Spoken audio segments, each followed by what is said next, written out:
Truth and Consequences of the Gaza Invasion. Norman G. Finkelstein. Copyright Norman G. Finkelstein. To Carol and Noam, for being there. Contents. 1/Self-Defense 15. 2/Their Fear, and Ours 29. 3/Whitewash 53. 4/Of Human Shields and Hasbara 83. 5/Inside Gaza 97.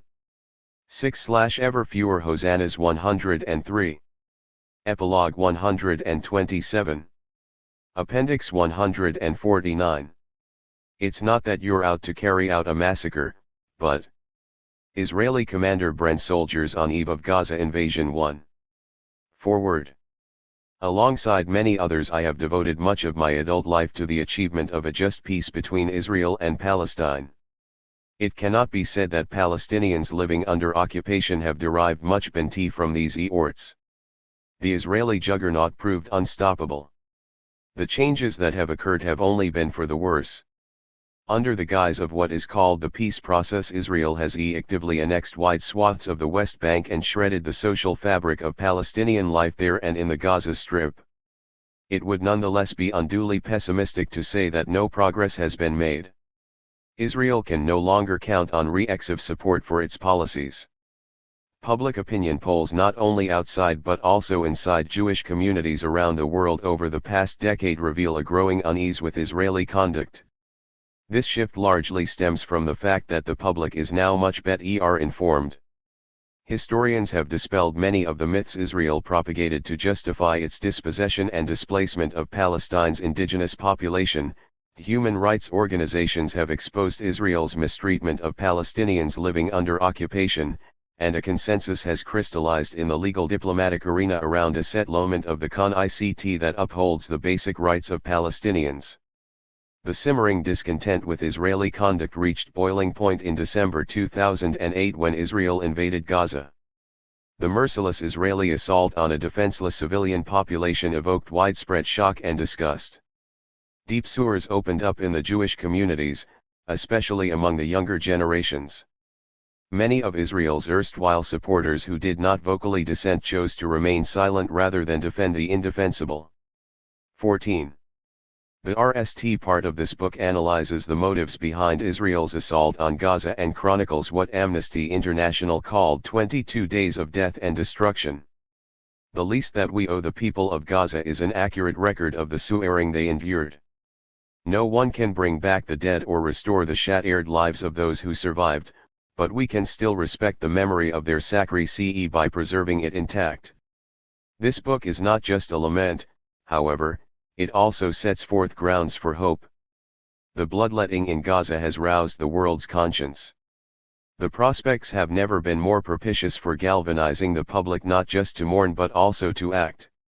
We have truth on our side, and we have justice on our side. These become mighty weapons once we have learned how to wield them effectively. The challenge now is twofold: to master, and inform the public of, the unvarnished record of what happened in Gaza, and then to mobilize the public around a settlement of the CON-ICT that all of enlightened opinion has embraced but that Israel and the United States, standing in virtual isolation, have rejected. It is my hope that this book will help meet this challenge and, ultimately, enable everyone, Palestinian and Israeli, to live a dignified life. 15. 1/Self-Defense. Question. What do you feel is the most acceptable solution to the Palestine problem? Mahatma Gandhi. The abandonment wholly by the Jews of terrorism and other forms of violence. June 1, 1947, 1.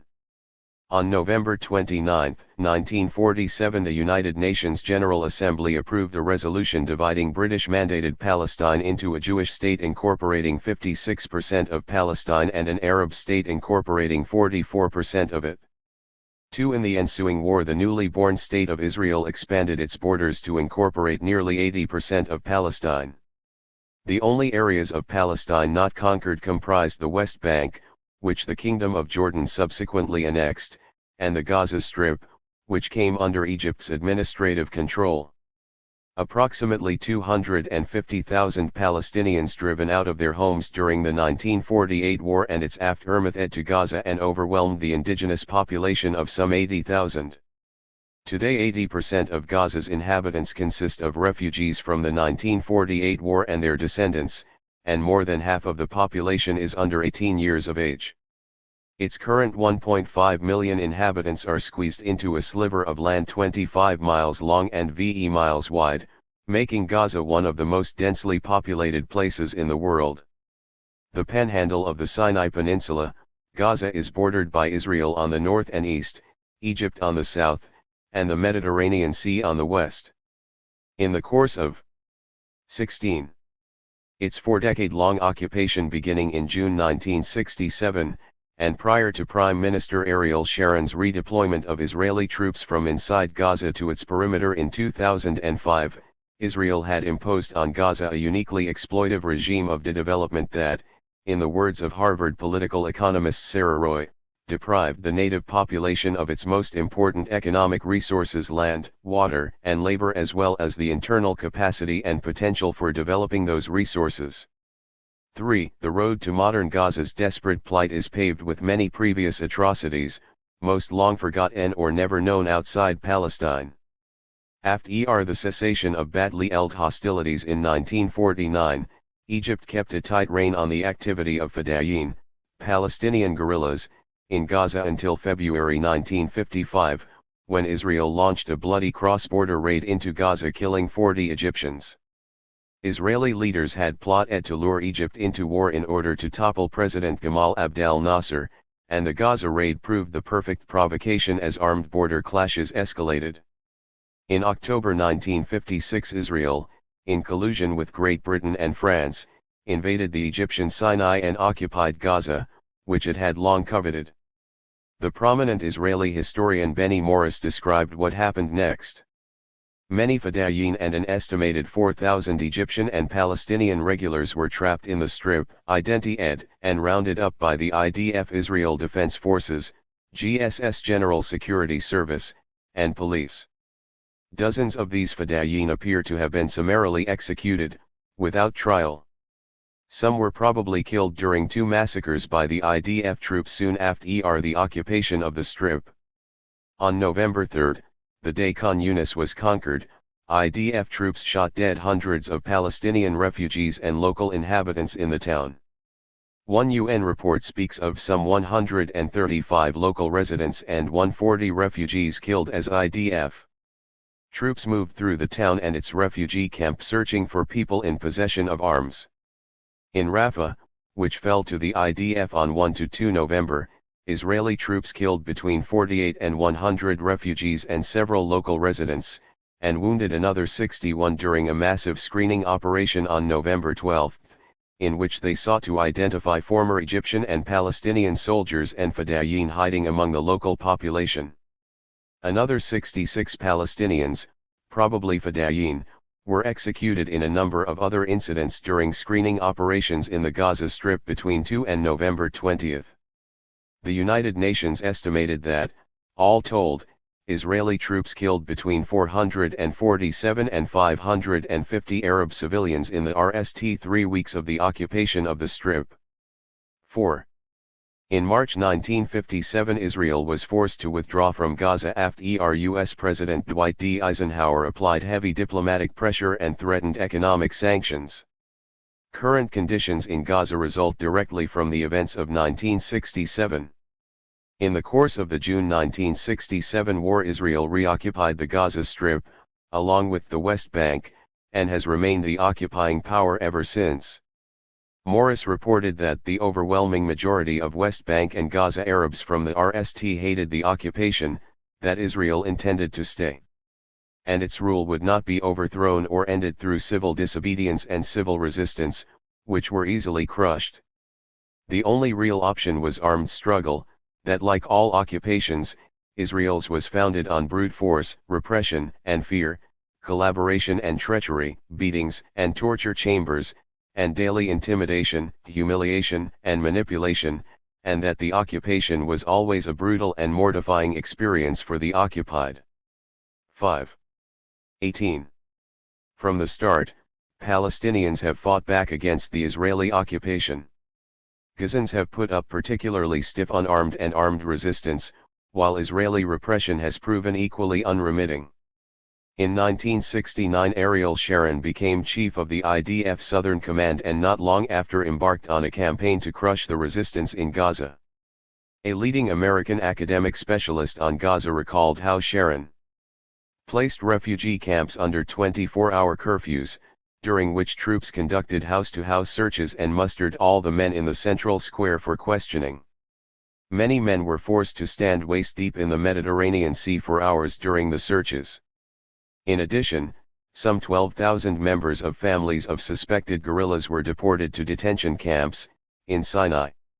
Within a few weeks, the Israeli press began to criticize the soldiers and border police for beating people, shooting into crowds, smashing belongings in houses, and imposing extreme restrictions during curfews. In July 1971, Sharon added the tactic of thinning out the refugee camps. The military uprooted more than 13,000 residents by the end of August. The army bulldozed wide roads through the camps and through some citrus groves, thus making it easier for mechanized units to operate and for the infantry to control the camps. The army crackdown broke the back of the resistance. 6. In December 1987 a trace accident on the Gaza-Israel border that left 4 Palestinians dead erupted into a mass rebellion or intifada against Israeli rule throughout the occupied territories.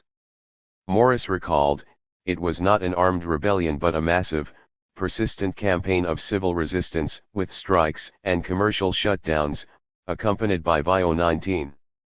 Lent, though unarmed, demonstrations against the occupying forces. The stone and, occasionally, the Molotov cocktail and knife were its symbols and weapons, not guns and bombs." However, it could not be said that Israel reacted in kind. Morris continued, "Almost everything was tried: shooting to kill, shooting to injure, beatings, mass arrests, torture, trials, administrative detention, and economic sanctions. A large proportion of the Palestinian dead were not shot in life-threatening situations, and a great many of these were children. Only a small minority of the IDF malefactors were brought to book by the army's legal machinery and were almost always let go with ludicrously light sentences." 7. By the early 1990s Israel had successfully repressed the Intifada.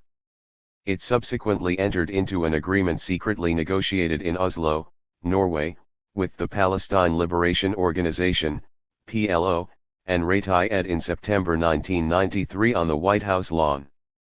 Through the Oslo Accord, Israel hoped to streamline the occupation by removing its troops from direct contact with Palestinians and replacing them with Palestinian subcontractors.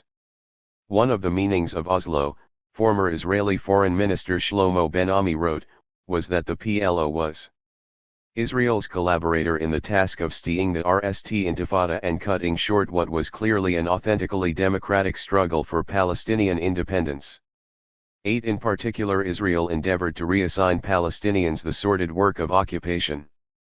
The idea of Oslo, former Israeli Minister Natan Sharansky observed, was to end a strong dictator to keep the Palestinians under control. 9. The Palestinians will be better at establishing internal security than we were, Israeli Prime Minister Yitzhak Rabin informed skeptics in his ranks, because they will allow no appeals to the Supreme Court and will prevent groups like the Association for Civil Rights in Israel from criticizing the conditions there. They will rule by their own 20. Methods: freeing, and this is most important, the Israeli soldiers from having to do what they will do. 10. In July 2000, PLO head Yasser Arafat and Israeli Prime Minister Ehud Barak joined U.S. President Bill Clinton at Camp David to negotiate a settlement of the CON-ICT. The summit collapsed amid acrimonious accusations and counter-accusations. "If I were a Palestinian," Ben-Ami, one of Israel's chief negotiators at Camp David, later commented, "I would have rejected Camp David as well," while a former director of the JEE Center for Strategic Studies concluded that the substantial concessions Israel demanded of Palestinians at Camp David were not acceptable and could not be acceptable. 11. Subsequent negotiations also failed to achieve a diplomatic breakthrough.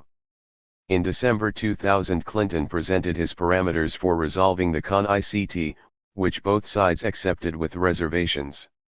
12 In January 2001, talks resumed in Taba, Egypt. Although both parties agreed that significant progress had been made and they had never been closer to agreement, Prime Minister Barak unilaterally called a halt to these negotiations, and as a result the Israeli-Palestinian peace process had ground to an indefinite halt.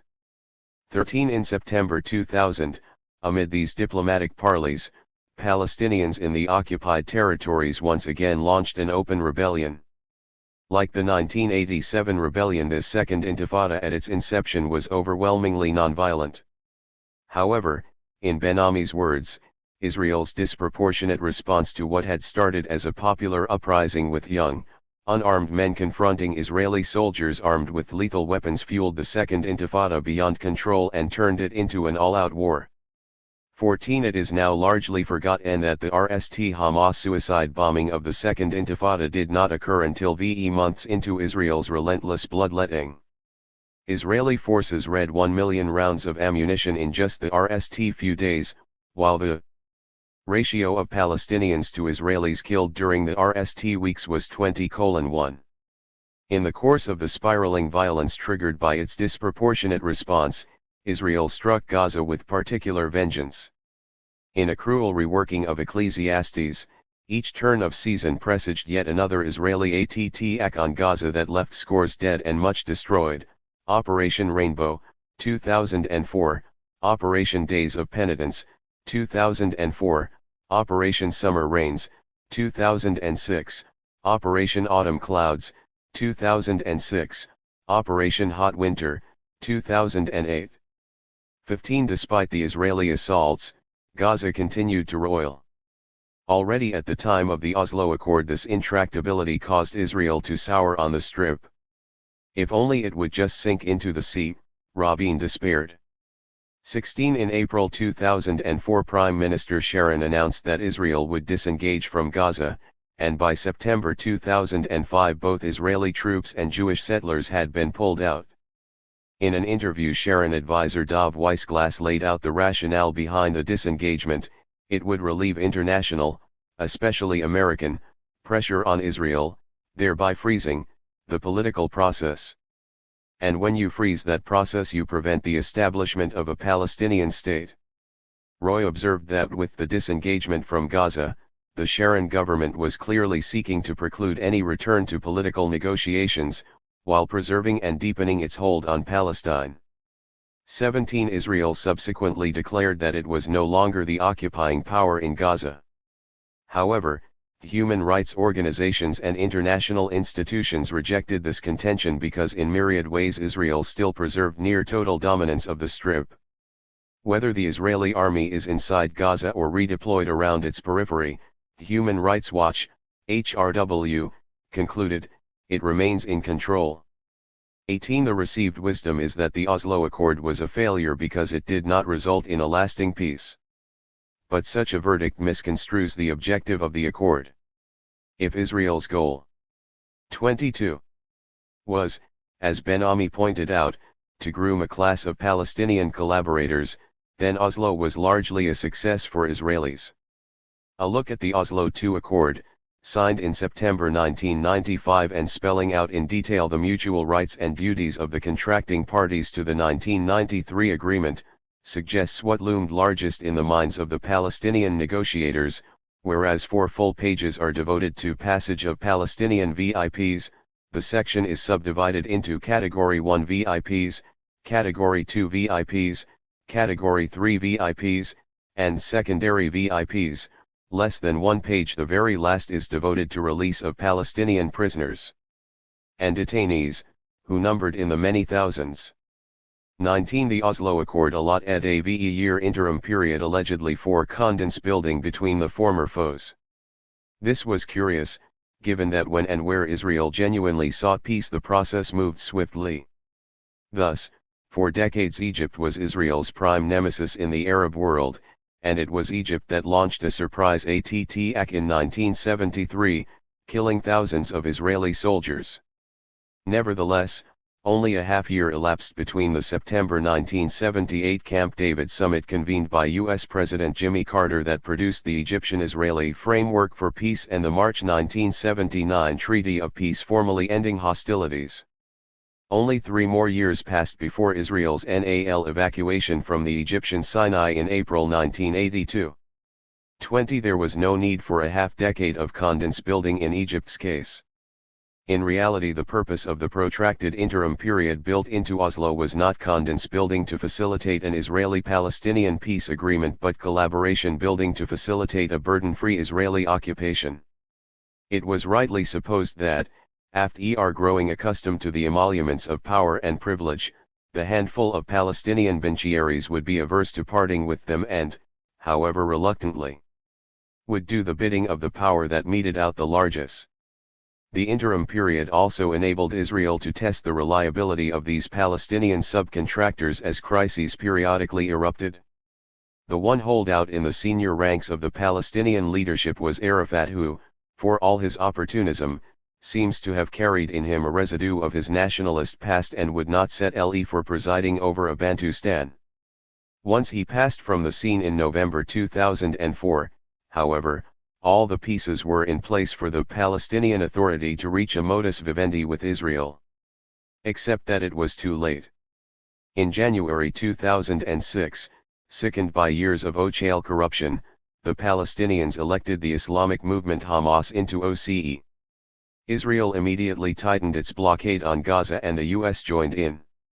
It was demanded of the newly elected government that it renounce violence and recognize Israel together with prior Israeli-Palestinian agreements. These preconditions for international engagement were unilateral. Israel wasn't also required to renounce violence. Israel wasn't required to withdraw from the territories it occupied in 1967 and to allow for Palestinians to exercise their right to self-determination, and whereas Hamas was required to recognize prior agreements such as the Oslo Accord, which perpetuated the occupation and enabled Israel to vastly increase its illegal settlements, 21 Israel was free to eviscerate prior agreements such as the 2003 Roadmap. 22 In June 2007 Hamas foiled a coup attempt orchestrated by the United States in league with Israel and elements of the prior Palestinian regime and consolidated its control of Gaza. 23 Israel and the United States reacted promptly to Hamas's rejection of U.S. President George W. Bush's democracy promotion initiative by further tightening the screws on Gaza. In June 2008 Hamas and Israel entered into a ceasefire brokered by Egypt. 24. But in November of that year Israel violated the ceasefire by carrying out a bloody border raid on Gaza akin to its February 1955 border raid. The objective once again was to provoke retaliation and thereby provide the pretext for an attack. That border raid was only the preamble to a more sustained assault. On December 27, 2008 Israel launched Operation Cast Lead. 24 The RST week consisted of air attacks, which were followed on January 3, 2009 by an air and ground assault. Piloting the most advanced combat aircraft in the world, the Israeli Air Corps issued nearly 3,000 sorties over Gaza and dropped 1,000 tons of explosives, while the Israeli army deployment comprised several brigades equipped with sophisticated intelligence gathering systems and weaponry such as robotic and TV-aided remote-controlled guns. During the attack, Palestinian armed groups raided some 570 mostly rudimentary rockets and 200 mortars into Israel. On January 18 the ceasefire went into EECT, but the economic strangulation of Gaza continued. In the meantime, international public opinion reacted with horror at Israel's assault on a defenseless civilian population. In September 2009 a United Nations Human Rights Council fact-finding mission chaired by the respected jurist Richard Goldstone released a voluminous report documenting Israel's commission of massive war crimes and possible crimes against humanity. The report also accused Hamas of committing similar crimes, but on a scale that paled by comparison. It was clear that, in the words of Israeli columnist Gideon Levy, this time we went too far. 25.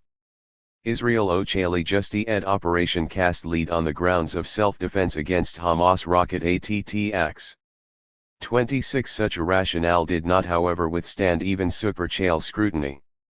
If Israel had wanted to avert the Hamas rocket attacks, it would not have triggered them by breaking the June 2008 ceasefire with Hamas. Israel also could have opted for renewing and then honoring the ceasefire. Indeed, as a former Israeli intelligence officer told the International Crisis Group, the ceasefire options on the table after the war were in place there before it. 27 More broadly, Israel could have reached a diplomatic settlement with the Palestinian leadership that resolved the conflict and terminated armed hostilities. Insofar as the declared objective of Operation Cast Lead was to destroy the infrastructure of terrorism, Israel's alibi of self-defense appeared even less credible after the invasion. Overwhelmingly it targeted not Hamas strongholds but decidedly non-terrorist, non-Hamas sites. 28 I will return to many of these points presently. It is useful however to put Israel's claim of self-defense in the wider context of its human rights record in the occupied Palestinian territories just prior to the invasion. The 2008 annual report of B'Tselem, Israeli Information Center for Human Rights in the Occupied Territories, 29 indicated that between January 1 and December 26, 2008 Israeli security forces killed 455 Palestinians, of whom at least 175 did not take part in hostilities, while Palestinians killed 31 Israelis of whom 21 were civilians. Thus, on the eve of Israel's so-called war of self-defense, the ratio of total Palestinians to Israelis killed was almost 15:1 and the ratio of Palestinian to Israeli non-combatants killed was a minimum of 8:1. In Gaza alone Israel killed at least 158 non-combatants in 2008 until December 26, while 7 Israeli civilians were killed due to Palestinian rocket attacks from Gaza, which means the ratio was more than 22:1. Palestinian rocket attacks from Gaza killed 21 Israelis between when they began in 2001 and January 2009. In the 3-year period after its 2005 redeployment to Gaza's perimeter, the Israeli army killed about 1,250 Gazans, including 222 children, while Palestinian rocketry killed 11 Israelis. 26. Israel loudly protested because Hamas held one Israeli soldier who had been captured in June 2006, yet Israel held more than 8,000 Palestinian political prisoners, including 60 women and 390 children, of whom 548 were held in administrative detention without charges or trial, 42 of them for more than 2 years.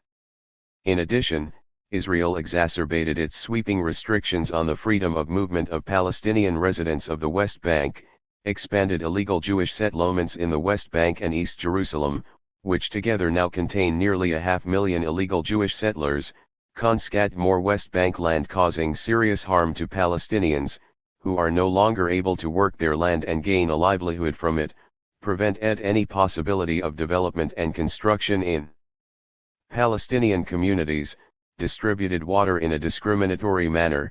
Although the Palestinian population in the West Bank is 9 times the illegal Jewish settler population, its total water allocation is much smaller, and continued construction of a wall that will annex almost 12% of the West Bank despite the July 2004 International Court of Justice advisory opinion declaring the wall illegal. As already noted, in January 2006 Hamas won Palestinian elections that were widely recognized as completely honest and fair. Jimmy Carter. 30 Israel and the U.S. reacted by imposing an economic blockade on Gaza. In June 2007 Hamas foiled a putsch orchestrated by the U.S., Israel, and elements of the Palestinian Authority. 31 When Hamas preempts it, a senior Israeli intelligence guru later said, everyone cries foul, claiming it's a military putsch by Hamas, but who did the putsch? 32 Although he reviled Hamas as cruel, disgusting and led with hatred for Israel, an editor at Israel's largest circulation newspaper Yediot Aharonot nonetheless observed that it did not seize control of Gaza. It took the action needed to enforce its authority, disarming and destroying a militia that refused to bow to its authority. 33 After the abortive putsch Israel intensified its blockade, which amounts to collective punishment, a serious violation of international humanitarian law. 34 In mid-December 2008 the United Nations OCE for the Coordination of Humanitarian Affairs, OCHA, published a study entitled The Impact of the Blockade on the Gaza Strip, a Human Dignity Crisis. 35 It reported that Israel's 18-month-long blockade has created a profound human dignity crisis, leading to a widespread erosion of livelihoods and a significant deterioration in infrastructure and essential services. As a direct consequence of the blockade, many Gaza residents were left without electricity for up to 16 hours each day and received water only once a week for a few hours. 80% of the water did not meet the World Health Organization standards for drinking. Nearly 50% of the population was left unemployed, and more than 50% of the population was food insecure.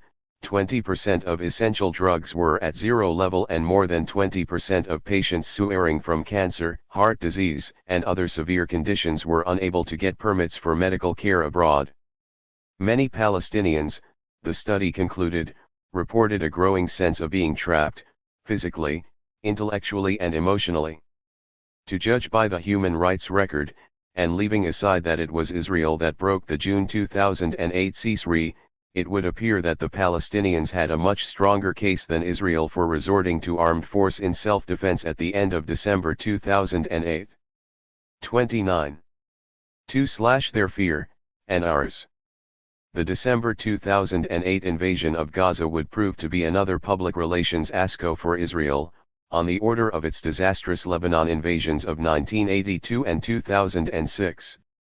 The civilian casualties and destruction of civilian infrastructure were so massive and evident that criticism of the assault crept even into the mainstream media.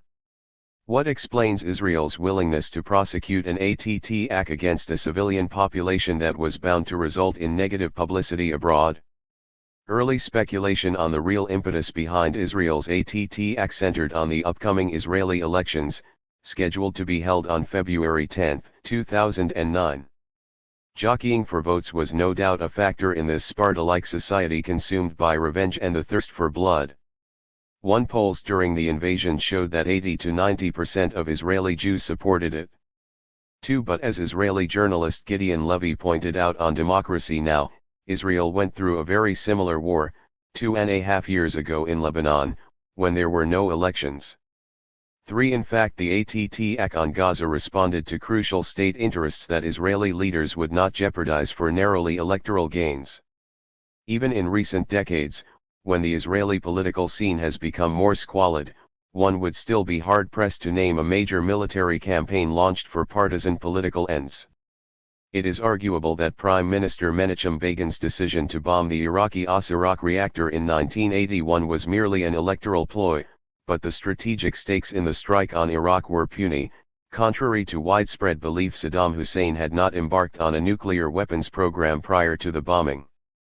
4 The main motives for the Gaza invasion were to be found not in the election cycle but, in the need to restore Israel's deterrence capacity, and, second, in the need to counter the threat posed by a new Palestinian peace offensive. 30. Israel's larger concern in Operation Cast Lead. New York Times Middle East correspondent Ethan Bronner reported, quoting Israeli sources, was to re-establish Israeli deterrence, because its enemies are less afraid of it than they once were, or should be. 5 Preserving its deterrence capacity has always loomed large in Israeli strategic doctrine. In fact, it was a primary impetus behind Israel's strike against Egypt in June 1967 that resulted in Israel's occupation of Gaza and the West Bank. To justify the December 2008 onslaught on Gaza, Israeli historian Benny Morris wrote that many Israelis feel that the walls are closing in, much as they felt in early June 1967. 6. Several months later, Gideon Levy mocked Israel's incessant fear-mongering as the devil's refuge that explains and justifies everything. 7. Ordinary Israelis were no doubt led with foreboding in June 1967, but Israel did not face an existential threat at the time, as Morris knows 8 and Israeli leaders were not apprehensive about the war's outcome. After Israel threatened and laid plans to attack Syria in May 1967, 9 Egyptian President Gamal Abdel Nasser moved Egyptian troops into the Sinai and announced that the Straits of Tiran would be closed to Israeli shipping. Egypt had entered into a military pact with Syria a few months earlier. Israeli Foreign Minister Abba Eban emotively declared that because of the blockade Israel could only breathe with a single lung, but Israel actually made almost no use of the straits, except for the passage of oil, of which it then had ample stocks. Besides, Nasser did not even enforce the blockade. Vessels were passing freely through the straits within days of his announcement. What then of the military threat posed by Egypt? Multiple U.S. intelligence agencies had concluded that the Egyptians did not 31. Intend to attack Israel, and that, in the improbable case that they did, alone or in concert with other Arab countries, Israel would, in President Lyndon Johnson's words, whip the hell out of them. 10. The head of the Mossad told senior American officials on June 1, 1967 that there were no differences between the U.S. and the Israelis on the military intelligence picture or its interpretation. 11. The predicament for Israel was rather the growing perception in the Arab world, spurred by Nasser's radical nationalism and climaxing in his de-ant gestures in May 1967, that it would not have to follow Israeli orders. Thus, Divisional Commander Ariel Sharon admonished those in the Israeli cabinet hesitant to launch a RST strike that Israel was losing its deterrence capability. Our main weapon, the fear of us. 12. In EECT, deterrence capacity referred not to warding an imminent lethal blow but to keeping Arabs so intimidated that they could not even conceive of challenging Israel's freedom to carry on as it pleased, however ruthlessly and recklessly. Assessing the regional balance of forces, key U.S. presidential aide Walt W. Rostow concurred on the imperative of Nasser's being cut down to size. 13. Israel unleashed the war on June 5, 1967, according to Israeli strategic analyst Ziv Maz, in order to restore the credibility of Israeli deterrence. 14. Hezbollah's ejection of the Israeli occupying army from Lebanon in May 2000 posed another challenge to Israel's deterrence capacity. The fact that Israel suffered a humiliating defeat, one celebrated throughout the Arab world, made another war well nigh inevitable. Israel almost immediately began planning for the next round.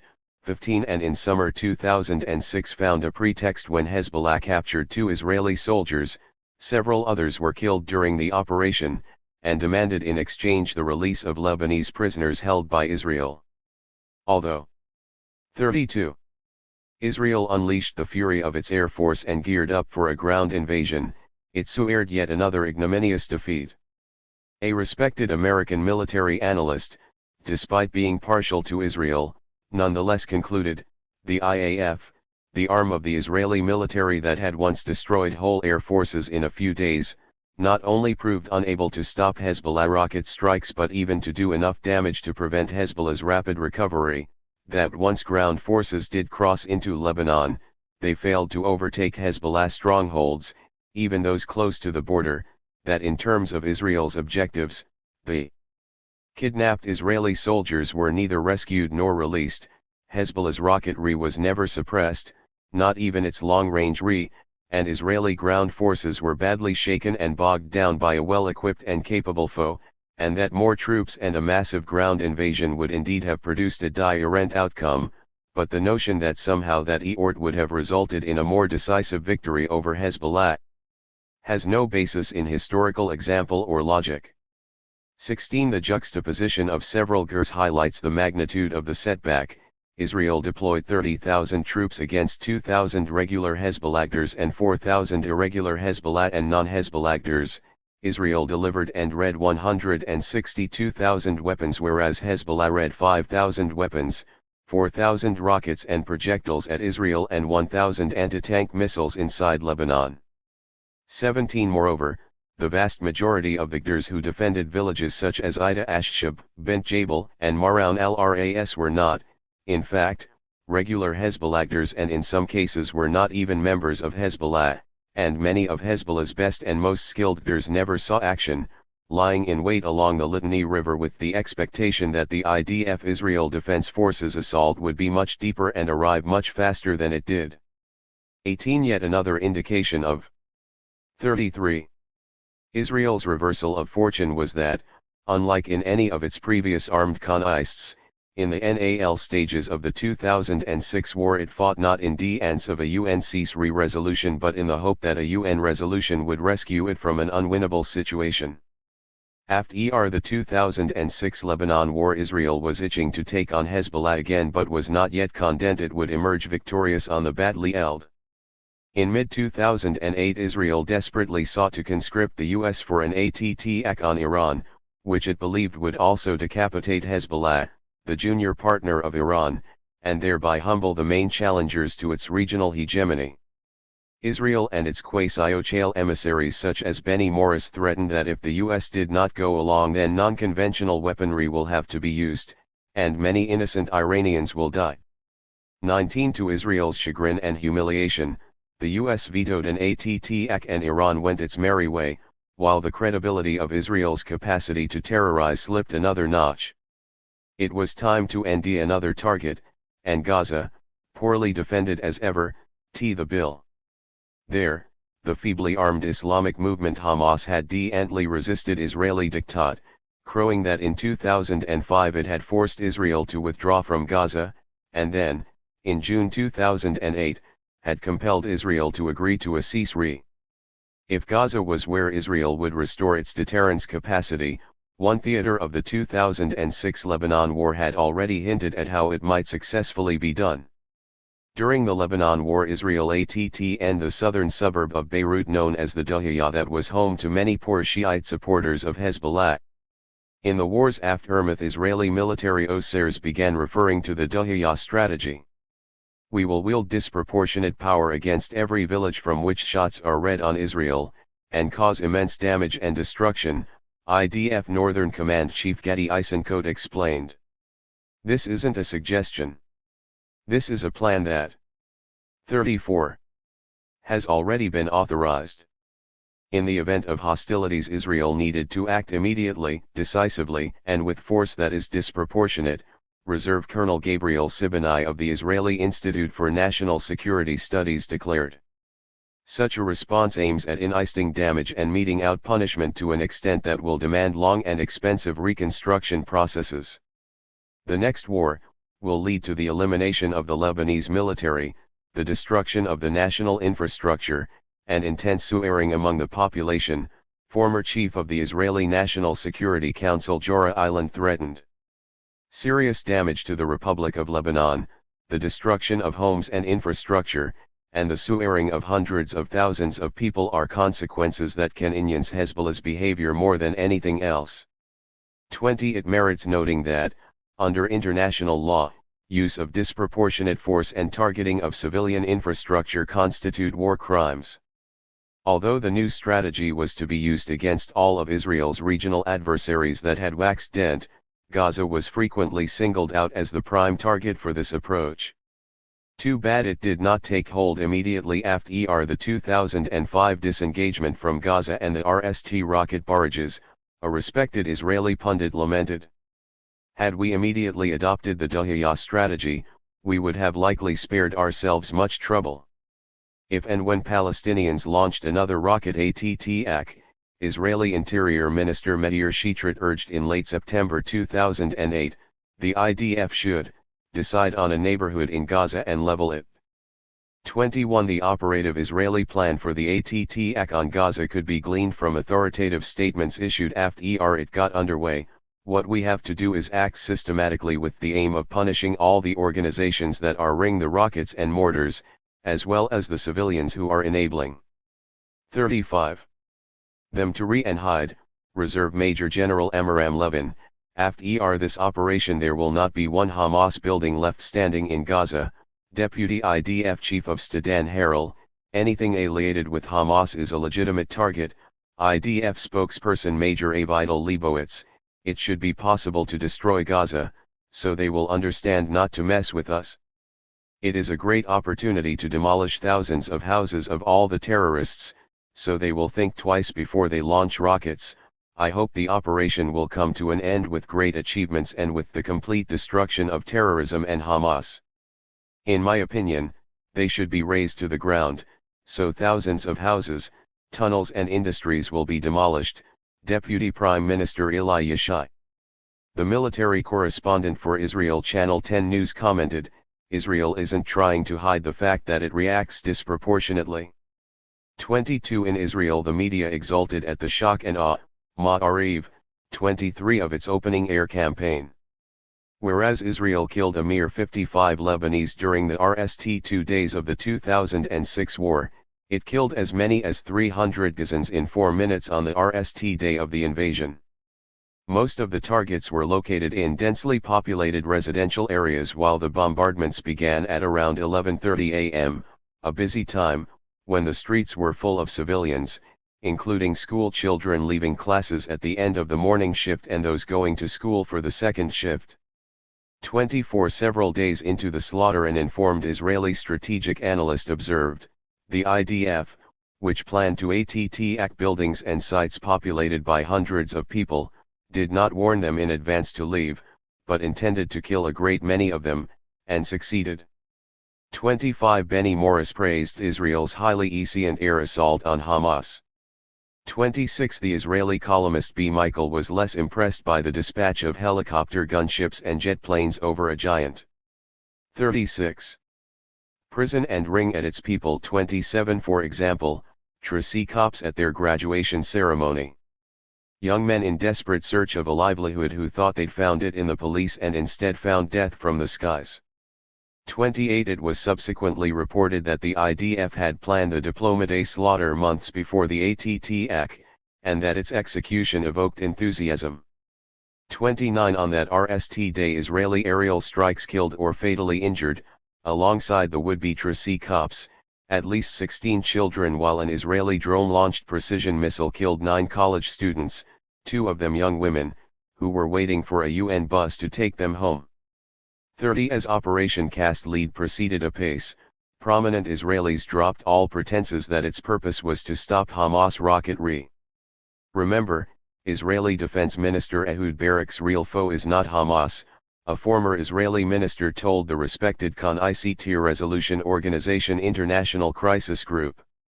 It is the memory of 2006. 31 Israeli philosopher Asa Kasher, despite doing his utmost to defend the Gaza invasion, nonetheless opined that a democratic state cannot use human beings as mere tools to create deterrence. Human beings are not tools to be used. 32 Other commentators positively gloated, however, that Gaza is to Lebanon as the second sitting for an exam is to the RST a second chance to get it right, and that this time around Israel had hurled Gaza back, not 20 years as it promised to do in Lebanon, but into the 1940s. Electricity is available only for a few hours a day, that Israel regained its deterrence capabilities because the war in Gaza has compensated for the shortcomings of the 2006 Second Lebanon War, and that there is no doubt that Hezbollah leader Hassan Nasrallah is upset these days. There will no longer be anyone in the Arab world who can claim that Israel is weak. 33. 37. New York Times Foreign Affairs expert Thomas Friedman joined in the chorus of hallelujahs. Israel actually won the 2006 Lebanon War, according to Friedman, because it had unleashed substantial property damage and collateral casualties on Lebanon, thereby administering an education to Hezbollah. Fearing the Lebanese people's wrath, Hezbollah would think 3 times next time before defying Israel. He expressed hope that Israel was likewise trying to educate Hamas by enacting a heavy death toll on Hamas militants and heavy pain on the Gaza population.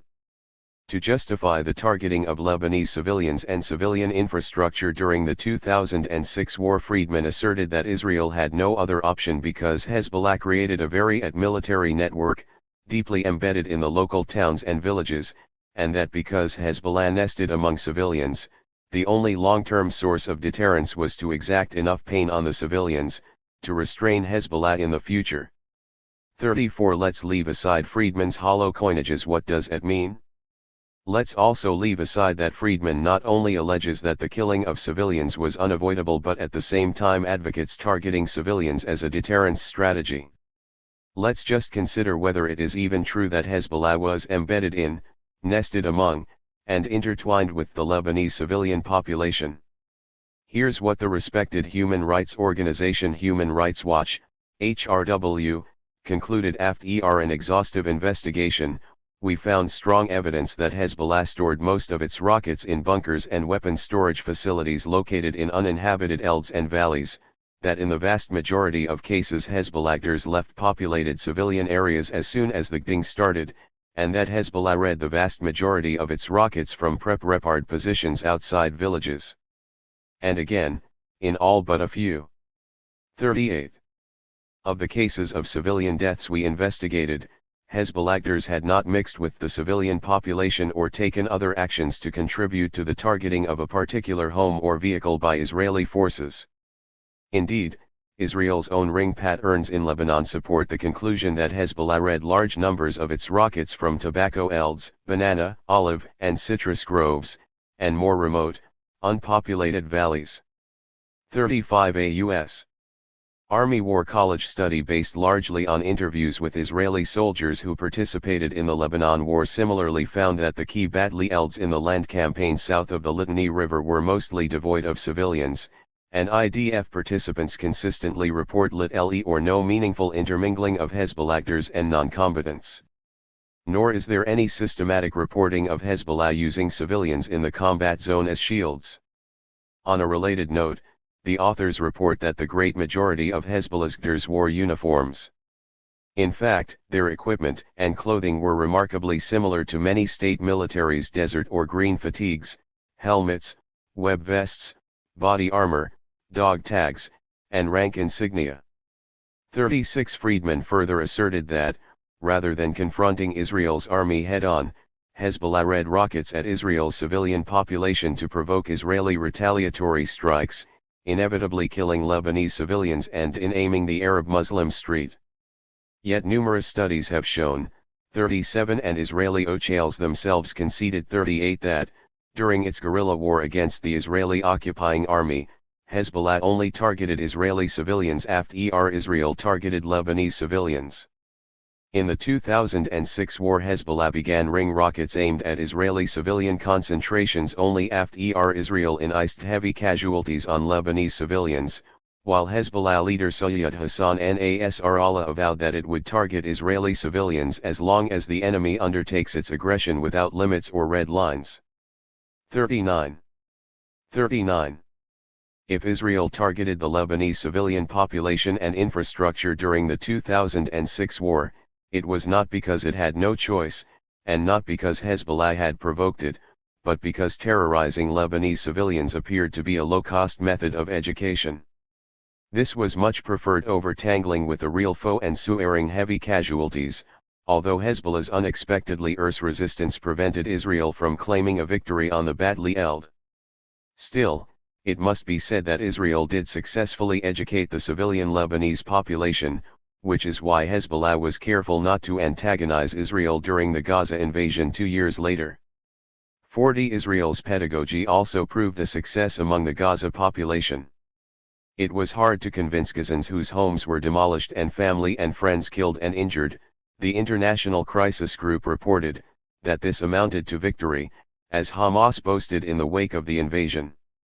41. In the case of Gaza, Israel could also lay claim to a military victory, but only because in the words of Gideon Levy al-Arj, broad army is going against a helpless population and a weak, ragged organization that has ed the con ICT zones and is barely putting up a GHT. 42. The justification put forth by Friedman in the pages of the New York Times amounted to apologetics for state terrorism.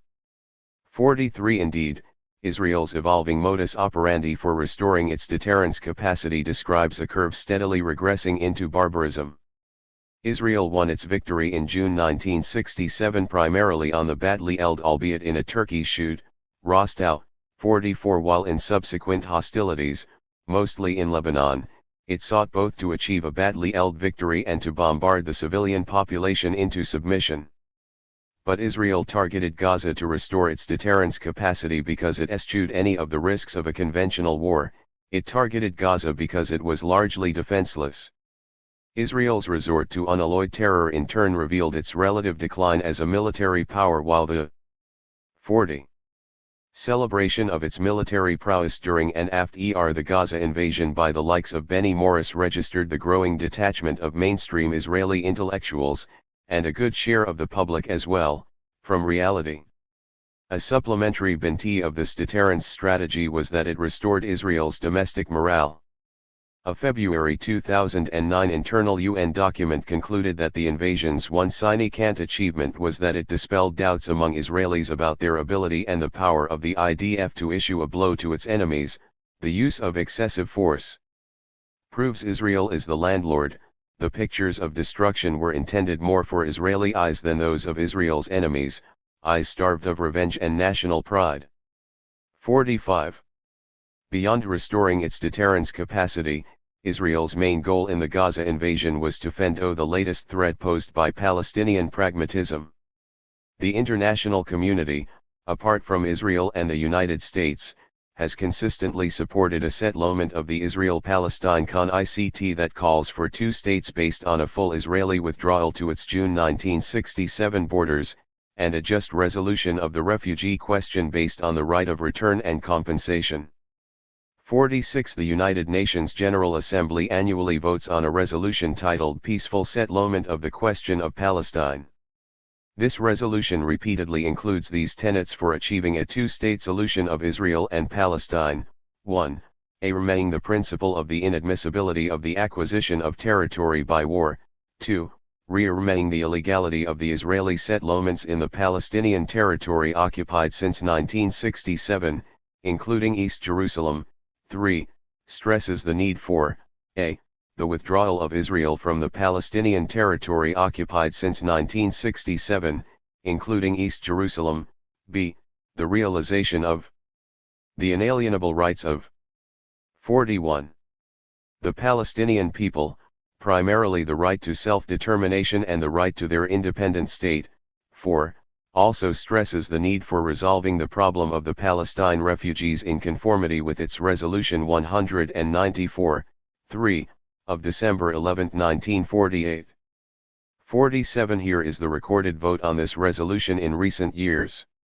Year vote: negative votes cast by yes, no, abstained.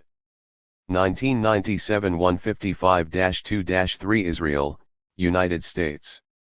1998 154-2-3 Israel, United States. 1999 149-3-2 Israel, United States, Marshall Islands. 2000 149-2-3 Israel, United States. 2001 131-6-20 Israel, United States, Marshall Islands, Micronesia, Nauru, Tuvalu. 2002 160-4-3 Israel, United States, Marshall Islands, Micronesia. 2003 160-6-5 Israel, United States, Marshall Islands, Micronesia, Palau, Uganda. 2004 161-7-10 Israel, United States, Australia, Grenada, Marshall Islands, Micronesia, Palau. 2005 156-6-9 Israel, United States, Australia, Marshall Islands, Micronesia, Palau. 2006 157-7-10 Israel, United States, Australia, Marshall Islands, Micronesia, Nauru, Palau.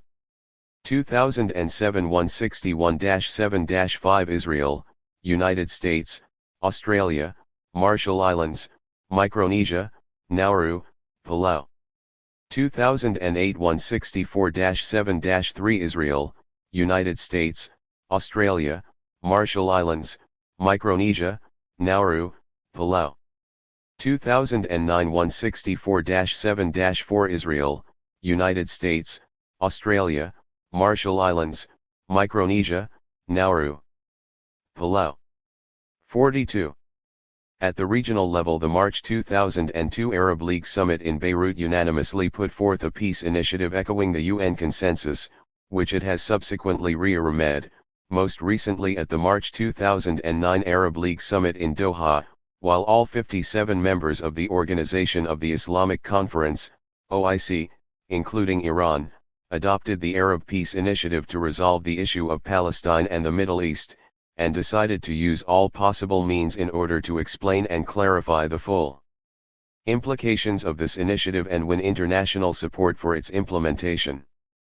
48 In the hands of propagandists for Israel, this fact gets transmuted into all 57 members of the OIC are virulently hostile to Israel. 49 The Arab League initiative commits it not just to recognize Israel but also to establish normal relations once Israel implements the consensus terms for a comprehensive peace. In 2002 Israel started building a physical barrier that encroached deeply into the West Bank and took a sinuous path incorporating the large settlement blocks. The UN General Assembly requested that the International Court of Justice, ICJ, clarify the legal consequences arising from the construction of the wall being built by Israel. In 2004 the ICJ rendered its landmark advisory opinion, which, in the course of ruling the wall illegal, also reiterated the juridical framework for resolving the CON-ICT. 50 It inventoried the rules and principles of international law which are relevant in assessing the legality of the measures taken by Israel. 1. No territorial acquisition resulting from the threat or use of force shall be recognized as legal. 2. The policy and practices of Israel in establishing settlements in the Palestinian and other Arab territories occupied since 1967 have no legal validity. In its subsequent deliberations on whether the construction of the wall has violated those rules and principles, the ICJ found that 43. Both the General Assembly and the Security Council have referred, with regard to Palestine, to the customary rule of the inadmissibility of the acquisition of territory by war. It is on this same basis that the Security Council has several times condemned the measures taken by Israel to change the status of Jerusalem. As regards the principle of the right of peoples to self-determination, the existence of a Palestinian people is no longer an issue. Its rights include the right to self-determination. The court concludes that the Israeli settlements in the occupied Palestinian territory, including East Jerusalem, have been established in breach of international law. Not one of the 15 judges sitting on the ICJ registered dissent from these basic principles and endings. It can scarcely be said, however, that they evinced prejudice against Israel, or that it was a kangaroo court, as Harvard law professor Alan M. Dershowitz alleged. 51 Several of the judges, although voting with the majority, expressed profound sympathy for Israel in their respective separate opinions. If the judges were nearly of one mind in their NAL determination, this consensus sprang not from collective prejudice but from the factual situation, the uncontroversial nature of the legal principles at stake and Israel's unambiguous breach of them. Even the judge who voted against the 14-person majority condemning Israel's construction of the wall, Thomas Bjergenthal from the U.S., was at pains to stress that there was much in the advisory opinion with which I agree. On the crucial question of Israeli settlements he stated, paragraph 6 of Article 49 of the Fourth Geneva Convention, does not admit for exception on grounds of military or security exigencies. It provides that the 44. Occupying power shall not deport or transfer parts of its own civilian population in the territory it occupies. I agree that this provision applies to the Israeli settlements in the West Bank and that their existence violates Article 49, paragraph 6. A broad international consensus also exists upholding the Palestinian right of return. It has already been shown that the annual United Nations resolution, supported overwhelmingly by member states, calls for a settlement of the refugee question on the basis of Resolution 194, which resolves that the refugees wishing to return to their homes and live at peace with their neighbors should be permitted to do so at the earliest practicable date, and that compensation should be paid for property of those choosing not to return. 52 In addition, respected human rights organizations urge Israel to recognize the right to return for those Palestinians, and their descendants. who fled from territory that is now within the State of Israel, and who have maintained appropriate links with that territory, Human Rights Watch, and call for Palestinians who fled or were expelled from Israel, the West Bank or Gaza Strip, along with those of their descendants who have maintained genuine links with the area, to be able to exercise their right to return, Amnesty International. 53. It will be noticed at this point that on all of the allegedly controversial NAL status issues of the peace process, borders, settlements, East Jerusalem, refugees, in actuality a broad consensus already exists, and on each of these issues Israel's position is overwhelmingly rejected by the most representative political body in the international community as well as the most authoritative judicial body and human rights organizations in the world. It is acknowledged on all sides that the Palestinian Authority has not only accepted the terms of the global consensus but also expressed willingness to make significant 45 concessions going beyond it. 54. But what about Hamas, which currently governs Gaza? A recent study by a U.S. government agency concluded that Hamas has been carefully and consciously adjusting its political program for years and has sent repeated signals that it is ready to begin a process of coexisting with Israel. 55. Khalid Mishal, the head of Hamas's Politburo, stated in a March 2008 interview, for example, that most Palestinian forces, including Hamas, accept a state on the 1967 borders. 56. Even right after the Gaza invasion, Mishal reiterated that the objective remains the constitution of a Palestinian state with East Jerusalem as its capital. The return of the Israelis to the pre-67 borders and the right of return of our refugees. 57. In a complimentary formulation, Mishal told Jimmy Carter in 2006, and later reaffirmed in a Damascus press conference, that Hamas agreed to accept any peace agreement negotiated between the leaders of the PLO, Palestine Liberation Organization, and Israel, provided it is subsequently approved by Palestinians in a referendum or by a democratically elected government. 58. From the mid-1990s onward, Hamas rarely, if at all, adverted to its notoriously anti-Semitic charter and now no longer cites or refers to it. 59. Israeli officials knew full well before the ATT Act Gaza that despite the charter a diplomatic settlement could have been reached with Hamas. The Hamas leadership has recognized that its ideological goal is not attainable and will not be in the foreseeable future, former Mossad head Ephraim Levy observed. They are ready and willing to see the establishment of a Palestinian state in the temporary borders of 1967. They know that the moment a Palestinian state is established with their cooperation, they will be obligated to change the rules of the game. They will have to adopt a path that could lead them far from their original ideological goals. 60. 46.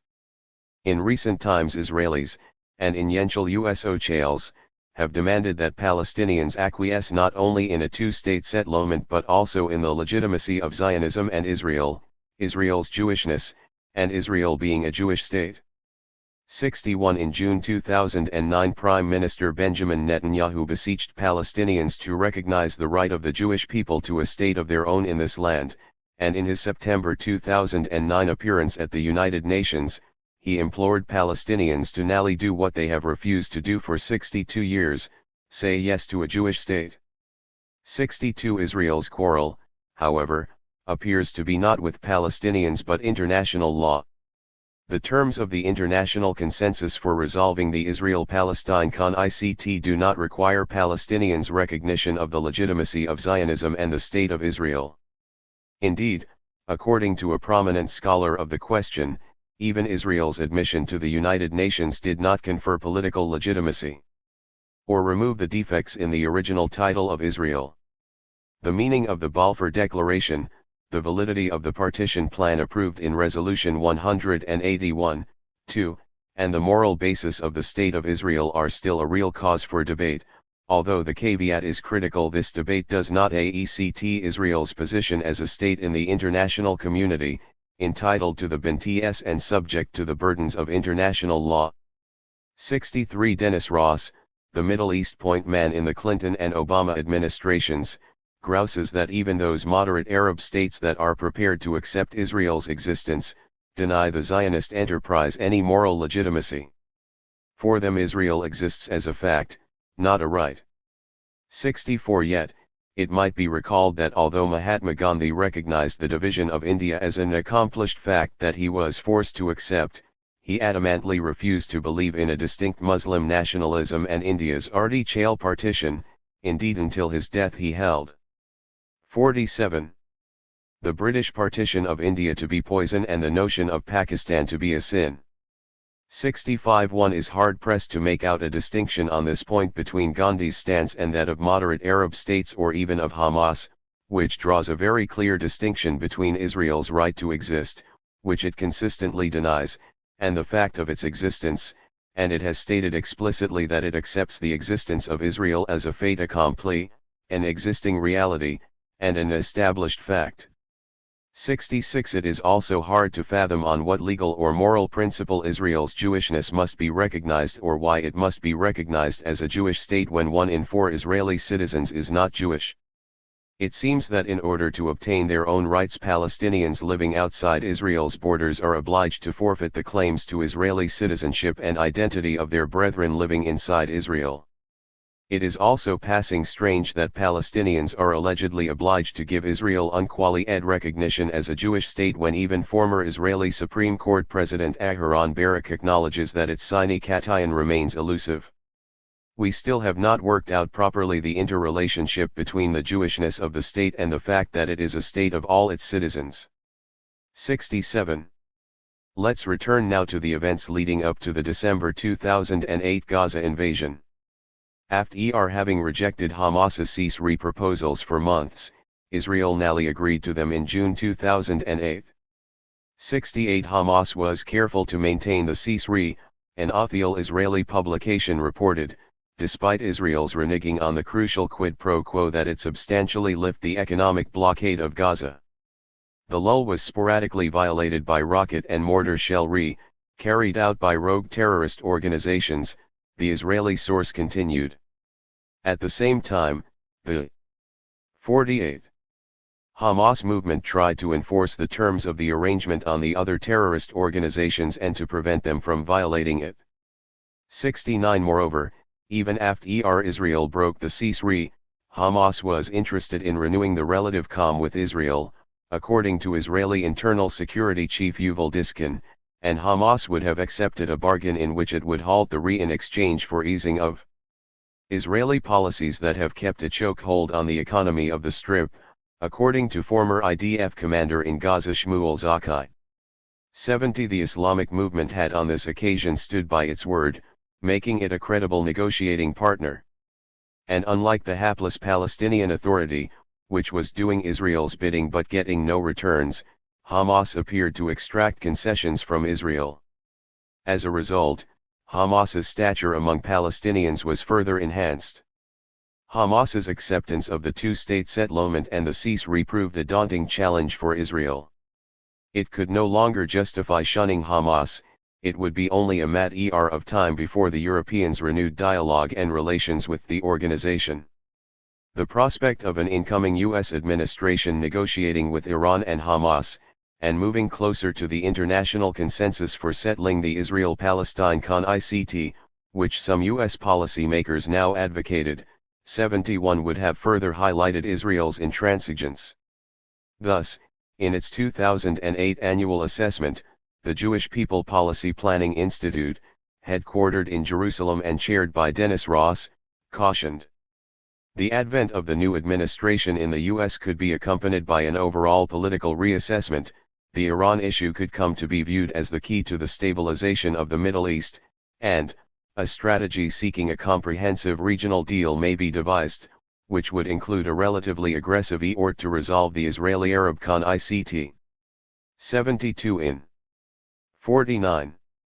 An alternative scenario, speculated on by Hezbollah's Nasrallah, the incoming American administration planned to convene an international peace conference of Americans, Israelis, Europeans, and so-called Arab moderates to impose a settlement. The one obstacle was Palestinian resistance and the Hamas government in Gaza, and getting rid of this stumbling block is the true goal of the war. 73 In either case Israel needed to provoke Hamas into resuming its attacks, and then radicalize or destroy it, thereby eliminating it as a legitimate negotiating partner or as an obstacle to a settlement on Israel's terms. It was not the first time Israel had confronted such a threat. An Arab League peace initiative, tentative Palestinian support for a two-state settlement, and a Palestinian ceasefire, and not the first time it had embarked on provocation and war to overcome it. By the late 1970s, Israeli scholars Shaul Mishal and Avraham Sela recall, the two-state solution had won the support of the Palestinian leadership in the occupied territories as well as that of most Arab states and other members of the international community. 74 In addition, PLO leaders headquartered in Lebanon strictly adhered to a ceasefire with Israel negotiated in July 1981.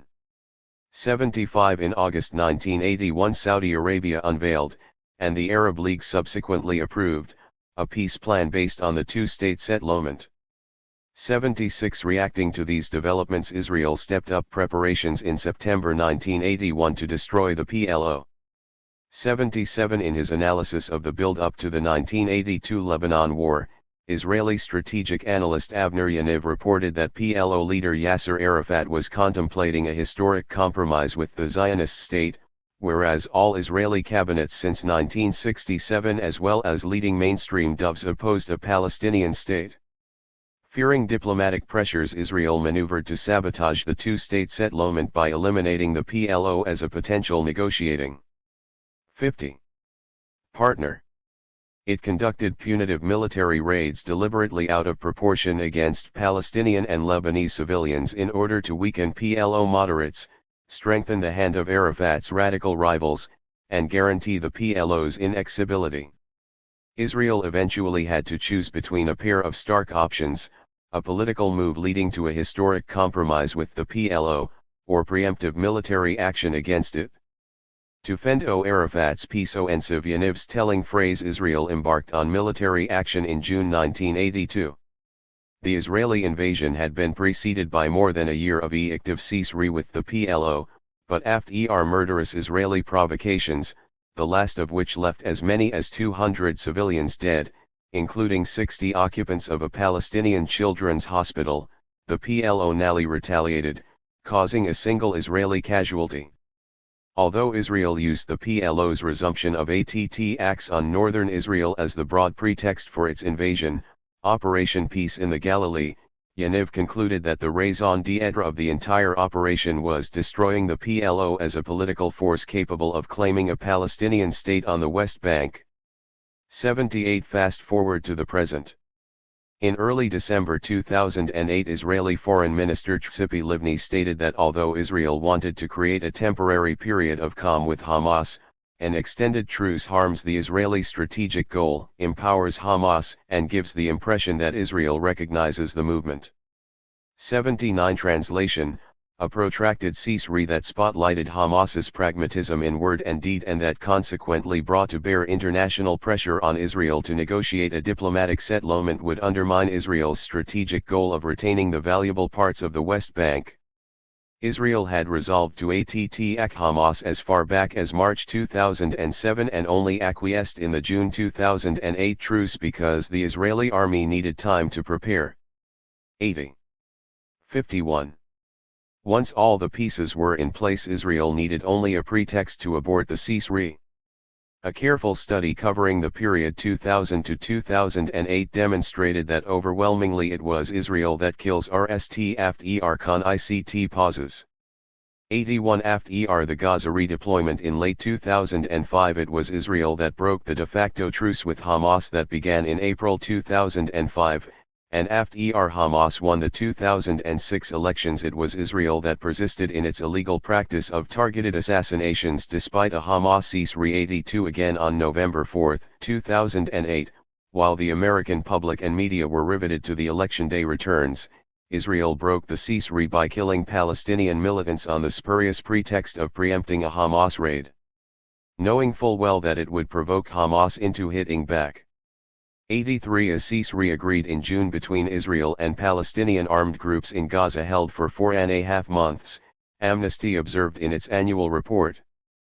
but broke down after Israeli forces killed 6 Palestinian militants in airstrikes and other attacks on 4 November. 84. The predictable sequel to Israel's attack was that Hamas resumed its rocket attacks in retaliation, as the Israeli Intelligence and Terrorism Information Center wrote. 85. Israel tightened yet again the illegal economic blockade of Gaza while demanding a unilateral and unconditional ceasefire by Hamas. Even before Israel intensified the blockade, former UN High Commissioner for Human Rights Mary Robinson decried its ex, "Gaza's whole civilization has been destroyed, I'm not exaggerating." 86. By December 2008 the crisis in Gaza had reached catastrophic proportions. Food, medicine, fuel, parts for water and sanitation systems, fertilizer, plastic sheeting, phones, paper, glue, shoes and even teacups are no longer getting through in sufficient quantities or at all, Harvard political economist Sarah Roy reported. The breakdown of an entire society is happening in front of us, but there is 52. Lit.le international response beyond UN warnings which are ignored. 87. If Hamas had not reacted after the November 4 killings, Israel would almost certainly have ratcheted up its provocations, just as it did in the lead-up to the 1982 war, until restraint became politically untenable for Hamas. In any event, faced with the prospect of an asphyxiating Israeli blockade even if it ceased ring rockets, forced to choose between starvation and killing, 88. Hamas opted for resistance, albeit largely symbolic. You cannot just land blows, leave the Palestinians in Gaza in the economic distress they're in, and expect that Hamas will just sit around and do nothing, the former IDF commander in Gaza observed. 89. Our modest, homemade rockets, Hamas leader Khalid Mishal wrote in an open letter during the invasion, are our cry of protest to the world. 90. But Israel could now enter a plea of self-defense to its willfully gullible Western patrons as it embarked on yet another murderous invasion to foil yet another Palestinian peace offensive. Apart from minor adaptations in the script, the bogey was not PLO terrorism but Hamas terrorism. The pretext was not shelling in the north but rocketry in the south. The 2008 reprise stayed remarkably faithful to the 1982 original, derailing a functioning ceasefire and preempting a diplomatic settlement of the conflict. 91. 53. 3/whitewash. Recognizing that images of dead civilians and massive destruction in Gaza had eluded the world media during the invasion, Israel and its defenders set out to win the spin wars. Shortly after a ceasefire went into effect on January 18, 2009, Anthony H. Cordesman published a report titled The Gaza War, A Strategic Analysis. 1. Because Cordesman is an influential military analyst in academia, the political establishment, and the media. 2. And his study in EECT synthesizes Israel's makeshift rebuttal to criticism of the invasion, it merits close scrutiny. Cordesman reached the remarkable conclusion that Israel did not violate the laws of war. 3. His analysis was based on BRI-NGS in Israel during and immediately after the killing made possible by a visit sponsored by Project Interchange, and using day-to-day reporting issued by the Israeli defense spokesman. 4. Cordesman omitted mention that Project Interchange is an institute of the fanatically pro-Israel American Jewish Committee. Meanwhile, apart from adverse media coverage, Israel had to cope with a mountain of human rights reports condemning its crimes in Gaza that began to accumulate after the ceasefire. Because of the sheer number of them, the wide array of reputable organizations issuing them, and the uniformity of their major conclusions, these reports could not easily be dismissed. 5. Although the reports made significant use of Palestinian witnesses, these testimonies also could not easily be dismissed as Hamas-inspired propaganda or tainted by Hamas intimidation because delegates who visited Gaza during and after Operation Cast Lead, as on many other occasions in recent years, were able to carry out their investigations unhindered, and people often voiced criticisms of Hamas's conduct, including rocket attacks. 6. 54. The proliferating denunciations eventually compelled the Israeli government itself to issue a factual and legal defense of the operation in Gaza. It alleged that these human rights reports too often amounted to a rush to judgment because they were published within a matter of hours, days, or weeks after the invasion. 7. In fact, most of the reports came out months later. To be sure, Israel was not wholly dismissive of human rights reports. It did cite one that condemned Hamas suicide bombings. 8. Rejecting the main thrust of the reports, the Israeli brief claimed that Israel took extensive measures to comply with its obligations under international law and that the Israel Defense Forces, IDF's, mode of operation reacted the extensive training of IDF soldiers to respect the obligations imposed under international law. 9. The critical evidence adduced in the brief consisted largely of testimonies extracted from Palestinian detainees during interrogation. It would surely be querulous to cast doubt on such confessions just because, according to the Goldstone report, Palestinian detainees rounded up during the Gaza invasion were subjected to cruel, inhuman, and degrading treatment throughout their ordeal in order to terrorize, intimidate and humiliate them. The men were made to strip, sometimes naked, at different stages of their detention. All the men were handcuffed in a most painful manner and blindfolded, increasing their sense of fear and helplessness. Men, women, and children were held close to artillery and tank positions, where constant shelling and ring was taking place, thus not only exposing them to danger, but increasing their fear and terror. This was deliberate. Detainees were subjected to beatings and other physical abuse that amounts to torture, used as human shields, subjected to methods of interrogation that amounted not only to torture, but also to 55. Physical and moral coercion of civilians to obtain information, and subjected to torture, maltreatment and foul conditions in the prisons. 10. Another unimpeachable source for the Israeli brief was reportage from the Italian journalist Lorenzo Cremonesi. 11. The brief did not however cite his most spectacular scoop that a total of not more than 500, 600 Palestinians died in Gaza during the invasion, which meant that not only had human rights organizations grossly exaggerated the Palestinian death toll but Israel itself had as well. 12. Other authoritative sources cited by the Israeli brief included an internet user and a participant on a Fatah internet forum. 13. In his defense of Israel, Kordisman put full faith in the pronouncements of Israeli Ocheldom. But in recent years respected Israeli analysts have invested less confidence in government sources. The state authorities, including the defense establishment and its branches, Uzi Ben-Zaman observed in Haaretz, have acquired for themselves a shady reputation when it comes to their credibility. The Ochel communiques published by the IDF have progressively liberated themselves from the constraints of truth, B. Michael wrote in Yediot Aronot, and the heart of the power structure, police, army, intelligence has been infected by a culture of lying. 14. During the Gaza invasion, Israel was repeatedly caught lying about, among many other things, its use of white phosphorus. 15. On January 7, 2009, an IDF spokesman informed CNN, "I can tell you with certainty that white phosphorus is absolutely not being used," and on January 13, 2009, IDF Chief of Staff Gabi Ashkenazi told the Knesset Foreign Affairs and Defense Committee, "The IDF acts only in accordance with what is permitted by international law and does not use white phosphorus." 16. Even after numerous human rights organizations irrefutably documented. 56. Israel's illegal use of white phosphorus, an Israeli military inquiry persisted in its prevarications. 17. Recalling Israel's train of lies during both the 2006 Lebanon War and the Gaza invasion, a former senior Pentagon analyst and current senior military analyst with Human Rights Watch, HRW, rhetorically asked, "How can anyone trust the Israeli military?" 18. A chunk of Kordisman's strategic analysis consisted of reproducing verbatim the daily press releases of the Israeli Air Force and Army spokespersons, which he then dubbed chronologies of the war.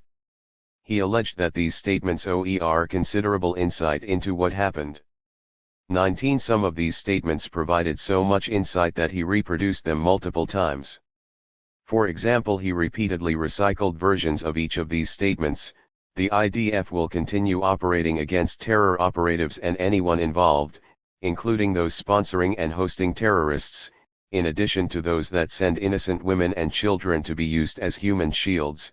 The IDF will not hesitate to strike those involved both directly and indirectly in ATT acts against the citizens of the State of Israel. The IDF will continue to operate against Hamas terror infrastructure in the Gaza Strip according to plans in order to reduce the rocketry on the south of Israel. IDF Infantry Corps, Armored Corps, Engineering Corps, Artillery Corps, and Intelligence Corps forces continued to operate during the night against Hamas terrorist infrastructure throughout the Gaza Strip. 20 Much of Kordesman's report was, in other words, simply a repackaging of the Israeli military's PR materials. Thus Kordesman reproduced, without comment, the December 30, 2008 Israeli press release claiming that Israel hit a vehicle transporting a stockpile of Grad missiles. 21 Although a B'Tselem investigation at the time found that they were almost certainly oxygen canisters. 22 Subsequent investigations. 57. Khan Ahmed, and the IDF eventually conceded, B'Tselem's ending.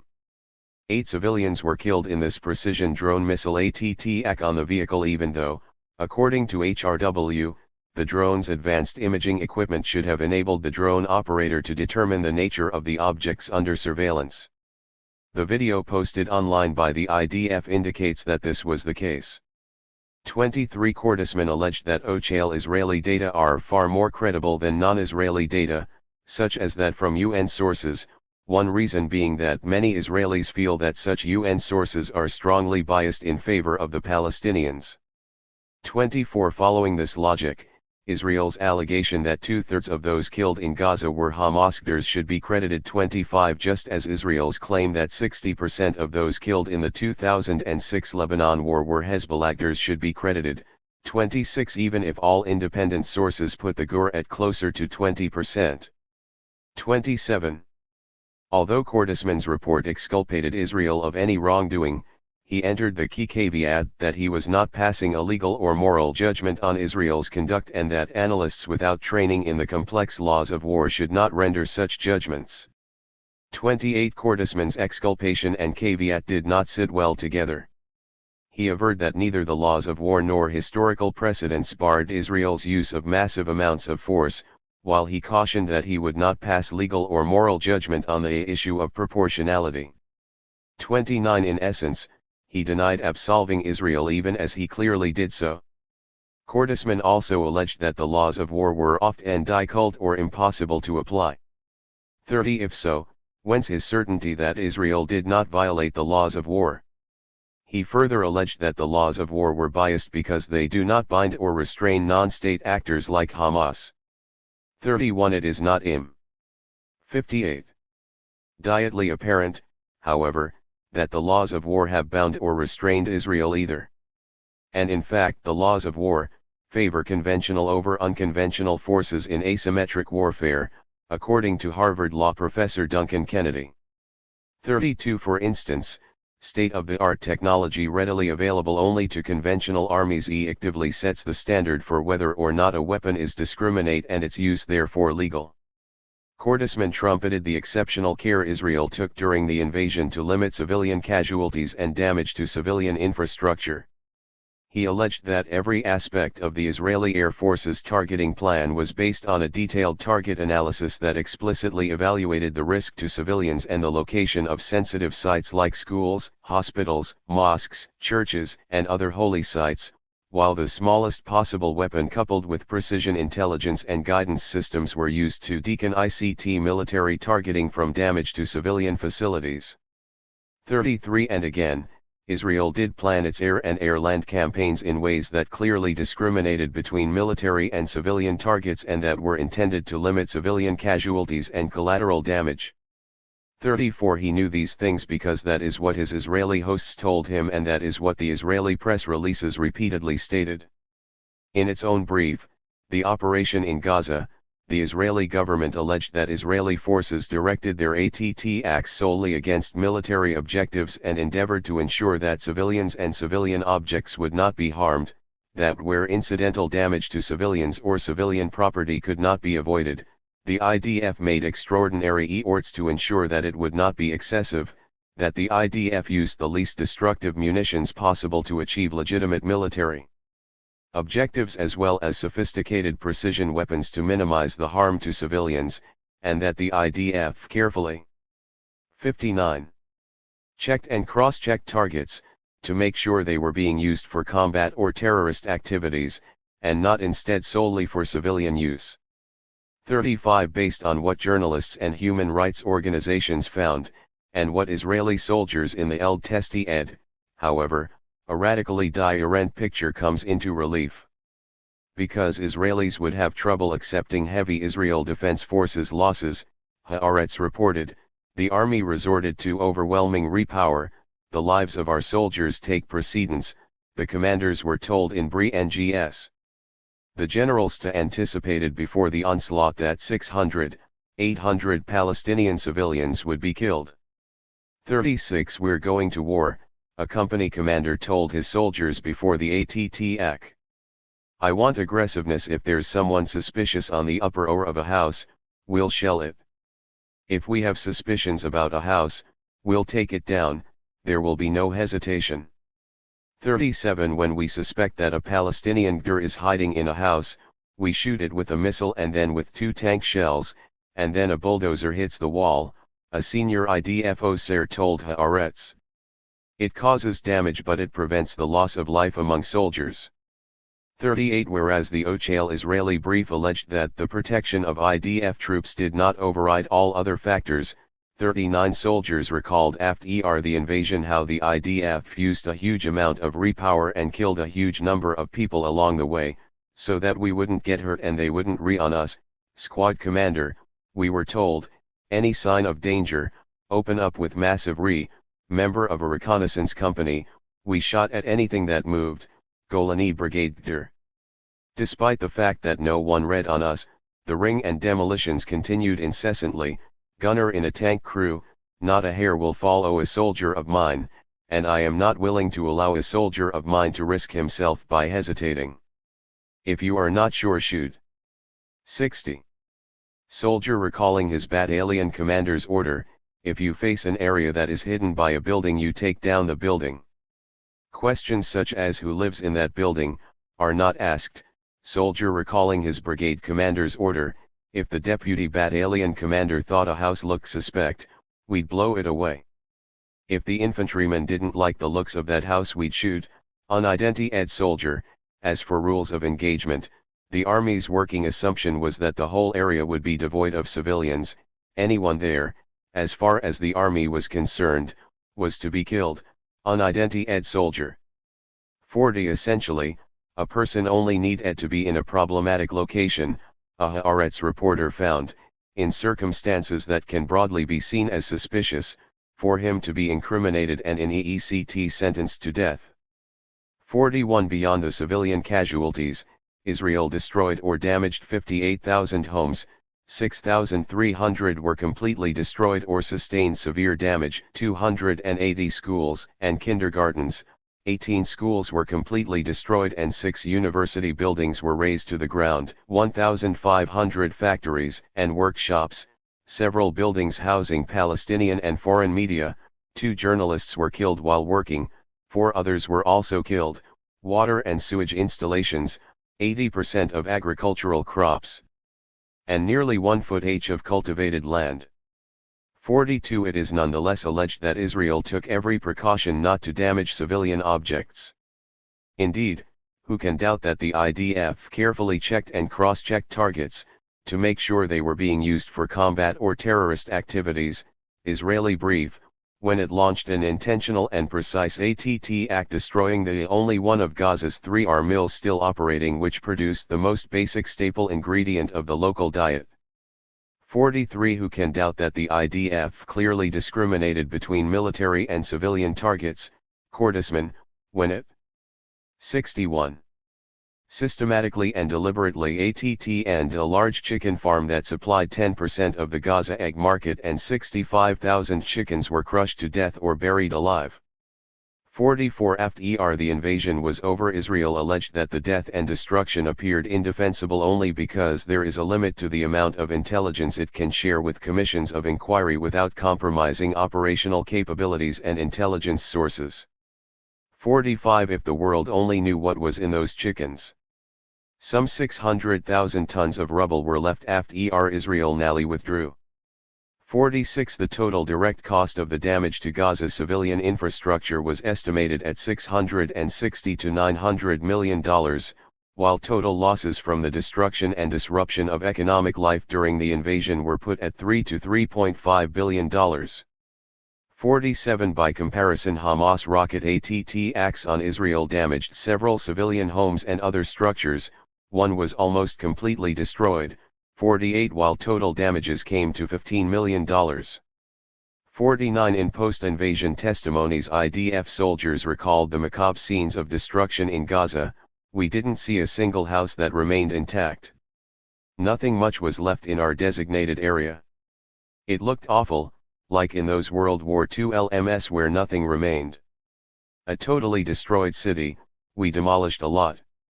There were people who had been in Gaza for 2 days constantly demolishing one house after the other, and we're talking about a whole battalion. One night they saw a terrorist and he disappeared, so they decided he'd gone into a tunnel, so they brought a D9 bulldozer and razed the whole orchard. There was a point where D9s were razing areas. It was amazing. At RST you go in and see lots of houses. A week later, after the razing, you see the horizon further away, almost to the sea. The amount of destruction there was incredible. You drive around those neighborhoods, and can't identify a 62 thing. Not one stone left standing over another. You see plenty of elds, hothouses, orchards, everything devastated. Totally ruined. It's terrible. It's surreal. 51 Veteran of the invasion designed a t-shirt depicting a King Kong, like soldier clenching a mosque while glowering over a city under attack, and bearing the slogan, "If you believe it can be exceeded, then believe it can be destroyed." I was in Gaza, he elaborated, and they kept emphasizing that the object of the operation was to wreak destruction on the infrastructure. 51 The Israeli brief alleged that its overall use of force against Hamas during the Gaza operation was proportional to the threat posed by Hamas. 52 The post-invasion testimonies of Israeli soldiers vividly depicted what such proportional use of force felt like. This was repower such as I had never known. There were blasts all the time, the earth was constantly shaking, on the ground you hear these thunderous blasts all day long. I mean, not just tank shelling, which was a tune we'd long got and used to, but blasts that actually rocked the outpost, to the extent that some of us were ordered out of the house we were quartered in for fear it would collapse. 53 Much of the destruction of civilian buildings and infrastructure, according to Amnesty, was wanton and resulted from deliberate and unnecessary demolition of property, direct attacks on civilian objects and indiscriminate attacks that failed to distinguish between legitimate military targets and civilian objects. 54 The timing and pace of the devastation buttress Amnesty's ending and further undermine official Israeli explanations. Fully 90% of the destruction of civilian buildings and infrastructure, including the destruction of juice, ice cream, biscuit, and Pepsi-Cola factories, reportedly took place in the last days of the invasion in areas fully controlled by the IDF where it met limited resistance, and much 63 of the destruction was wrought by Israeli troops as they withdrew. 55 The official Israeli brief alleged that IDF orders and directions stressed that all demolition operations should be carried out in a manner that would minimize to the greatest extent possible the damage caused to any property not used by Hamas and other terrorist organizations in the thing. 56 Yet, an expanse in eastern Gaza including farms, factories, and homes was virtually at-end. And according to a military expert, Israel's deliberate and systematic destruction of that sector through a combination of bulldozers and anti-tank mines took at least 2 days of hard labor. 57 It might be contended that Israel targeted so many homes because, according to an IDF spokesman whom Kordisman uncritically quotes, Hamas is booby-trapping every home that is abandoned by its residents. 58 But after the invasion, this already implausible argument was fatally undermined when the IDF itself conceded that the scale of destruction was legally indefensible. 59 Still, Deputy Prime Minister Eli Yishai declared, even if the Hamas rockets fall in an open-air SIC or to the sea, we should hit their infrastructure, and destroy 100 homes for every rocket read, and a security official beamed with pride that biotoning buildings believed to be booby-trapped. Israel had broken the DNA of urban guerrillading. 60 Israel targeted not only civilian buildings and infrastructure but also Gaza's cultural inheritance. Fully 30 mosques were destroyed and 15 more damaged during the Israeli assault. Kordisman knew that IDF forces almost certainly were correct in reporting that Hamas used mosques and other sensitive sites in combat. 61 Because that is what his chronologies based on IDF press releases stated. It seems telling, however, that although Israel initially alleged secondary explosions after mosques were hit, it subsequently dropped this defense. 64. Altogether, while it continued to target mosques. 62 In the Goldstone mission's investigation of an intentional Israeli missile attack on a mosque that killed at least 15 people ending services, it found no evidence that this mosque was used for the storage of weapons or any military activity by Palestinian armed groups. 63 Israel's various alibis also could not account for its systematic targeting of minarets, which, being too narrow for snipers to ascend, had no military value. The NAL report of a fact-ending committee headed by South African jurist John Dugard concluded that mosques, and more particularly the minarets, had been deliberately targeted on the grounds that they symbolized Islam. 64 Post-invasion IDF testimony confirmed the indiscriminate targeting of mosques. 65 Israel justified its targeting of educational institutions on the grounds that they contained weapons stores and that rockets had been read from their vicinity. However, when challenged in a specific instance to provide proof for its allegations, Israel conceded that its photographic evidence was from 2007.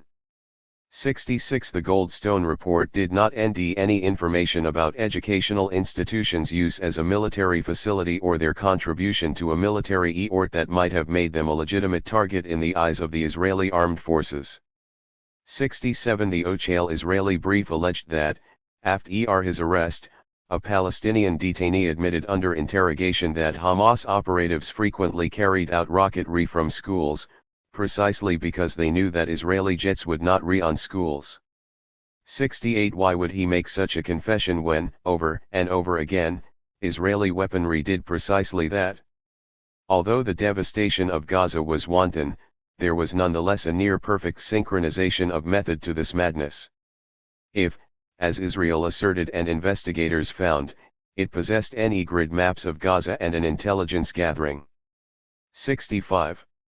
Capacity that remained extremely effective, and if it made extensive use of state-of-the-art precision weaponry, and if 99% of the ring that was carried out by the Air Force hit targets accurately, and if it only once targeted a building erroneously, then, as the Goldstone report logically concluded, the massive destruction Israel unleashed on Gaza's civilian infrastructure must have resulted from deliberate planning and policy decisions throughout the chain of command, down to the standard operating procedures and instructions given to the troops on the ground.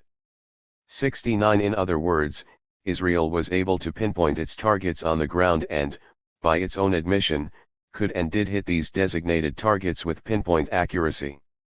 It thus cannot be said that the criminal wreckage resulted from mishap or from a break in the chain of command. What happened in Gaza was meant to happen by everyone from the soldiers in the ELD who executed the orders to the officers who gave the orders to the politicians who approved the orders. The wholesale destruction was to a large extent deliberate, Amnesty similarly concluded, and an integral part of a strategy at different levels of the command chain, from high-ranking officials to soldiers in the ELD. 70. In the face of this wholesale assault on Gazan society, it was still alleged that Israel sought to limit civilian casualties. Kordesman highlighted, for example, that Israel distributed hundreds of thousands of LETS and used its intelligence on cell phone networks in Gaza to issue warnings to civilians. 71 In its OCHAL brief, the Israeli government pointed up its extraordinary steps to avoid harming civilians in its Gaza operation and significant efforts to minimize harm to civilians, such as dropping LETS warning occupants to stay away from Hamas. 66. Strongholds and leave buildings that Hamas was using to launch ATTacks and ATT-emptying to contact occupants by telephone, to warn of impending ATT-acts on particular buildings. 72 In reality, the LETS and phone calls failed to give details of the areas to be targeted, according to human rights reports, and conversely which areas were safe. Moreover, because of the extensive aerial bombardment across the whole of the Gaza Strip, and because the borders with Israel and Egypt were sealed, there was nowhere for the civilian population to have gone. The intended or foreseeable consequence of these so-called warnings amid the indiscriminate and sustained bombing and shelling of Gaza was to create a state of terror, confusion, and panic among the local population. 73 Interior Minister Meir Sheetrit alleged that the army called sick 250,000 telephone calls to the people to leave their houses, causing Amnesty International to observe, there are barely 250,000 households in Gaza. If indeed the Israeli army called that many families to tell them to leave their homes, this would mean that virtually every family was told to do so. 74 In addition to emphasizing its prior warnings, Israel played up its relief efforts during the invasion. The OCHAL brief alleged that during the Gaza operation, Israel sought to provide and facilitate humanitarian assistance and implemented a far-reaching effort to ensure that the humanitarian needs of the civilian population in Gaza were met. 75 Lest Israeli solicitude be doubted, Kordesman repeatedly cited Israeli press statements as well as Israeli Ministry of Defense claims affirming it. 76 He also included an unimpeachable statement from none other than Defense Minister Ehud Barak that we are well aware of the humanitarian concerns, we are doing and will continue to do everything possible to provide all humanitarian needs to the residents of Gaza. 77. 67. The facts on the ground, however, looked rather dire. UN agencies and humanitarian NGOs continued to carry out operations despite extreme insecurity, the United Nations OCE for the Coordination of Humanitarian Affairs, OCHA, observed.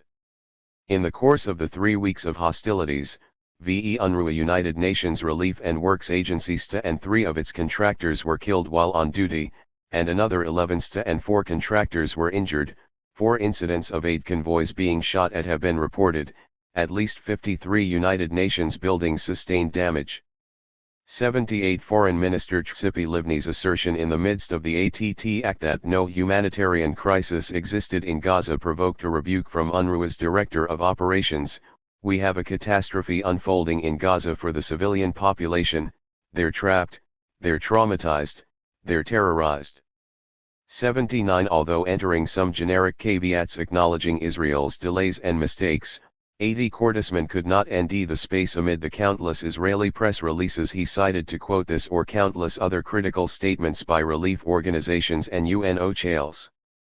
The Goldstone report concluded that Israel violated its obligation to allow free passage of all consignments of medical and hospital objects, food and clothing, that the amounts and types of food, medical and hospital items and clothing allowed in were wholly insufficient to meet the humanitarian needs of the population, and that from its tightening of the blockade in June 2007 to the end of the invasion Israel prevented passage of sufficient goods to meet the needs of the population.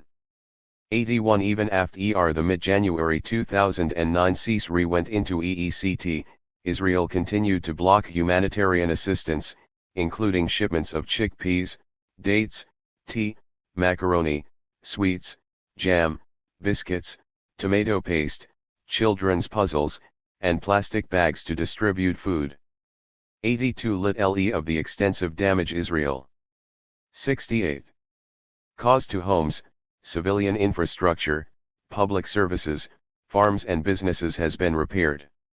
16 respected humanitarian and human rights organizations reported in a comprehensive study released 1 year after the invasion.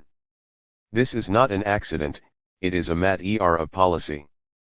The Israeli government's blockade, not only forbids most Gazans from leaving or exporting anything to the outside world, but also only permits the import of a narrowly restricted number of basic humanitarian goods. The study found that as a direct result of the continuing Israeli blockade, all kinds of construction material, cement, gravel, wood, pipes, glass, steel bars, aluminum, tar, and spare parts are in desperately short supply or completely unavailable. 90% of the people of Gaza continue to suffer power cuts of 4 to 8 hours a day, while the rest still have no power at all. Thousands were left to an existence without piped water, and there were long delays in or denial of entry of basic educational supplies such as textbooks and paper, while children, already traumatized by the military offensive, cannot learn and develop in these unsafe and unsanitary conditions. 83 Israel's interference with humanitarian relief efforts during the Gaza invasion was part and parcel of its broader attack on UN agencies. After visiting an UNRWA building that had been set ablaze when Israel red-white phosphorus shells at it, UN Secretary General Ban Ki-moon said, "I am just appalled, it is an outrageous and totally unacceptable attack against the United Nations." 84 AU.N commissioned board of inquiry that investigated assaults on multiple UN sites during the Gaza invasion found Israel culpable inter alia for a direct and intentional strike that killed 3 young men at an UNRWA school sheltering some 400 people, ring a series of mortar shells that struck the immediate vicinity of an UNRWA school, killing and injuring scores of people, a grossly 69. Negligent white phosphorus attack amounting to recklessness on the hub and nerve center for all UNRWA operations in Gaza, and a highly negligent white phosphorus attack amounting to reckless disregard on an UNRWA school sheltering some 2,000 people, killing 2 children and injuring 13. It also found that in one incident a UN warehouse was damaged by a Qassam-type rocket that had most likely been read from inside Gaza by Hamas or another Palestinian faction. The Board of Inquiry concluded that no military activity was carried out from within United Nations premises in any of the incidents, that Israel must have expected that Palestinians would respond to the ongoing attacks by seeking refuge within UNRWA premises, on the assumption that United Nations premises would be immune from attack, and that Israel continued to make false allegations that Hamas militants had been ringed from UN premises even after it ought to have been known that they were untrue. 85 Dismissing the UN report as unfair and one-sided, Israeli President Shimon Peres declared, "We will never accept it. It's outrageous." Defense Minister Barak alleged that an internal IDF investigation irrefutably belied the allegations, proving that we have the most moral army in the world. 86 In addition to impeding humanitarian relief, Israel blocked medical assistance to Palestinians. Kurdistan presented as fact the Israeli accusation that during the invasion Hamas prevented medical evacuation of Palestinians to Israel. 87 Even though Hamas had no control over medical referrals to Israel. 88 Prior to the invasion Israel deprived ailing Gazans of access to medical care abroad and held them hostage to collaborating with Israeli intelligence in exchange for an exit permit. 89 While the official Israeli brief boasted that during the invasion many chronically ill patients left Gaza for 70. treatment abroad, 90 human rights organizations reported that Israel created nearly insuperable obstacles to prevent these patients from accessing such treatment. 91. Since the Israeli siege began in 2006, nearly 300 Gazans seeking health care have died because of the border closure. 92. The normally discreet International Committee of the Red Cross issued a public reprimand to Israel after a shocking incident during the invasion in which Israeli soldiers turned back a Red Cross rescue team dispatched to aid injured Palestinians, leaving them to die.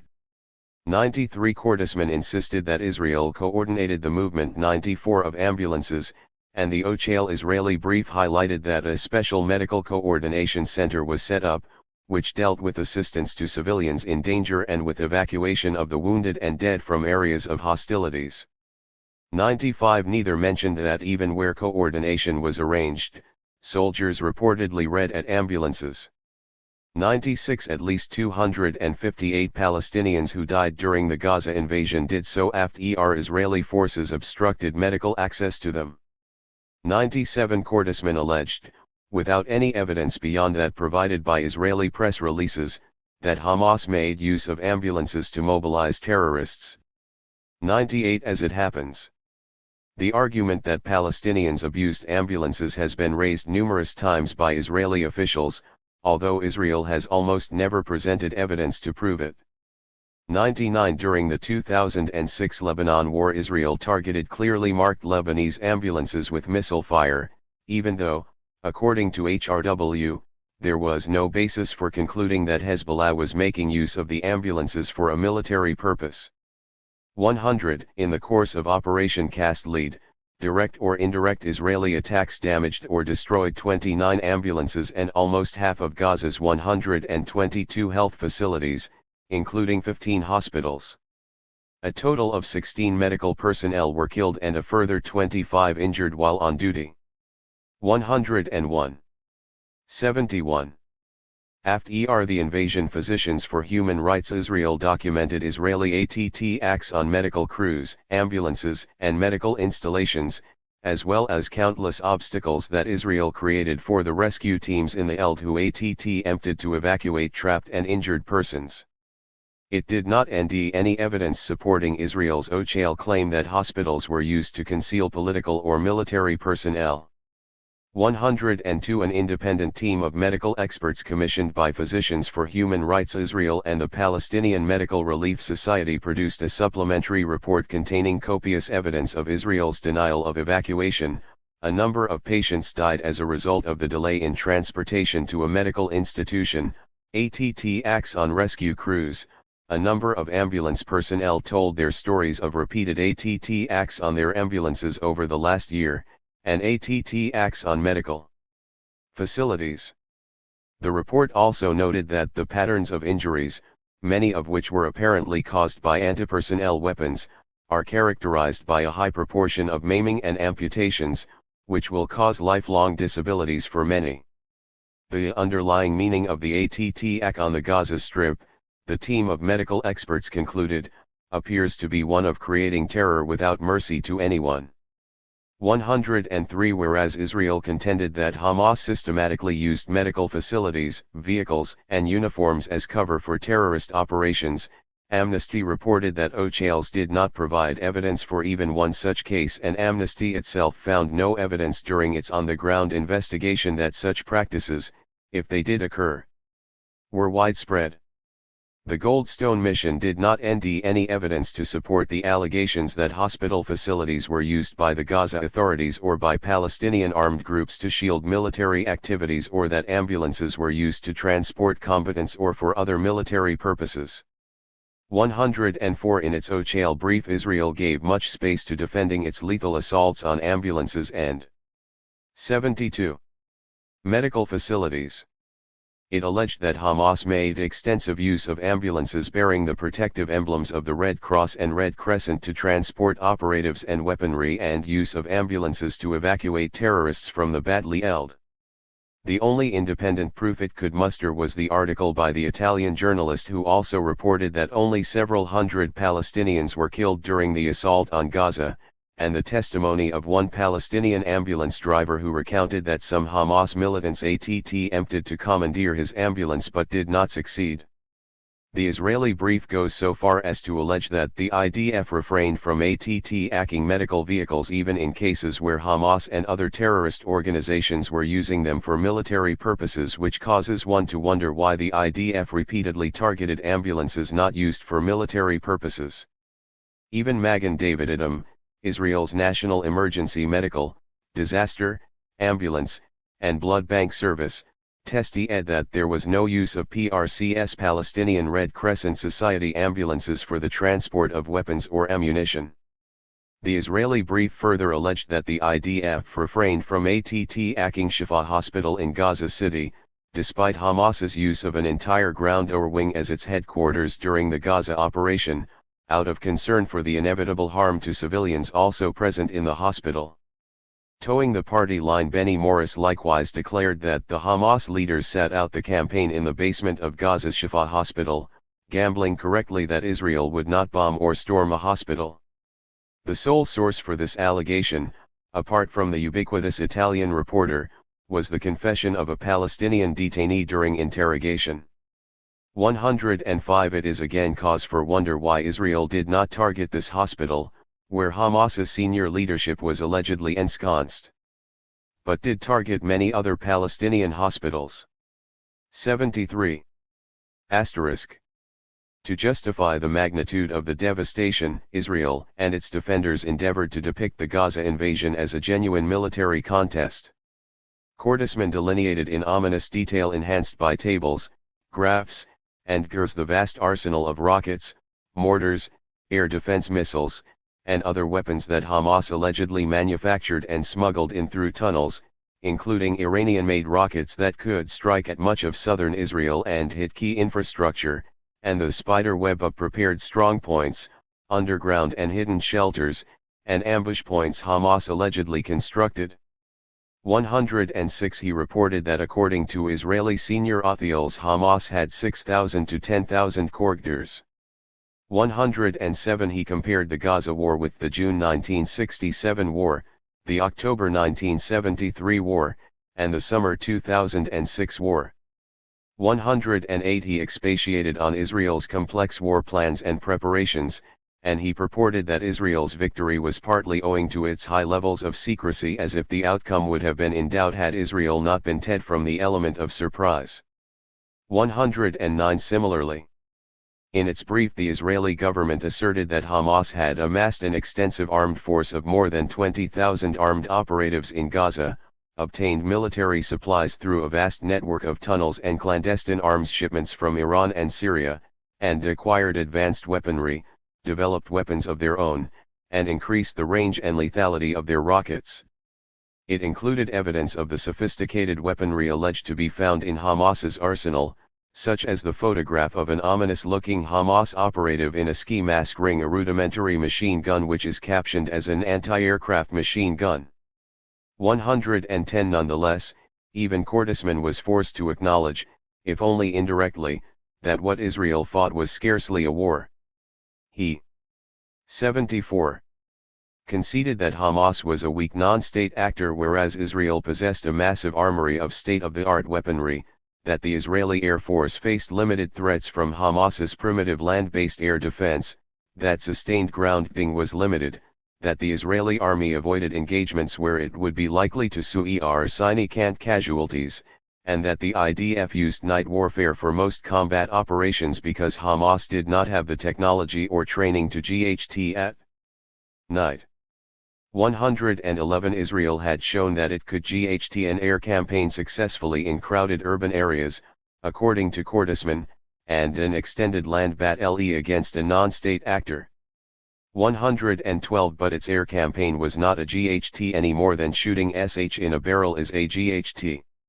As if to bring home this analogy, he quoted a senior Israeli Air Force officer: the IAF had owned some 3,000 successful sorties over a small dense area during 3 weeks of DING without a single accident or loss. Unsurprisingly, insofar as the planes operated in an environment free of air defenses, enjoying complete aerial superiority. 113 Neither did Israel GHT a land battle. The other side was poorly equipped, barely present in the con-ICT zones, and engaged by Israeli forces only when it could not GHT back. Not all Israelis celebrated their country's overwhelming victory in this non-war. It is very dangerous for the Israel Defense Forces to believe it won the war when there was no war, a respected Israeli strategic analyst warned.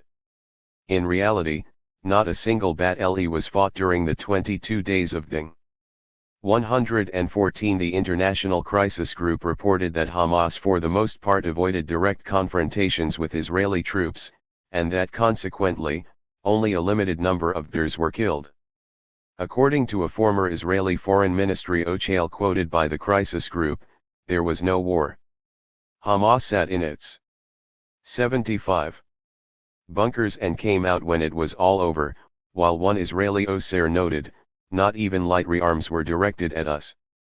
One doesn't see Hamas that much, they mostly hide. 115 The post-invasion testimonies of IDF soldiers repeatedly confirmed the near absence of an enemy in the Eld, there was nothing there. Ghost towns. Except for some livestock, nothing moved, most of the time it was boring. There were not really too many events, some explosives are found in a house, weapons, tiny cans to like that, but no real resistance. I did not see one single Arab the whole time we were there, that whole week. Everyone was disappointed about not engaging anyone, usually we did not see a living soul. Except for our soldiers, of course. Not a soul. Go ahead and ask soldiers how often they encountered combatants in Gaza. Nothing. There was supposed to be a tiny resistance force upon entry, but there just wasn't. Nearly no one ran into the enemy. I know of 2 encounters during the whole operation. The soldiers, too, were disappointed for not having had any encounters with terrorists.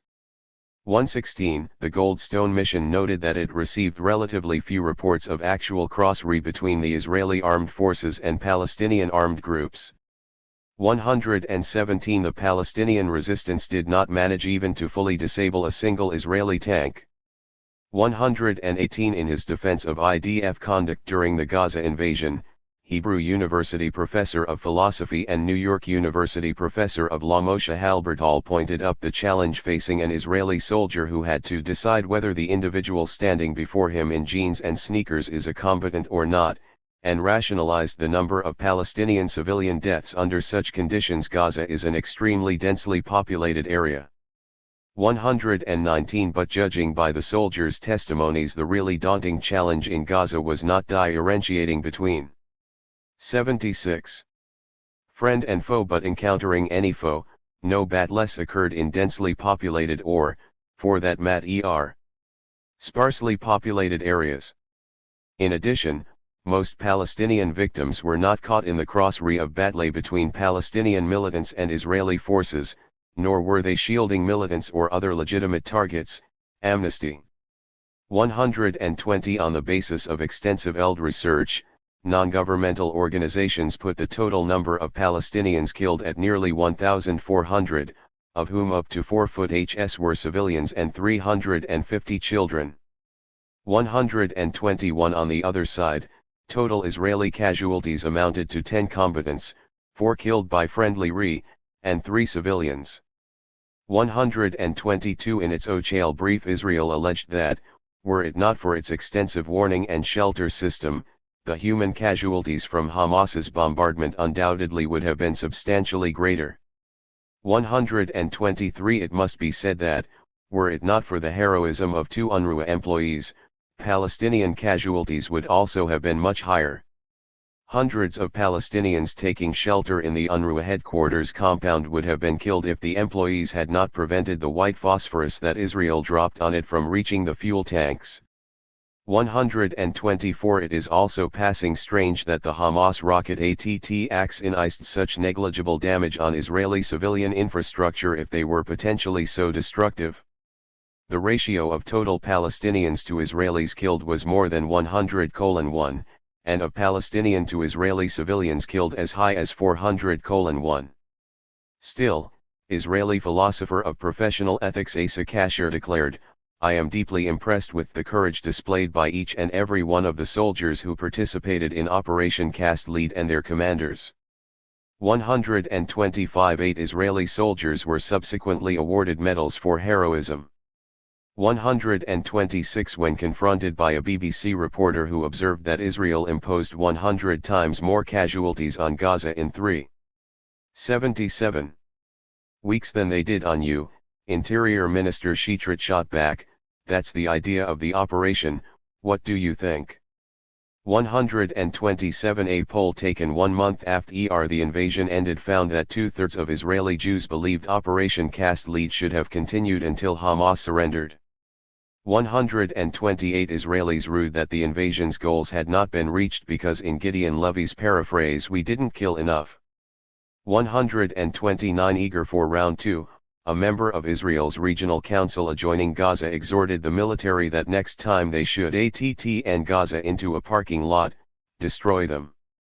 130 The casualty gers ATT stayed not to a war but to a massacre, or, as Duncan Kennedy put it, they were typical of a particular kind of police action that Western colonial powers have historically undertaken to convince resisting native populations that unless they stop resisting they will suffer unbearable death and deprivation. 131 Indeed. An Israeli soldier posted in the Gaza Strip later recollected how Operation Cast Lead was largely conducted by remote control. It feels like hunting season has begun, he mused. Sometimes it reminds me of a PlayStation computer game. You feel like a child playing around with a magnifying glass, another remembered, burning up ants. 132 The modus operandi of Operation Cast Lead pointed up the aptness of the soldiers' metaphors. An HRW study homed in on Israel's unlawful use of white phosphorus in Gaza. Although it is used primarily to obscure military operations on the ground, white phosphorus ignites and burns on contact with oxygen, generating a dense white smoke. It can also be used as an incendiary weapon. When making contact with skin, white phosphorus causes hoary burns, sometimes to the bone, as it reaches temperatures of 1,500 degrees Fahrenheit, 816 degrees Celsius. HRW concluded that Israel repeatedly exploded white phosphorus. 78. Munitions in the air over populated areas, killing and injuring civilians, and damaging civilian structures, including a school, a market, a humanitarian aid warehouse and a hospital, and that such use of white phosphorus indicates the commission of war crimes. It further found that, insofar as Israel wanted an obscurant for its forces, it could have used smoke shells, manufactured by an Israeli company, that Israel's persistent use of white phosphorus where no Israeli forces were present on the ground indicated it was being used as an incendiary weapon, that in its targeting of the UNRWA headquarters in Gaza City, which warehoused vast quantities of humanitarian food and medical supplies, the IDF kept ring white phosphorus despite repeated warnings from UN personnel about the danger to civilians, that Israel targeted the U.NS school in Beit Lahia despite the fact that the UN had provided the IDF with the GPS coordinates of the school prior to military operations, and that Al-Quds Hospital, also a target, was clearly marked and there does not appear to have been ding in that immediate area. It deserves special emphasis that the U.S. manufactured all of the white phosphorus shells recovered by HRW in Gaza. 133 The PlayStation-like nature of the massacre was underscored in another HRW study documenting Israel's high-tech assaults on Gaza's population. Israel's drone-launched missiles, it reported, are incredibly precise. In addition to the high-resolution cameras and other sensors on the drones themselves, the missile read from a drone has its own cameras that allow the operator to observe the target from the moment of ring. If a last-second doubt arises about a target, the drone operator can use the missile's remote guidance system to divert the red missile, steering the missile away from the target with a joystick. In the 6 ATT acts killing 29 civilians, 8 of them children, that it investigated, HRW found that 79. No Palestinian Gders were present in the immediate area of the ATT act at the time, and that VE of the 6 ATT acts took place during the day, when civilians were shopping, returning from school, or engaged in other ordinary activities, which they most likely would not have done had Palestinian Gders been in the area at the time. 134 The devastation wrought on Gaza clearly went beyond the declared mission of eliminating terrorists and terrorist infrastructure or even collective punishment of Palestinian civilians. The systematic destruction of houses, schools, colleges, farms, mosques, and so on, which seemed to be aimed at making Gaza literally unlivable, raises the question, what was Israel really trying to do? In fact, the massive destruction was both critical and integral to the success of Operation Cast Lead.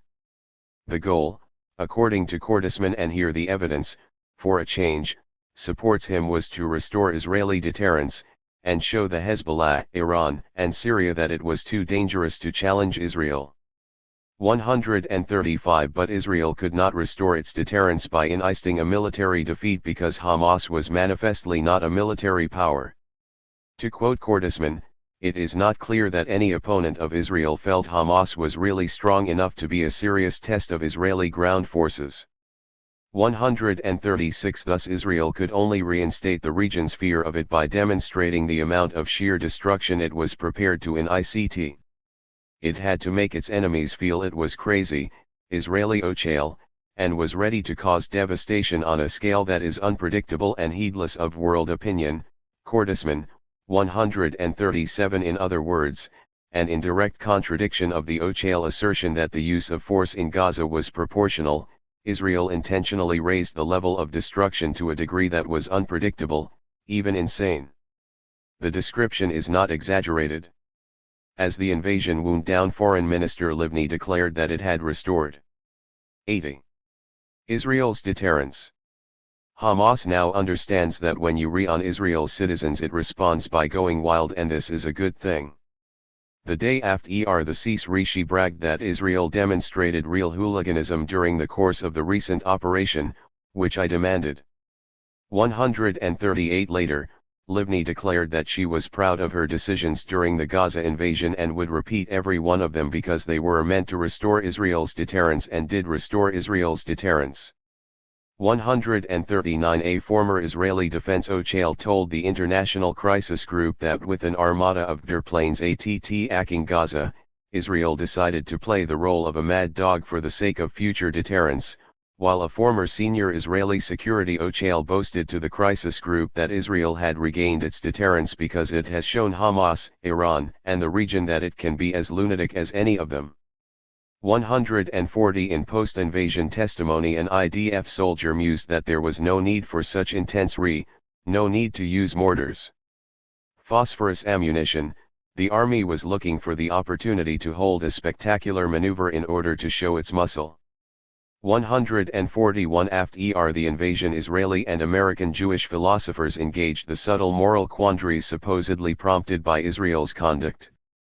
Hawkish philosopher A posited that Israel should favor the lives of its own soldiers over the lives of the neighbors of a terrorist. 142 While dovish philosophers B and C rejoined that in the war against terrorism it did not so see that Israel was not intending to kill civilians, its soldiers must intend not to kill civilians. 143 It appears that both sides in this learned disputation on the right balance between preserving the life of a soldier and the life of an enemy civilian somehow missed the crux of what happened. Upon invading, the IDF intentionally and indiscriminately blasted and reduced to rubble everything in sight. Thus, the Goldstone report makes clear that ANE assessment 81 of whether or not Israel properly applied the international humanitarian law principle of proportionality was beside the point, because deeds by the Israeli armed forces and words of military and political leaders prior to and during the operations indicate that, as a whole, they were premised on a deliberate policy of disproportionate force aimed not at the enemy but at the civilian population. The report also makes clear that ANE assessment of whether or not Israel properly applied the international humanitarian law principle of distinction between combatants and civilians was beside the point, because the EACTIV rules of engagement, standard operating procedures and instructions to the troops on the ground appear to have been framed in order to create an environment in which due regard for civilian lives and basic human dignity was replaced with disregard for basic international humanitarian law and human rights norms. 144 While philosophers debated the correct interpretation of the laws of war and both sides tacitly imputed to Israel the honorable motive of wanting to obey them, in reality the premise of Israel's assault on Gaza and the essential precondition for its success was the wholesale breach of these laws. The cumulative evidence against the Ochale and un-Ochale Israeli versions of Operation Cast Lead points to Israel's criminal liability both in its decision to launch and its conduct during the Gaza invasion. Indeed, far from reckoning the death and destruction as collateral damage, the post-invasion reports of human rights organizations and the confessions of Israeli soldiers make clear that the goal of the Gaza invasion was precisely to demonstrate to Palestinians and neighboring states that Israel was ready, willing, and able to incite disproportionate violence, what Israeli officials themselves called mad and lunatic levels of violence on a civilian population. 83. 4 of human shields and Hasbara. A close look at Israeli actions during Operation Cast Lead sustains the conclusion that the massive death and destruction visited on Gaza were not an accidental byproduct of the invasion, but its barely concealed objective. To dect culpability for this premeditated slaughter, Israel persistently alleged that Palestinian casualties resulted from the use by Hamas of civilians as human shields. Indeed, throughout its attack, Israel strove to manipulate perceptions by controlling press reports and otherwise tilting Western coverage in its favor.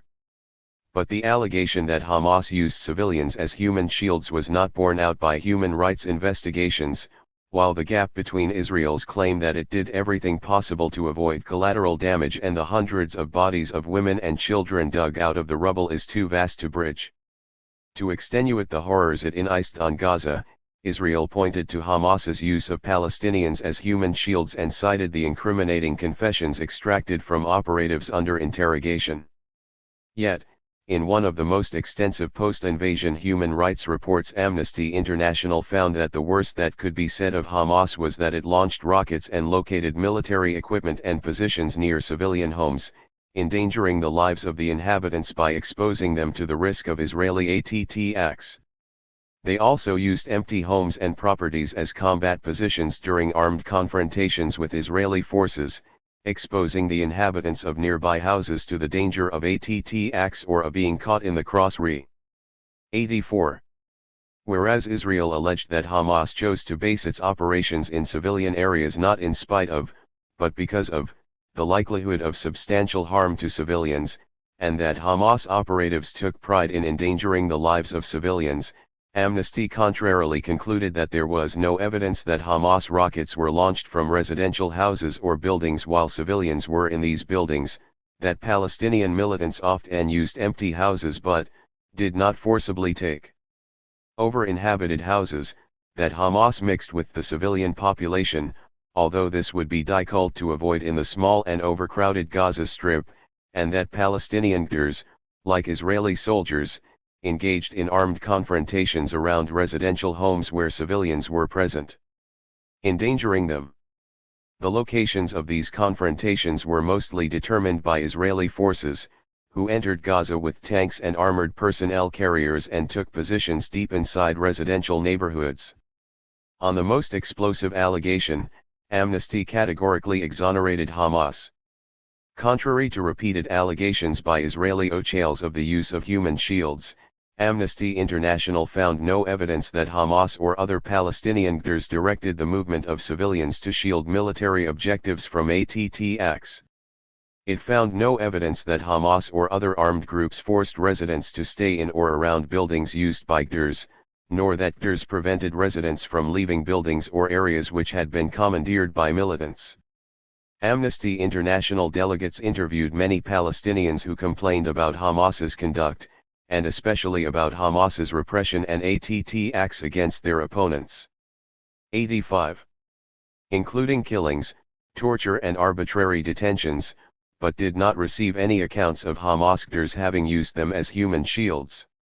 In the cases investigated by Amnesty International of civilians killed in Israeli attacks, the deaths could not be explained as resulting from the presence of shielding among civilians, as the Israeli army generally contends.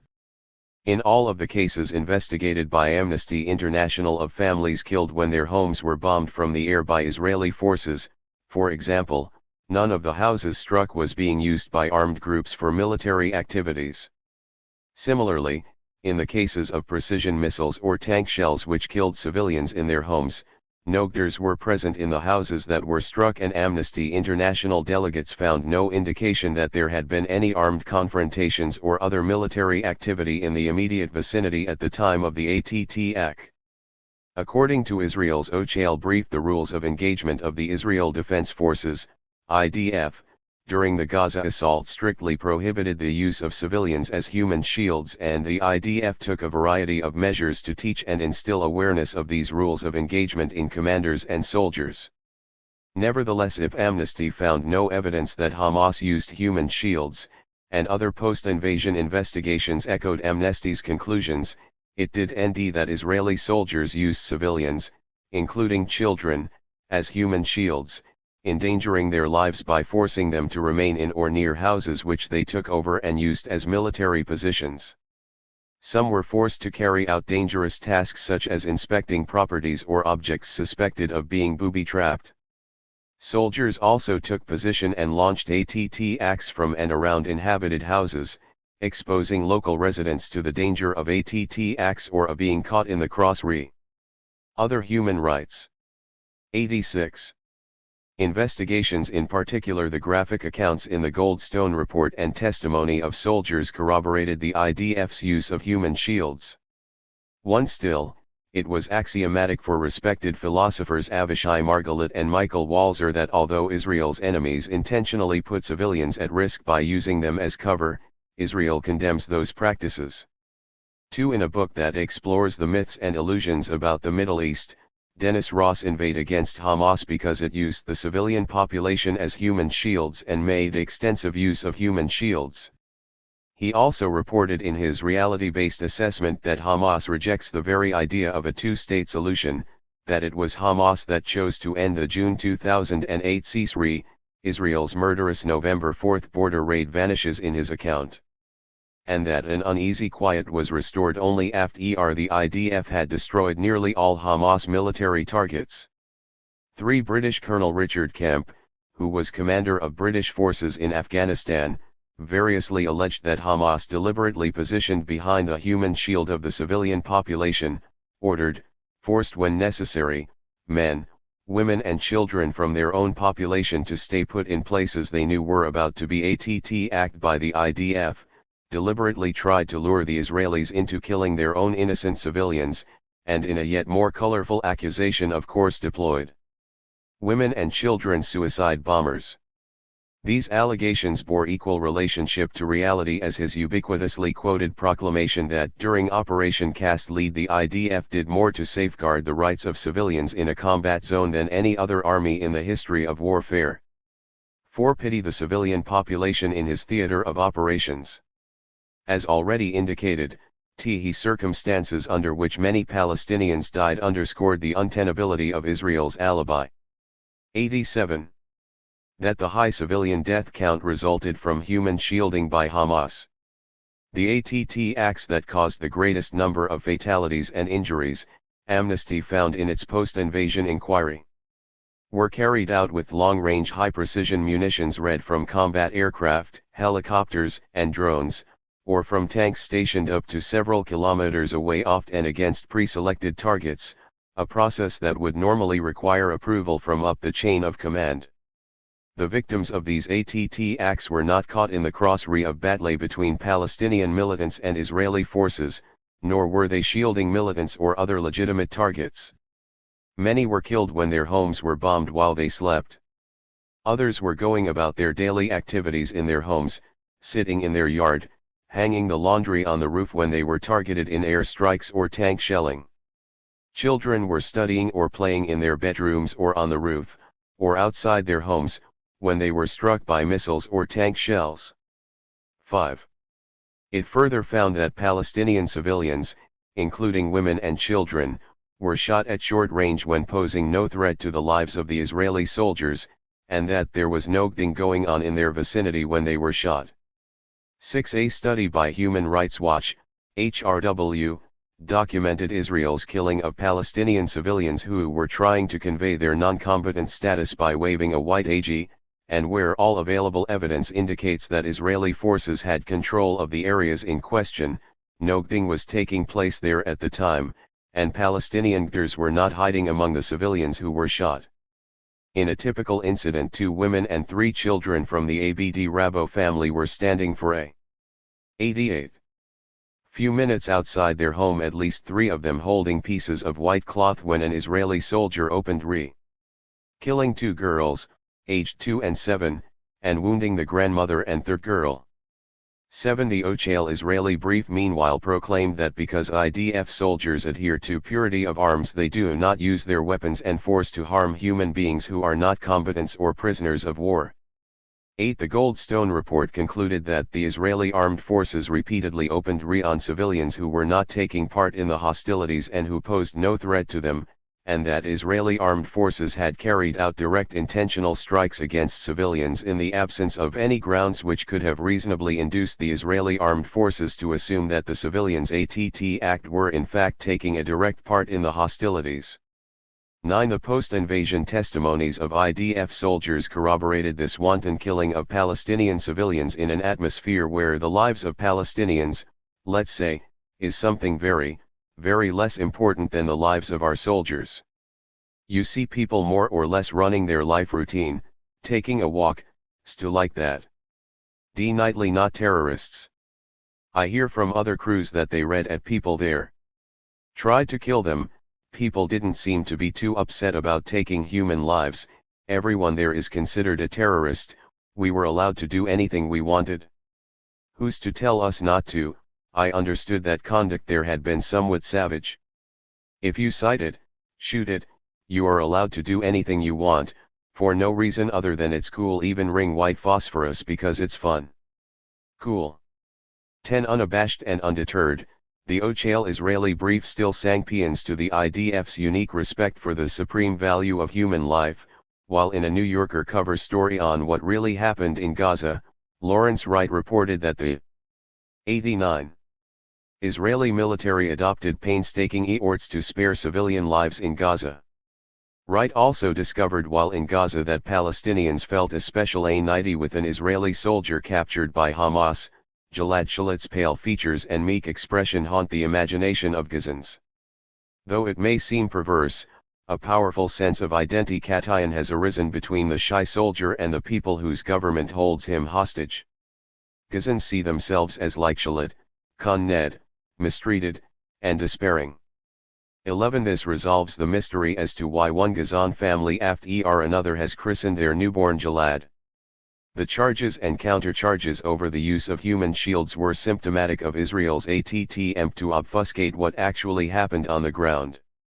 In fact, Israel began its Hasbara, propaganda, preparations 6 months before the invasion was launched in December 2008, and a centralized body in the Prime Minister's OCE, the National Information Directorate, was specifically tasked with coordinating Israeli Hasbara. 12. Nonetheless, Anthony H. Cordesman's diagnosis after world opinion turned against Israel was that it had not sufficiently invested in the war of perceptions. Israel did little to explain the steps it was taking to minimize civilian casualties and collateral damage on the world stage. It certainly could and should have done far more to show its level of military restraint and make it credible. 13. In the opinion of Haaretz.com senior editor Bradley Burston, the problem was that Israelis are execrable at public relations, while according to respected Israeli political scientist Shlomo Avinri the world took a dim view of the Gaza invasion because of the name given to the operation, which greatly affects the way in which it will be perceived. 14. 90. But if the micromanaged PR blitz ultimately did not convince, the problem was not that Israel failed to convey adequately its humanitarian mission or that the whole world misperceived what happened. Rather, it was that the scope of the massacre was so appalling that no amount of propaganda could disguise it. This was especially true after the invasion was over, when foreign reporters could no longer be barred on the specious pretexts Israel had concocted to impose the most draconian press controls in the history of modern warfare. 15. Controls that put the state of Israel in the company of a handful of regimes around the world which regularly keep journalists from doing their jobs, Foreign Press Association, and that were outrageous and should be condemned by the international community. Reporters Without Borders. 16. More than a half year after the invasion, Israel continued to obstruct the passage of human rights organizations such as Amnesty, HRW, and B'Tselem into Gaza. If Israel has nothing to hide, HRW asked, why is it refusing to allow us in? 17. Soon after the invasion ended, and to the chagrin of Cordesman and Israeli Ochaledom, Several Israeli media outlets circulated the testimonies of combat pilots and infantry soldiers who either committed war crimes or witnessed them in Gaza. A few months later, the Israeli organization Breaking the Silence published another compilation of damning IDF testimonies. In its Ochale brief, Israel reassuringly alleged that Israel is an open and democratic society which fully respects the freedom of speech. Information on possible misconduct of soldiers reaches the IDF authorities in various ways. 18 But after publication of the critical IDF testimonies, the Israeli Foreign Ministry called on European governments that funded Breaking the Silence to terminate their support. 19 Apart from Ochale denials that carried little credibility, what would induce the soldiers to lie? 20 The reaction to 91. These IDF testimonies oscillated between shock and minimization. 21 Like the LM character Captain Louis Renault, who was shocked, to discover that people were gambling in Casablanca, Ochales expressed disbelief that Israeli soldiers could have engaged in criminal conduct. But such behavior was the natural continuation of the last 9 years, when soldiers killed nearly 5,000 Palestinians, at least half of them innocent civilians, nearly 1,000 of them children and teenagers, Gideon Levy observed, mocking the feigned Ochale consternation. Everything the soldiers described from Gaza, everything, occurred during these blood-soaked years as if they were routine events. Israeli Ochales sought to minimize the PR damage of these confessions by asserting it was much ado about a few rotten apples. But such a pretense also lacked credibility. The criminal behavior of individual soldiers was the inexorable consequence and part and parcel of the criminal nature of the enterprise itself, to restore Israel's deterrence capacity by using massive lethal force against a defenseless society. These are not instances of errant Levy continued, but of deliberate resulting from an order. 22 The stories of this publication prove that we are not dealing with the failures of individual soldiers, and est instead to failures in the application of values primarily on a systemic level, the Israeli editors of the incriminating IDF testimonies observed. The massive and unprecedented blow to the infrastructure and civilians of the Gaza Strip was a direct result of IDF policy. 23 Hundreds of civilians were not killed by mistake or by a handful of rotten apples. The Public Committee Against Torture in Israel concurred in its extensive study 24 partly on the basis of Israeli soldiers' testimonies. The Goldstone report concluded that the repeated failure to distinguish between combatants and civilians appears to have been the result of deliberate guidance issued to soldiers. 92.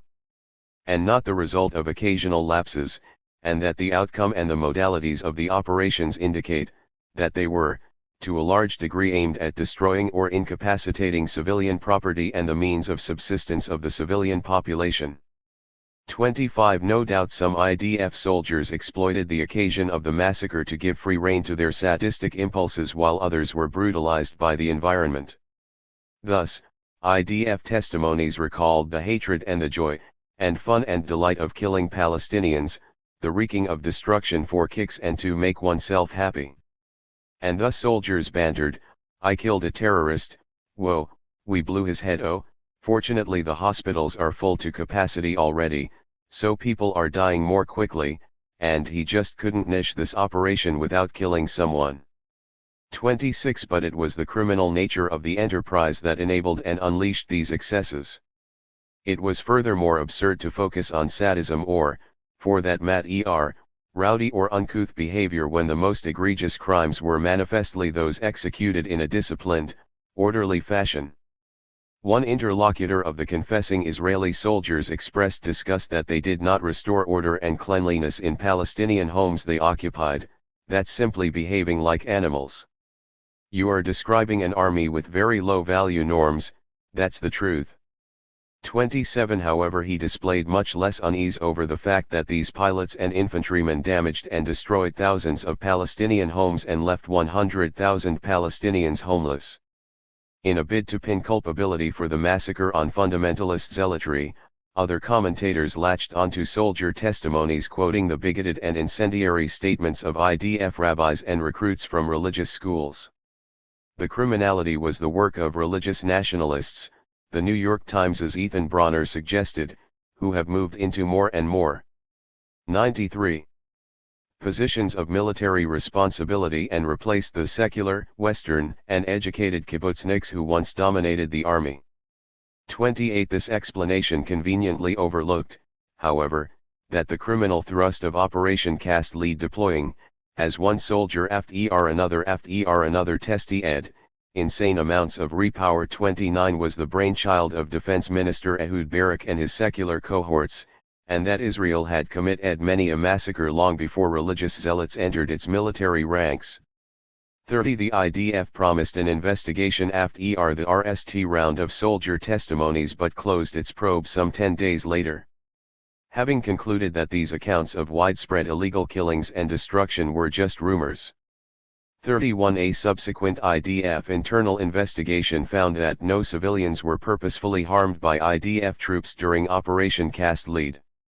Barak lauded the probe because it once again proves that the IDF is one of the most moral armies in the world. The Ochel Israeli brief alleged that Israel's legal and judicial apparatus is fully equipped and motivated to address alleged violations of national or international law by its commanders and soldiers. According to HRW, however, the investigative results make clear that the Israeli military will not objectively monitor itself, while Amnesty noted that the Army's claims appear to be more an attempt to shirk its responsibilities than a genuine process to establish the truth. The Goldstone report concluded that there are serious doubts about the willingness of Israel to carry out genuine investigations in an impartial, independent, prompt and effective way. 32 It is emphatically untrue, however, that no Israeli was punished for crimes committed during the Gaza invasion. One soldier was sentenced to prison time for stealing a Palestinian's credit card. 33 As the human rights reports quoted here demonstrate, the brazenness of Israel's attack on Gaza and the barefacedness. 94 of Israel's attempt to spin public perceptions ultimately backread. One important sign of the unintended consequences of Operation Cast Lead for Israel came in an unprecedented move by Amnesty International in the wake of the attack on Gaza. Among the human rights reports documenting the death and destruction, the Amnesty publication Fueling Con-ICT, Foreign Arms Supplies to Israel/Gaza merits special attention. 34 This landmark study called for a cessation of arms supplies to the parties to the Con-ICT as well as the imposition by the United Nations of a comprehensive arms embargo. Amnesty International is calling on the UN, notably the Security Council, to impose an immediate, comprehensive arms embargo on all parties to the Con-ICT, and on all states to take action individually to impose national embargoes on any arms or weapons transfers to the parties to the Con-ICT until there is no longer a substantial risk that such arms or weapons could be used to commit serious violations of international law. Amnesty proceeded to inventory the foreign manufactured weapons used by Israel during the Gaza invasion, such as the U.S.-made white phosphorus shells, tank ammunition, and guided missiles, as well as the scheduled U.S. arms deliveries to Israel just before and during the invasion. It reported that the USA has been by far the major supplier of conventional arms to Israel, that the USA has provided large funding each year for Israel to procure arms despite U.S. legislation that restricts such aid to consistently gross human rights violators, and that Israel's military intervention in the Gaza Strip has been equipped to a large extent by U.S. supplied weapons, munitions, and military equipment paid for with U.S. taxpayers' money. The report also inventoried the supply of foreign-made weapons to Palestinian armed groups, on a very small scale compared to Israel. Amnesty's call for a comprehensive arms embargo on Israel and Palestinian armed groups marked a milestone in 95. The Israel-Palestine Con-ICT. Taking note that Israel used U.S. manufactured weapons when it committed violations of the laws of war, human rights organizations have in the past called on the U.S. to restrict both military assistance to Israel and Israel's use of spec-IC weapons so long as it systematically violated the law. 35 However, no human rights organization had ever produced such a detailed accounting of foreign weapons suppliers to Israel or called so aggressively for a comprehensive arms embargo by these suppliers. Predictably, the Obama administration rejected Amnesty's Call 36, and amnesty came under ATT Act from Abraham H. Foxman of the Anti-Defamation League for its pernicious and biased report that is doing nothing short of denying Israel the right to self-defense. 37 It might be speculated that Amnesty's unprecedented call for an embargo reacted a broader revulsion at the Gaza massacre among the international community, not least among liberal American Jews. I will return to this point presently, but I want to briefly report on my own trip to Gaza after the invasion.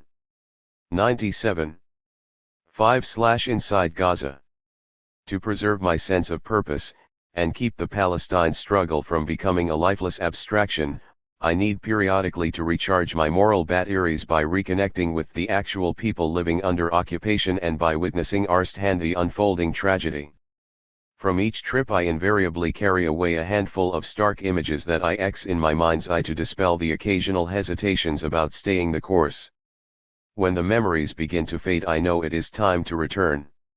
And so, in June 2009, 6 months after the invasion, I joined a delegation that journeyed to Gaza for a brief visit. Though I had been to Gaza before, most of my time during previous trips to the region was spent with friends in the West Bank. Israel has prohibited me from entering the country for 10 years, thereby making it impossible for me to visit the West Bank, allegedly because I am a security risk. An editorial in Haaretz titled "Who's Afraid of Finkelstein?"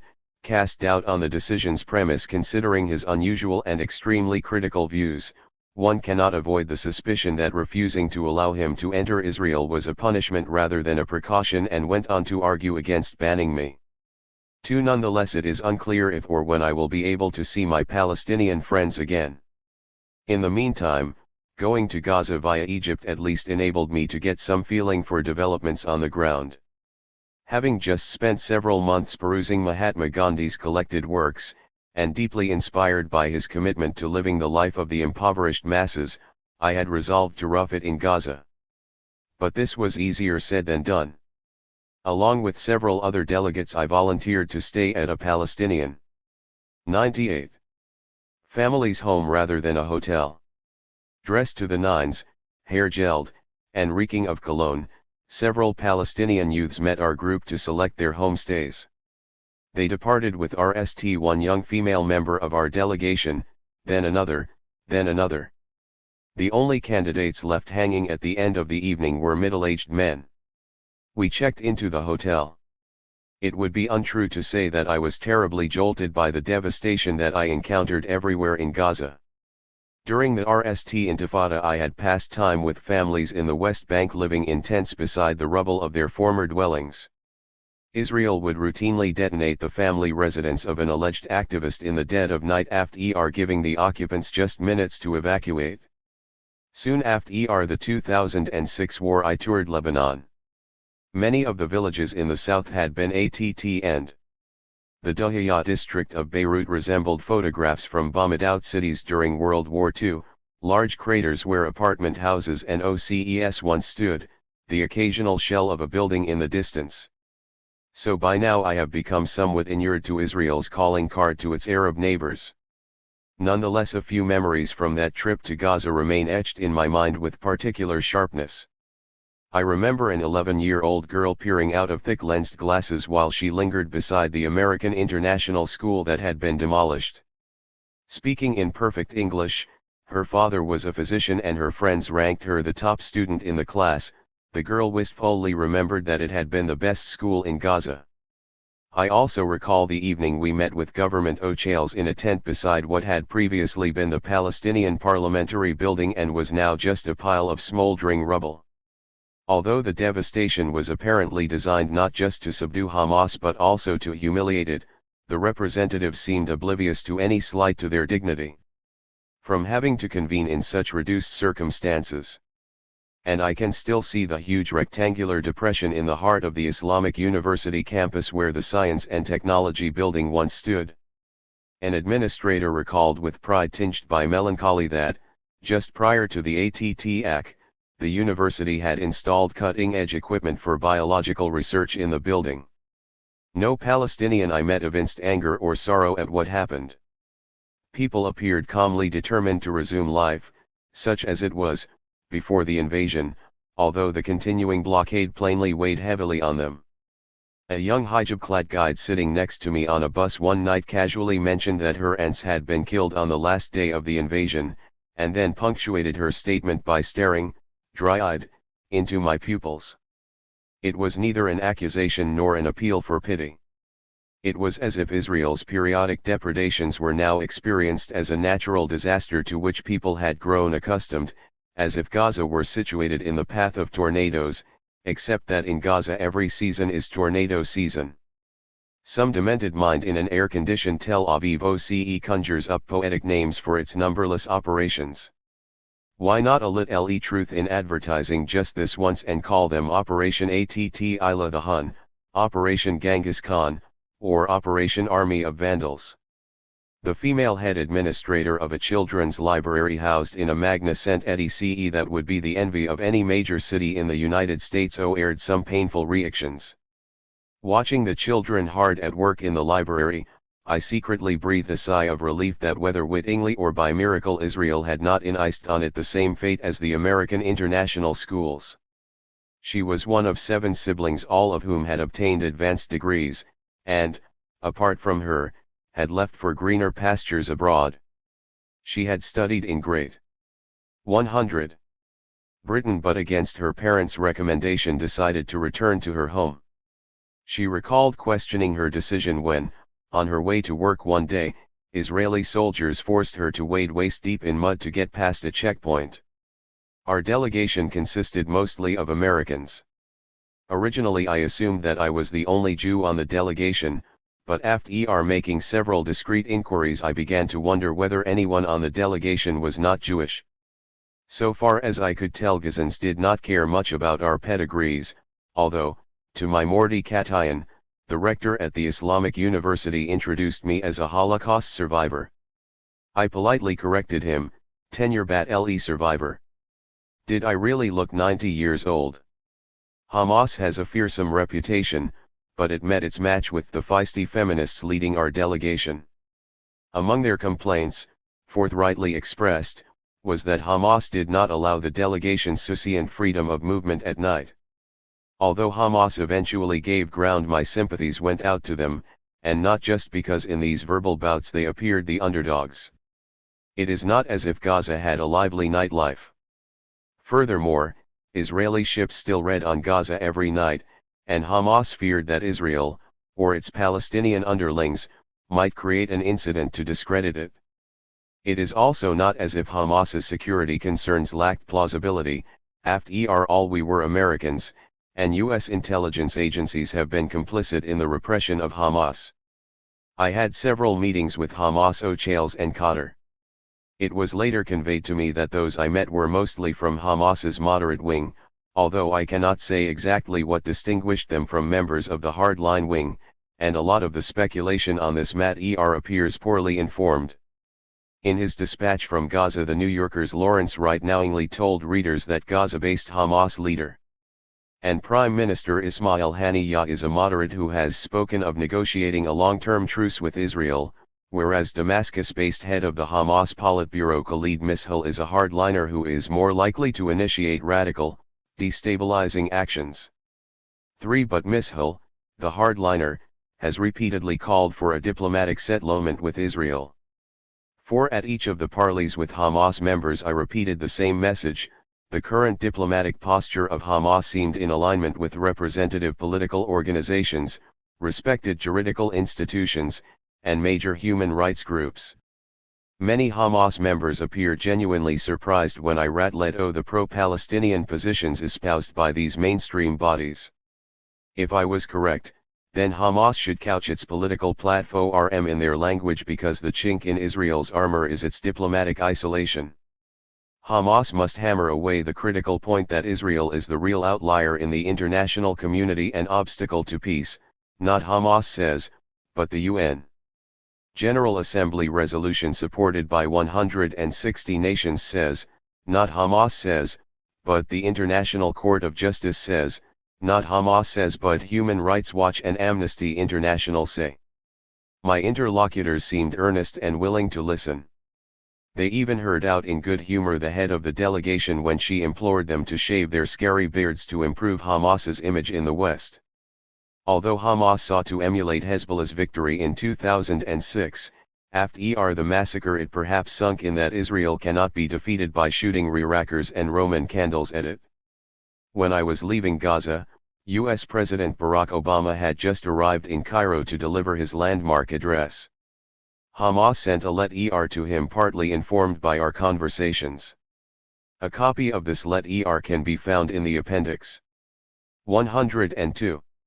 For most of the time in Gaza, our delegation was guarded by young Hamas militants.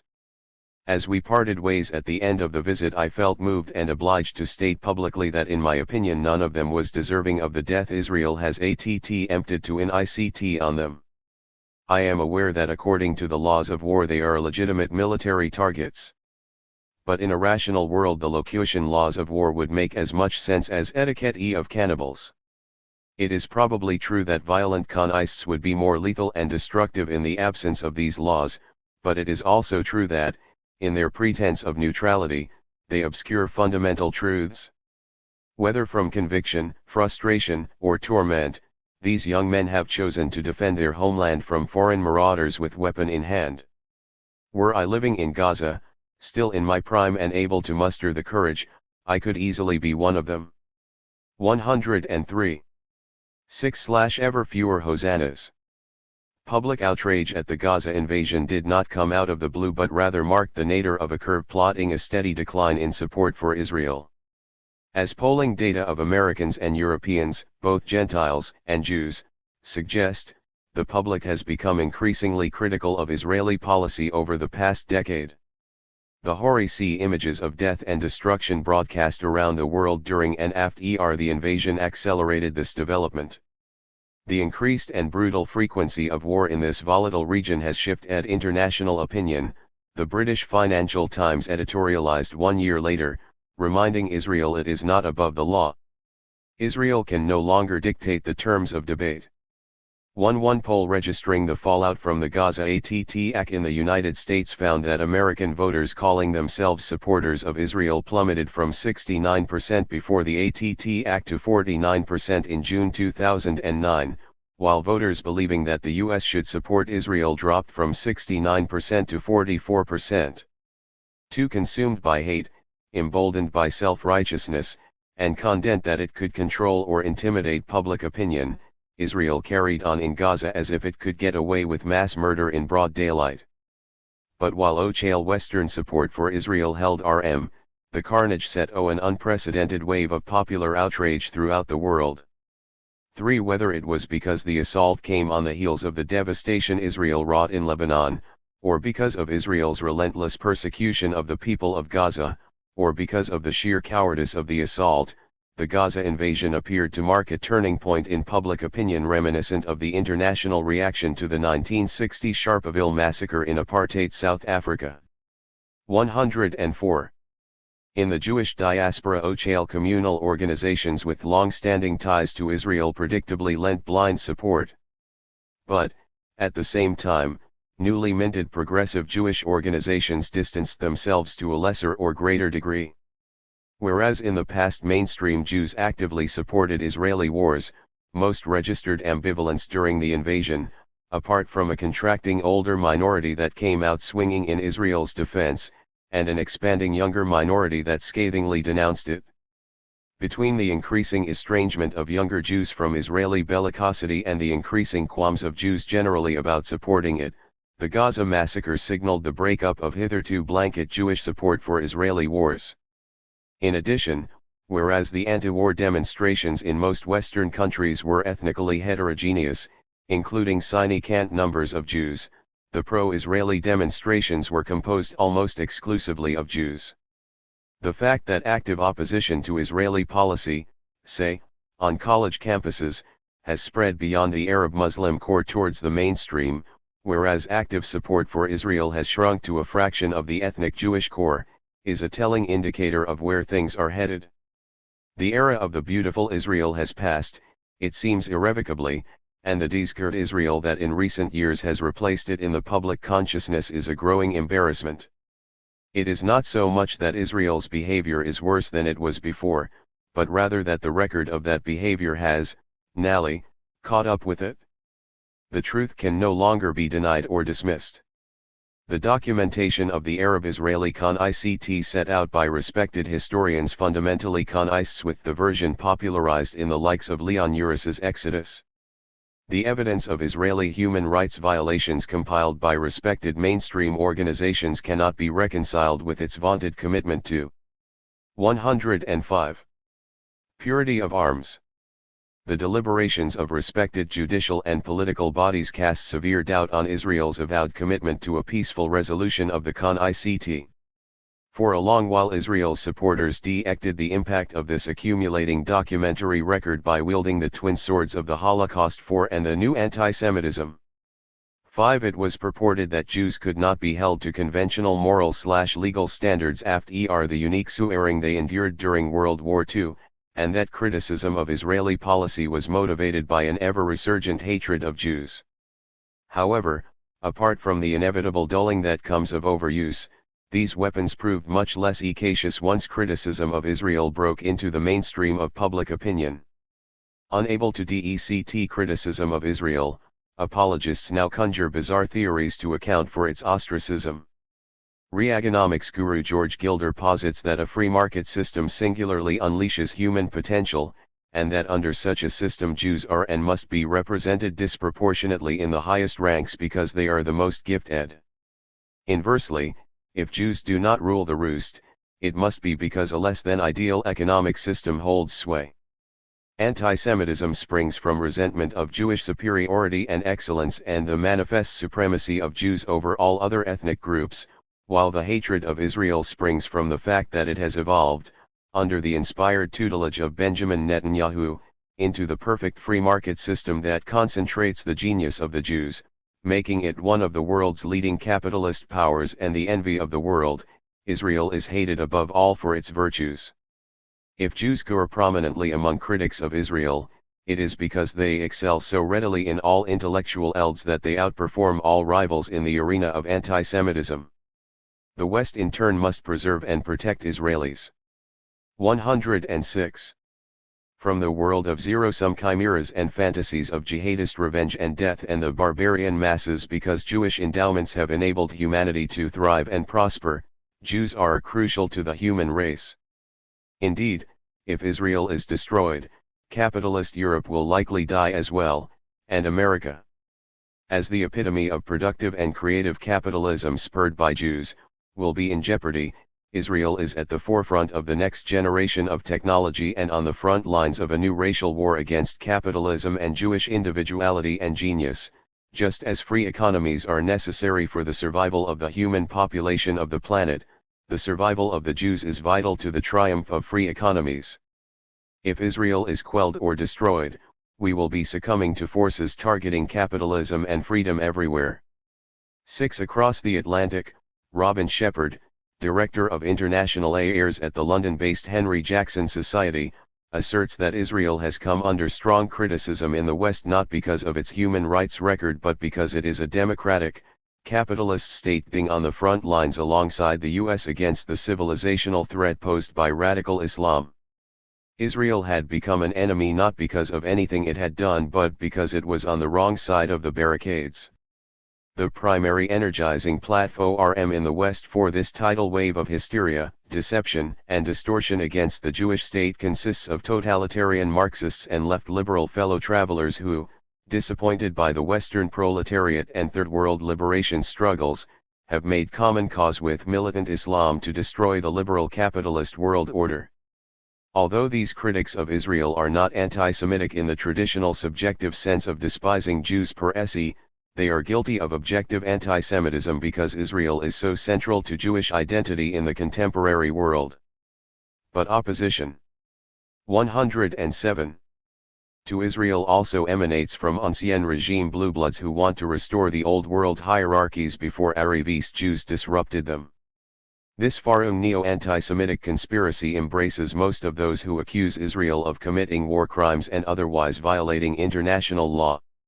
Thus, it is to be understood that behind the condemnation of Israel by Amnesty International and the International Court of Justice, Nobel Peace Laureates Jimmy Carter and Mairead Corrigan Maguire, the Financial Times and the BBC, lurks the evil hand of the radical leftist fanatic Islamic landed aristocratic nexus.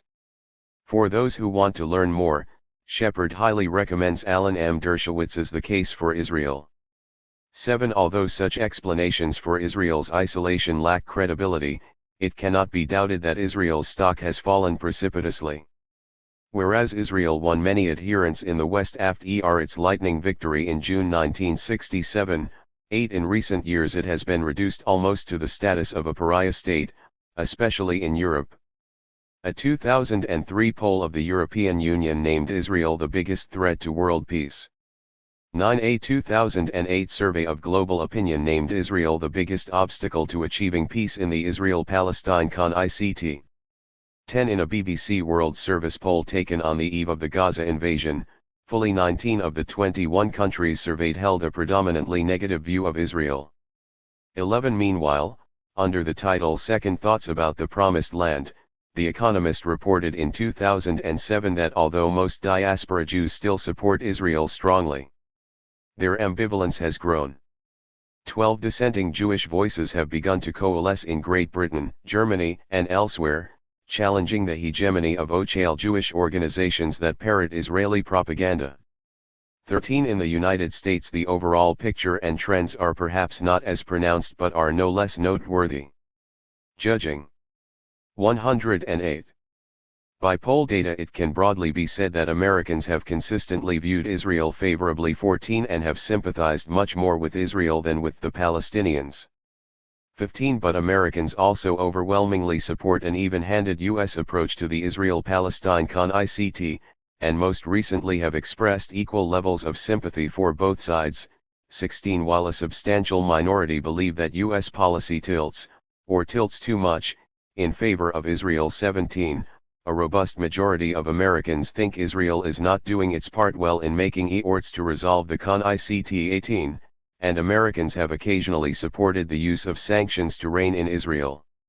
19. Significantly, a majority of Americans have also supported a two-state settlement on the June 1967 borders, meaning full Israeli withdrawal from the territories it occupied in the June War. 20. Yes, the polls show strong support for Israel.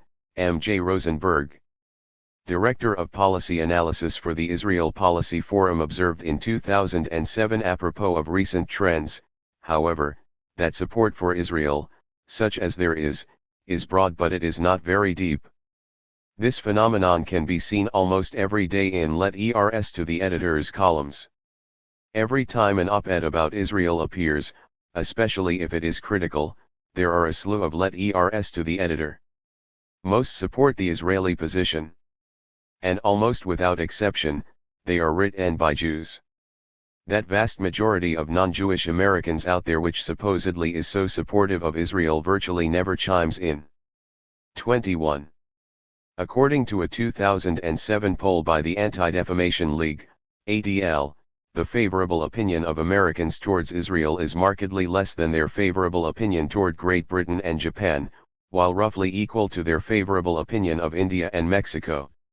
Nearly half of the respondents believe 109. That the U.S. should work with moderate Arab states even at the expense of Israel. 22. Half or more of Americans polled held Israel and Hezbollah equally to blame for the summer 2006 Lebanon war and supported a more neutral U.S. stance. 23. In addition, in recent years, influential religious constituencies such as the Presbyterian Church USA, the World Council of Churches, the United Church of Christ, and the United Methodist Church have all supported initiatives, including corporate divestment, to force an end to Israel's occupation. 24. A 2005 survey by respected Jewish pollster Stephen M. Cohen found that the attachment of American Jews to Israel has weakened measurably in the last 2 years, continuing a long-term trend. Respondents were less likely than in comparable earlier surveys to say they care about Israel, talk about Israel with others, or engage in a range of pro-Israel activities. Strikingly, there was no parallel decline in other measures of Jewish identification, including religious observance and communal alienation. The survey found 26% who said they were very emotionally attached to Israel, compared with 31% who said so in a similar survey conducted in 2002. Some two-thirds, 65%, said they follow the news about Israel closely, down from 74% in 2002, while 39% said they talk about Israel frequently with Jewish friends, down from 53% in 2002. Israel also declined as a component in the respondents' personal Jewish identity. When aired a selection of factors, including religion, community, and social justice, as well as caring about Israel, and asked, for you personally, how much does being Jewish involve each, 48% said Israel matters a lot, compared with 58% in 2002. 110. Just 57% admit that caring about Israel is a very important part of my being Jewish, compared with 73% in a similar survey in 1989. 25. A 2007 American Jewish Committee poll found that 30% of Jews felt fairly distant or very distant from Israel. In the long run, Cohen predicts a polarization in American Jewry, a small group growing more pious and attached to Israel, while a larger one drifts away.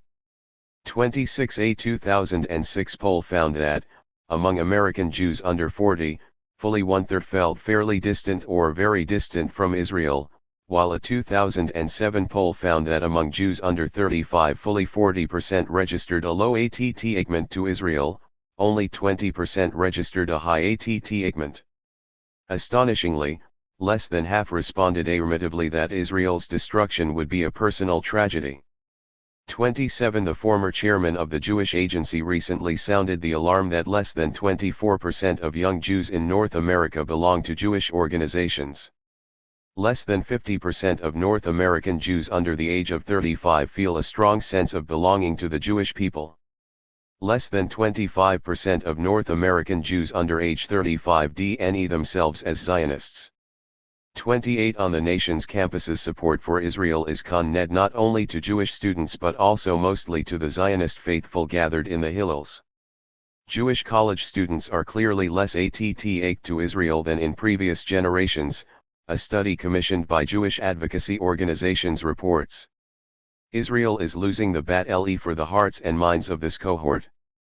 29. Indeed, of the nearly 500,000 Jewish students attending institutions of higher education, only about 20% have any connection to the Jewish community.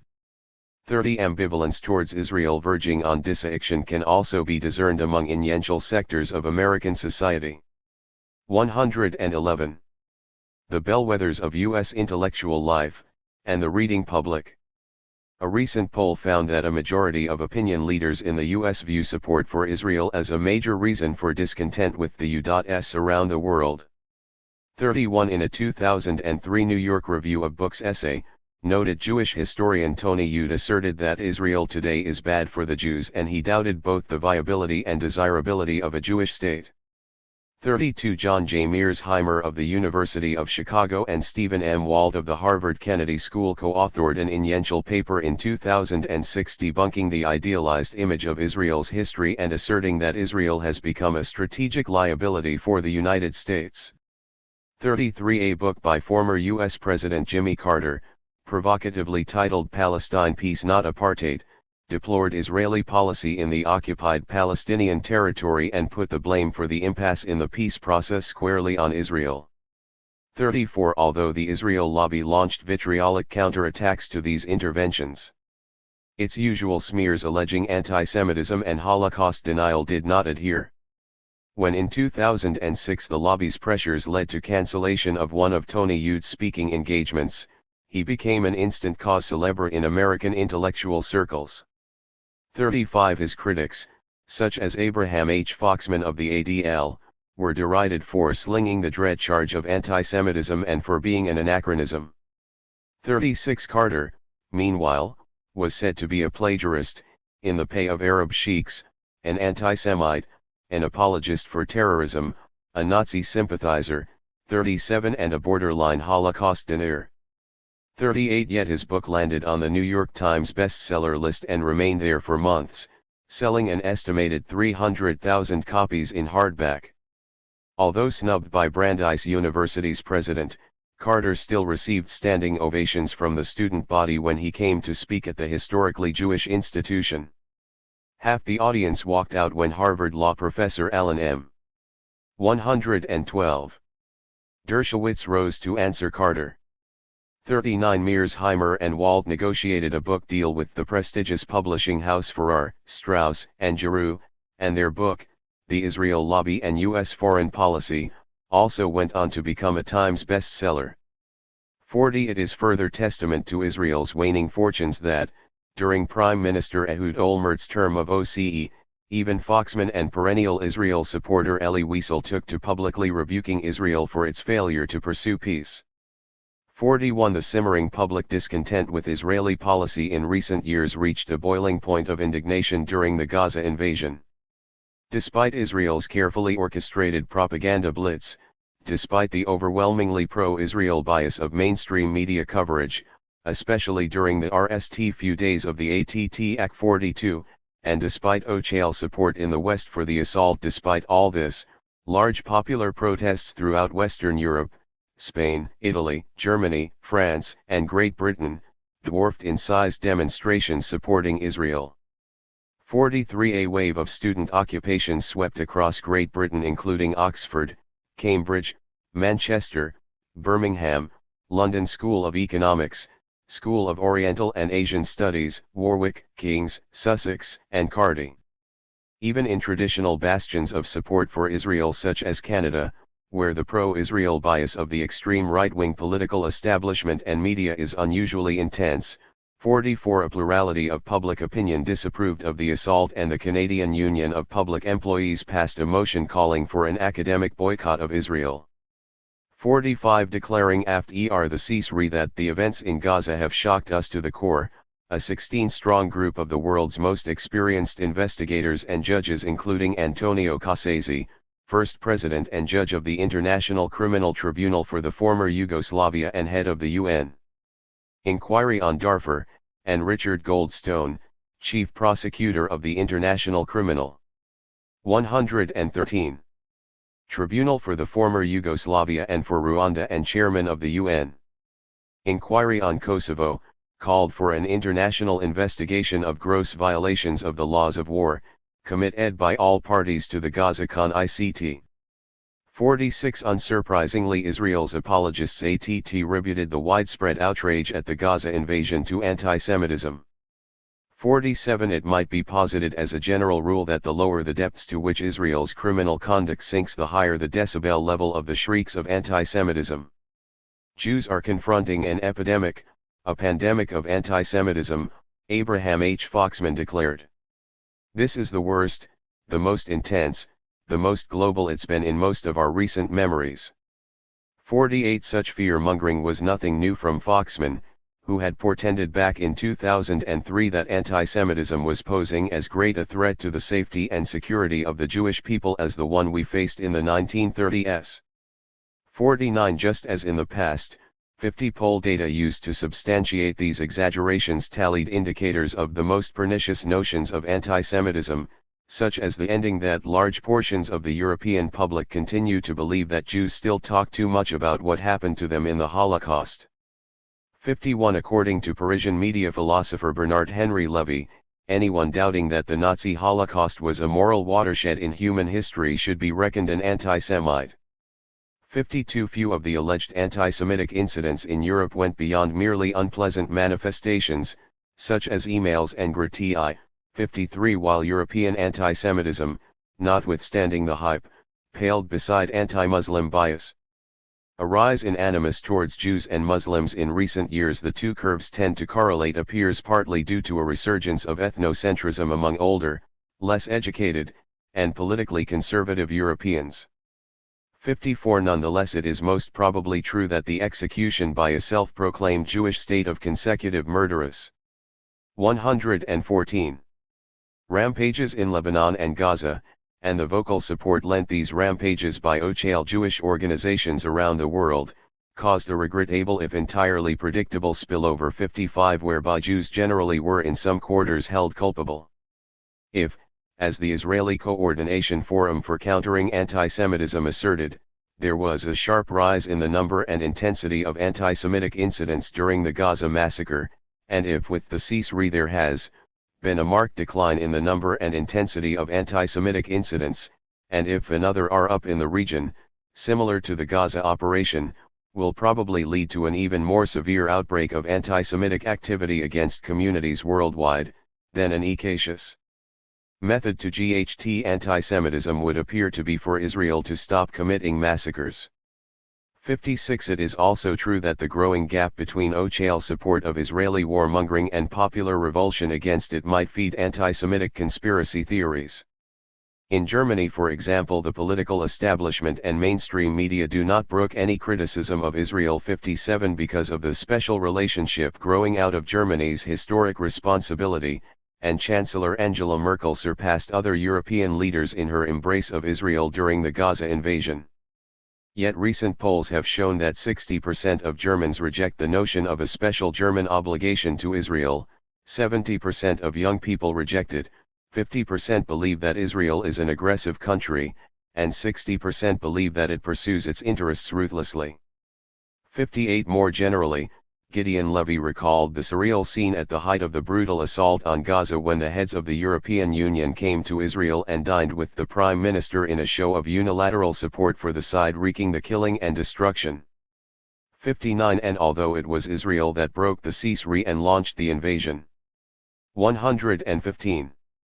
European leaders parleyed with the US, and Canada, on how to thwart rearmament not of the perpetrators but of the victims. 60. It is only a matter of time before Europeans begin to wonder if they haven't already at whose behest their foreign policy is being made. The ascription of popular Gentile outrage over the Gaza massacre to antisemitism appeared all the more preposterous in the face of widespread and vocal Jewish dissent. Whereas established communal Jewish organizations issued statements supporting Israel, ad hoc Jewish organizations and petitions deploring the invasion proliferated. 61. Most significantly, Jews prominent in communal Jewish life criticized Israel, albeit mostly in muted language. 62. As Israel stood poised to launch the ground offensive after a week of aerial attacks, a group of Britain's most distinguished Jews, describing themselves as profound and passionate supporters of Israel, expressed horror at the increasing loss of life on both sides and called on Israel to cease its military operations in Gaza immediately. 63. On a more acerbic note, British MP and former Shadow Foreign Minister Gerald Kaufman declared during a House of Commons debate on Gaza, "My grandmother was ill in bed when the Nazis came to her hometown of Stasso. A German soldier shot her dead in her bed. My grandmother did not die to provide cover for Israeli soldiers murdering Palestinian grandmothers in Gaza." He went on to indict the Israeli government for having ruthlessly and cynically exploited the continuing guilt among Gentiles over the slaughter of Jews in the Holocaust as justification for their murder of Palestinians. 64. Meanwhile, in France, the popular Jewish writer Jean-Maes Breitberg called on the Israeli president to remove his grandfather's name from the memorial at Yad Vashem dedicated to victims of the Nazi Holocaust so that it can no longer be used. 116. To justify the horror which is visited on the Palestinians.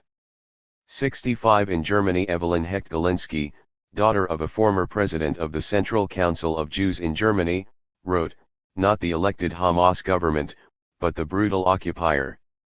Belongs in the dock at The Hague," while the German section of European Jews for a Just Peace issued a statement headlined "German Jews say no to Israeli army killings."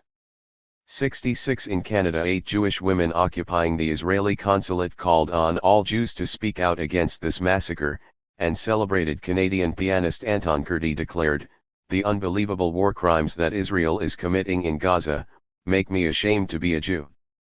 67 In Australia, two award-winning novelists and a former federal cabinet minister signed a statement by Jews condemning Israel's grossly disproportionate assault. 68 The Bush administration and the U.S. Congress lent unqualified support to Israel during the invasion. A resolution laying full culpability on Hamas for the resulting death and destruction passed unanimously in the Senate and 390-5 in the House. 69 Much of the mainstream media in the U.S. likewise shamelessly towed the Israeli party line. By New Year's Day, Israel's cheering squad had turned the opinion pages of major American newspapers into their own personal romper room, blogger Max Blumenthal observed. Of all the editorial contributions published by The Washington Post, The Wall Street Journal, and The New York Times since the Israeli war on Gaza began, only one aired a skeptical view of the assault. 70 The New York Times's conception of op-ed balance was achieved by juxtaposing J. E. Ray Goldberg's reverie on the unregenerate evil of Hamas. 71 With Thomas Friedman's counsel to Israel that it incite heavy pain on the Gaza population. 72 Its hometown rival the New York Daily News ran an op-ed by Rabbi Marvin Hier that urged world leaders not to rebuild Gaza again. 117 Even though many civilians will sue ER because terrorists and those who support them are not entitled to receive VIP booty for their inhumanity, misdeeds, and silence. 73 Here is the founder and dean of the Simon Wiesenthal Center and its Museum of Tolerance. In the midst of this lynch mob atmosphere, even human rights organizations such as Human Rights Watch reserved their strongest condemnations for Hamas. 74 These venomous elite outpourings notwithstanding, public opinion polls showed that, although harshly critical of Hamas, only about 40% of Americans approved of the Israeli attack, while among those voting Democratic, the party affiliation of most Jews, approval dropped to 30%. 75 In a dramatic display of independence reminiscent of Jimmy Carter's authorship of Palestine Peace Not Apartheid, liberal icon Bill Moyers rebuked Israel on his popular public affairs program Bill Moyers' Journal, albeit in a context that also took Hamas to task. By killing indiscriminately the elderly, kids, entire families, by destroying schools and hospitals, Israel did exactly what terrorists do. Like Carter, Moyers immediately came under reproof from Abraham H. Foxman, who accused him of racism, historical revisionism, and adherence to terrorism. And Harvard law professor Alan M. Dershowitz, who decried Moyers's false moral equivalence between Hamas terrorism and the Israeli army that inadvertently kills some Palestinian civilians who are used as human shields by Hamas. But again, like Carter, Moyers managed to stand his ground and, as fellow liberals rose to his defense, to emerge unscathed after the fusillade of slanders. 76 As the Gaza invasion unfolded, and the shocking images of the carnage transmitted live by Al Jazeera could no longer be ignored, cracks started appearing in the moderate mainstream. Under the ominous title "Time Running Out for a Two-State Solution," the most watched U.S. news broadcast 118 minutes aired a devastating segment on Jewish settlers in the West Bank, which included a harrowing scene of Arabs who are occupied inside their own homes by Israeli soldiers. 77 The right-wing editorial page of The Wall Street Journal ran a piece by law professor Georgi Bisharat under the headline "Israel is Committing War Crimes." 78 The normally staid New York Times columnist Roger Cohen confessed in a pair of columns to being shamed by Israeli actions. In the second piece, Cohen speculated that Israel's continued expansion of settlements, Gaza blockade, West Bank walling in and wanton recourse to high-tech force was designed precisely to bludgeon, undermine and humiliate the Palestinian people until their dreams of statehood and dignity evaporate. 79 Former editor of the New Republic and influential conservative blogger Andrew Sullivan judged that the Israeli attack was far from a close call morally. This is an extremely one-sided war, and he labeled thugs the right-wing Jewish apologists for the terrible human carnage now being incensed by Israel, and paid for in part by Americans. 80 Philip Slater, author of the classic sociological study The Pursuit of Loneliness, declared, the Gaza Strip is literally more than a large Israeli concentration camp, in which Palestinians are act at will, starved of food, fuel, energy, even deprived of hospital supplies. It would be difficult to have any respect for them if they didn't re a few rockets back. 81 Meanwhile, the City Council of Cambridge, Massachusetts, a liberal enclave and home to Harvard University, adopted a resolution condemning the acts on an invasion of Gaza by the Israeli military and the rocket acts upon the people of Israel. 82 And a group of American university professors launched a national campaign calling for an academic and cultural boycott of Israel. 83 A poll of American Jews found that 47% strongly approved. 119 of the Israeli assault, but in a sharp break with the usual wall-to-wall solidarity. 53% were either ambivalent, 44% somewhat approved or somewhat disapproved, or strongly disapproved, 9%. 84 seasoned observers of the American Jewish community pointed to a post-Gaza sea change. Apart from the more conservative segment of the pro-Israel community, M.J. Rosenberg of the Israel Policy Forum noted, there was little show of support for this war. In New York, a city where crowds of 250,000 have come out for solidarity rallies in the past, only 8,000 came to Manhattan for a community demonstration on a sunny Sunday. 85 In a public clash with the traditional Jewish leadership, mainstream if less established Jewish organizations such as J Street staked out a middle ground that recognized that neither Israelis nor Palestinians have a monopoly on right or wrong, and called for shedding a narrow us versus them approach to the Middle East. 86 Founded in 2008, J Street projects itself as a liberal counterweight to the American Israel Public Affairs Committee, AIPAC. It is too soon to predict whether J Street, which currently hews to a vaguely progressive political agenda, although it also denies itself as closest to Kadima, the Israeli political party headed by Tzipi Livni, will calcify into a loyal opposition or escalate its criticism of Israeli policy as the gulf dividing American Jewry from Israel widens. 87 Meanwhile, American Jews for a Just Peace circulated a petition calling on Israeli soldiers to stop war crimes. Jews Say No demonstrated outside the World Zionist Organization and Jewish Agency OCES, and Jews Against the Occupation dropped a banner over New York City's West Side Highway declaring Jews Say, End Israel's War on Gaza Now. 88 In the liberal Jewish intellectual milieu, only perennial apologists for Israel, most of whom came on board right after the June 1967 war and are now in their 70s, ventured a 120 full-throat defense of the invasion. It was obvious to moral philosopher Michael Walzer that Israel had exhausted nonviolent options before it act and that Hamas bore responsibility for the ensuing civilian deaths. To Walzer, the only hard question was whether Israel did all it possibly could to reduce these casualties. 89 It was obvious to Alan M. Dershowitz that Israel made its best efforts to avoid killing civilians and that it failed because Hamas pursued a dead baby strategy of forcing Israel to kill Palestinian children in order to garner international sympathy. 90 It was obvious to New Republic editor Martin Peretz from his scrutiny of the Palestinians' footwear that the Israeli blockade of Gaza was benign. You have to look closely at the sneakers, seemingly new and, of course, costly. 91 It was obvious to writer Paul Berman that if a possibility exists that Hamas might threaten Israel someday in the future with genocide if Hamas were allowed to prosper unimpeded, and if its allies and fellow thinkers in Hezbollah and the Iranian government and its nuclear program likewise prospered, then Israel would have the right to launch an attack now.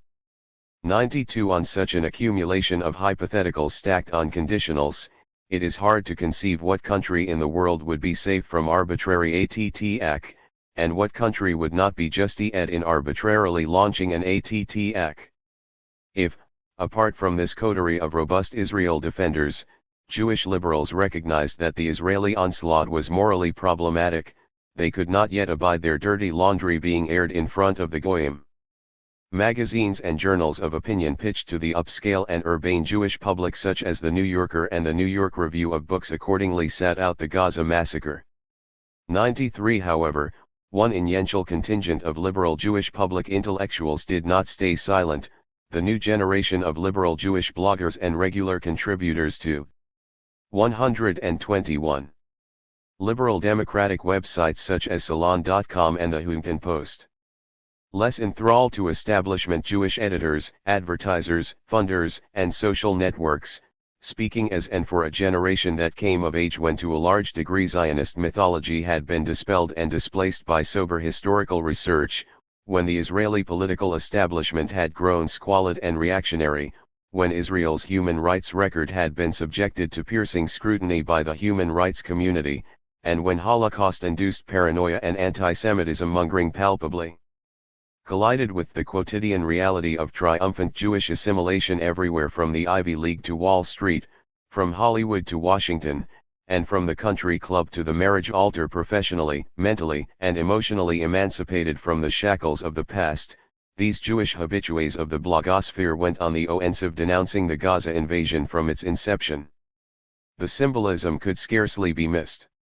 Whereas die-hard apologists for Israel such as Walzer, Dershowitz, and Peretz climbed aboard the Zionist ship while in their youths, the generation of youthful Jewish public intellectuals now making their names on the internet has been jumping it. 94 I pity them, their hatred of their inheritance, Peretz hissed. They are pipsqueaks. 95 Here are the pipsqueaks in their own words. Ezra Klein, age 25, blogger for American Prospect, posted on day 2 of the invasion, the rocket attacks were undoubtedly deeply disturbing to Israelis. But so too are the checkpoints, the road closures, the restricted movement, the terrible joblessness, the uninching oppression, the daily humiliations, the illegal settlement outpost construction deeply disturbing to the Palestinians, and far more injurious. And the 300 dead Palestinians should be disturbing to us all. 96 Adam Horowitz, age 35, blogger for Mondo Weiss, posted 122. On day 4 in response to Benny Morris's op-ed in the New York Times, it is clear he can only see the reactions, but not the cause.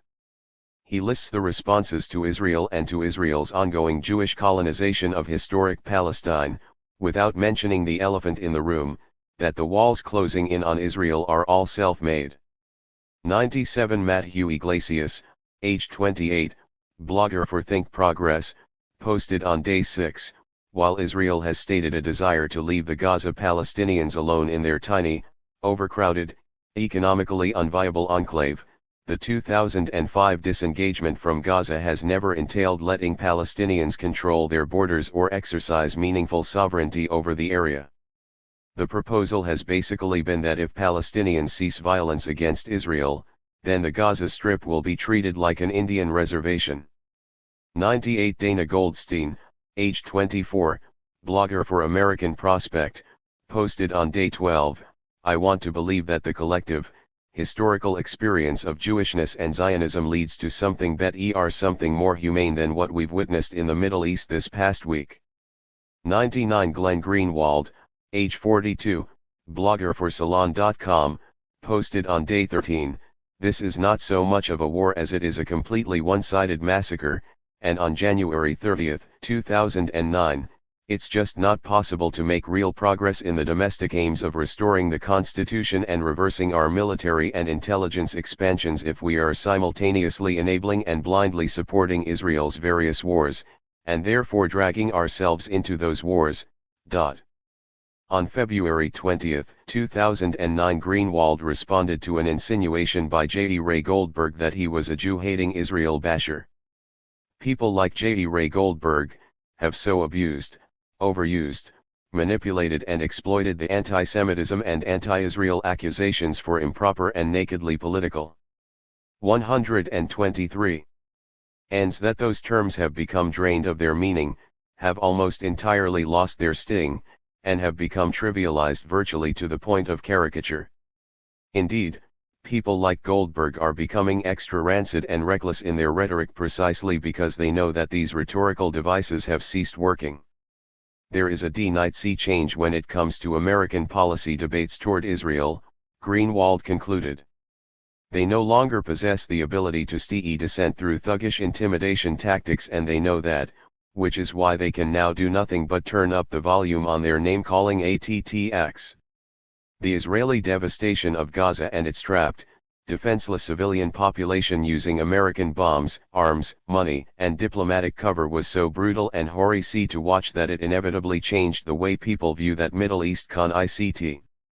100 soon after the Gaza invasion ended, the phalanx of liberal Jewish bloggers again went tit for tat with the Israel lobby when the lobby sought to block the Obama administration's appointment of Chaz Freeman, an author critical of Israeli policy.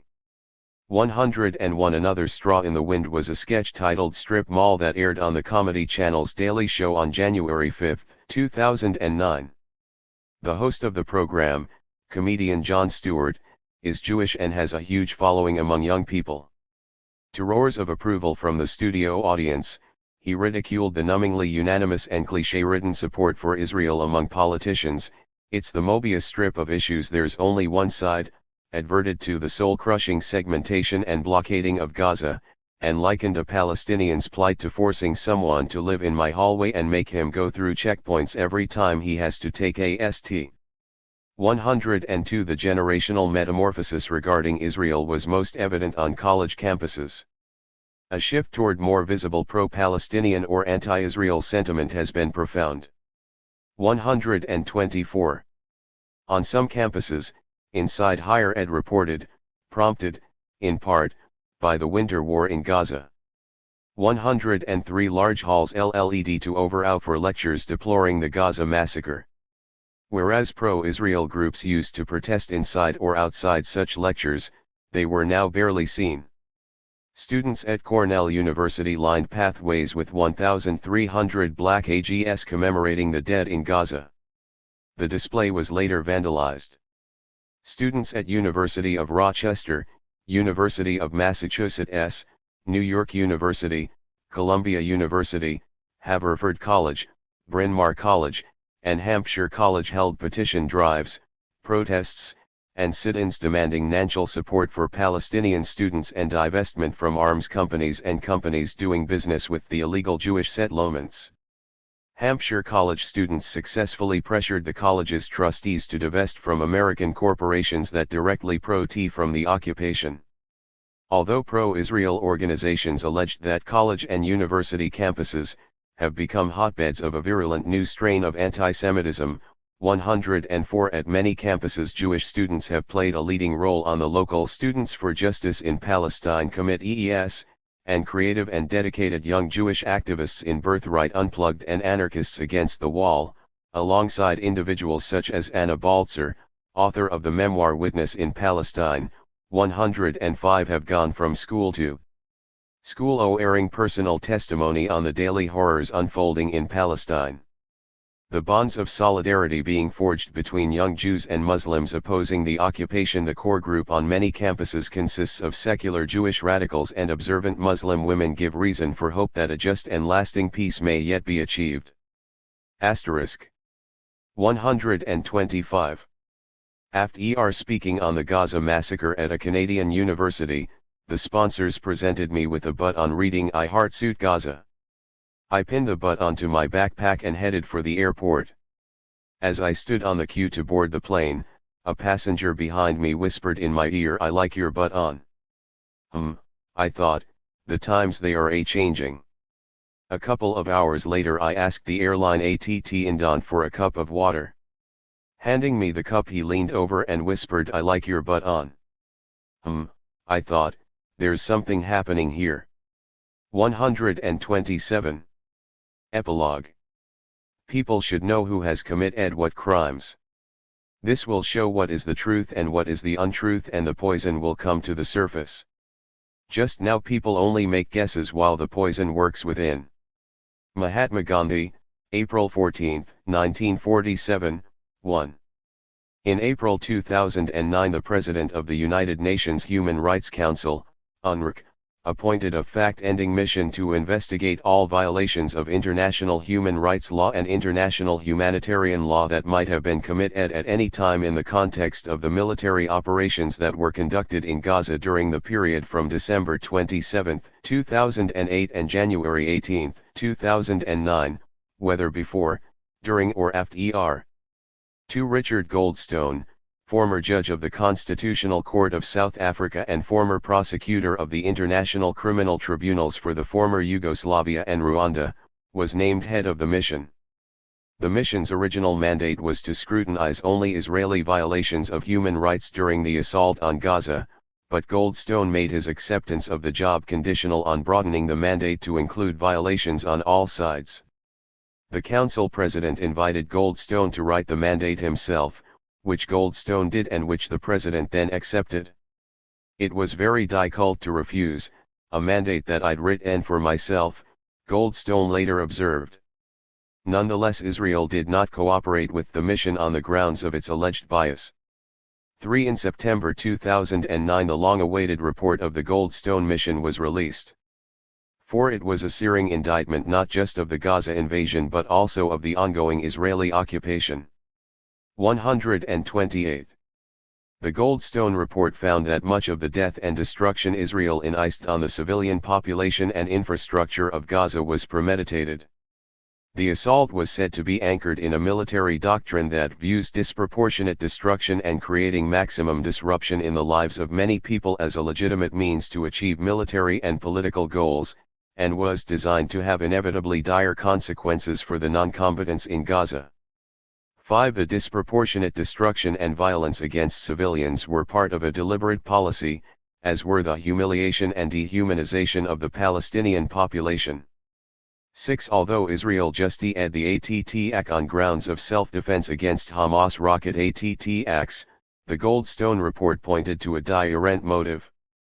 The primary purpose of the economic blockade Israel imposed on Gaza was to bring about a situation in which the civilian population would end life so intolerable that they would leave, if that were possible, or turn Hamas out of OCE, as well as to collectively punish the civilian population, and concomitantly the invasion was aimed at punishing the Gaza population for its resilience and for its apparent support for Hamas, and possibly with the intent of forcing a change in such support. 7. The report concluded that the Israeli assault on Gaza constituted a deliberately disproportionate act designed to punish, humiliate, and terrorize a civilian population, radically diminish its local economic capacity both to work and to provide for itself, and to force upon it an ever-increasing sense of dependency and vulnerability. 8. The report also paid moving tribute to the resilience and dignity of the Gazan people in the face of dire circumstances. 9. The Goldstone report found that in seeking to punish, humiliate, and terrorize the Gazan civilian population, Israel committed numerous violations of customary and conventional international law. It also ticked a lengthy list of war crimes. Epilogue 129. That Israel committed such as willful killing, torture or inhuman treatment, willfully causing great suffering or serious injury to body or health, extensive destruction of property, not justified by military necessity and carried out unlawfully and wantonly, and use of human shields. 10. It further found that Israeli actions that deprive Palestinians in the Gaza Strip of their means of sustenance, employment, housing, and water, that deny their freedom of movement and their right to leave and enter their own country, that limit their access to courts of law and effective remedies, might justify a competent court ending that crimes against humanity have been committed. 11. The Goldstone report pinned primary culpability for these criminal offenses on Israel's political and military elites. The systematic and deliberate nature of the activities leave the mission in no doubt that responsibility lies in the RST place with those who designed, planned, ordered, and oversaw the operations. 12. It also found that the fatalities, property damage, and psychological trauma resulting from Hamas's indiscriminate and deliberate rocket attacks on Israel's civilian population constituted war crimes and may amount to crimes against humanity. 13. Because the Goldstone mission, like human rights organizations, devoted a much smaller fraction of its endings to Hamas rocket attacks, critics accused it of bias. The accusation was valid, but its weight ran in the opposite direction. If one considers that the ratio of Palestinian to Israeli deaths stood at more than 100:1 and of dwellings ravaged at more than 6,000:1, then the proportion of the Goldstone report given over to death and destruction caused by Hamas in Israel was much greater than the objective data would have warranted. When it was subsequently put to Goldstone that the report disproportionately focused on Israeli violations of international law, he replied, "It's difficult to deal equally with a 130 state party, with a sophisticated army, with the sort of army Israel has, with an air force, and a navy, and the most sophisticated weapons that are not only in the arsenal of Israel, but manufactured and exported by Israel, on the one hand, with Hamas using really improvised, imprecise armaments." 14 Despite their relative impotence, Palestinians are often taken to task in the West for not embracing a Gandhian strategy that repudiates violent resistance. In 2003 then U.S. Deputy Secretary of Defense Paul Wolfowitz told a Georgetown University audience that if the Palestinians would adopt the ways of Gandhi, I think they could in fact make enormous change very, very quickly. 15 Whatever the merits of this contention, it still should be recalled what Gandhi actually had to say on the subject of nonviolence. He categorized forceful resistance in the face of impossible odds: a woman fending a rapist with slaps and scratches, an unarmed man resisting torture by a gang, or Polish armed self-defense to the Nazi aggression as almost nonviolence because it was in essence symbolic and acted more as a lip to the spirit to overcome fear and allow for a dignified death. It registered a refusal to bend before overwhelming might in the full knowledge that it means certain death. 16 In the face of Israel's infernal, high-tech slaughter in Gaza, it is hard not to see the desultory Hamas rocket attacks falling into the category of token violence that Gandhi was loath to condemn. Even granting that the rocket attacks did constitute full-edged violence, it is still not certain that Gandhi would have disapproved. Fight violence with nonviolence if you can, he counseled, and if you can't do that, GHT violence by any means, even if it means your utter extinction. But in no case should you leave your hearths and homes to be looted and burnt. 17 Isn't this what Hamas did when it decided to GHT violence by any means, even if it meant utter extinction? Epilogue 131. After Israel broke the ceasefire and refused to relax the illegal blockade that was destroying Gaza's whole civilization, Mary Robinson, and causing the breakdown of an entire society, Sarah Roy. 18 The Goldstone report did not limit itself narrowly to the Gaza invasion. It broadened out into a comprehensive, full-blown indictment of Israel's treatment of Palestinians during the long years of occupation. The report condemned Israel's fragmentation of the Palestinian people, 19 and its restrictions on Palestinian freedom of movement and access through the regime of closures, checkpoints, curfews, and Israeli-only roads, 20.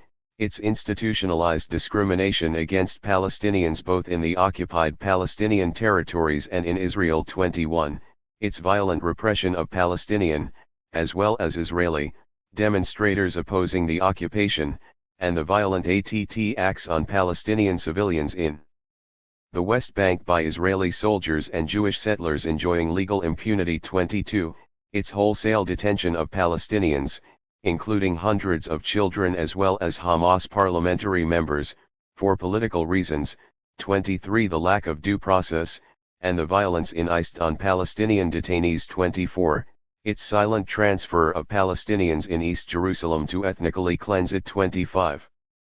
Its de facto annexation of 10% of the West Bank on the Israeli side of the wall that amounts to the acquisition of territory by force, contrary to the Charter of the United Nations, 26 and its settlement expansion, land expropriation and demolition of Palestinian homes and villages.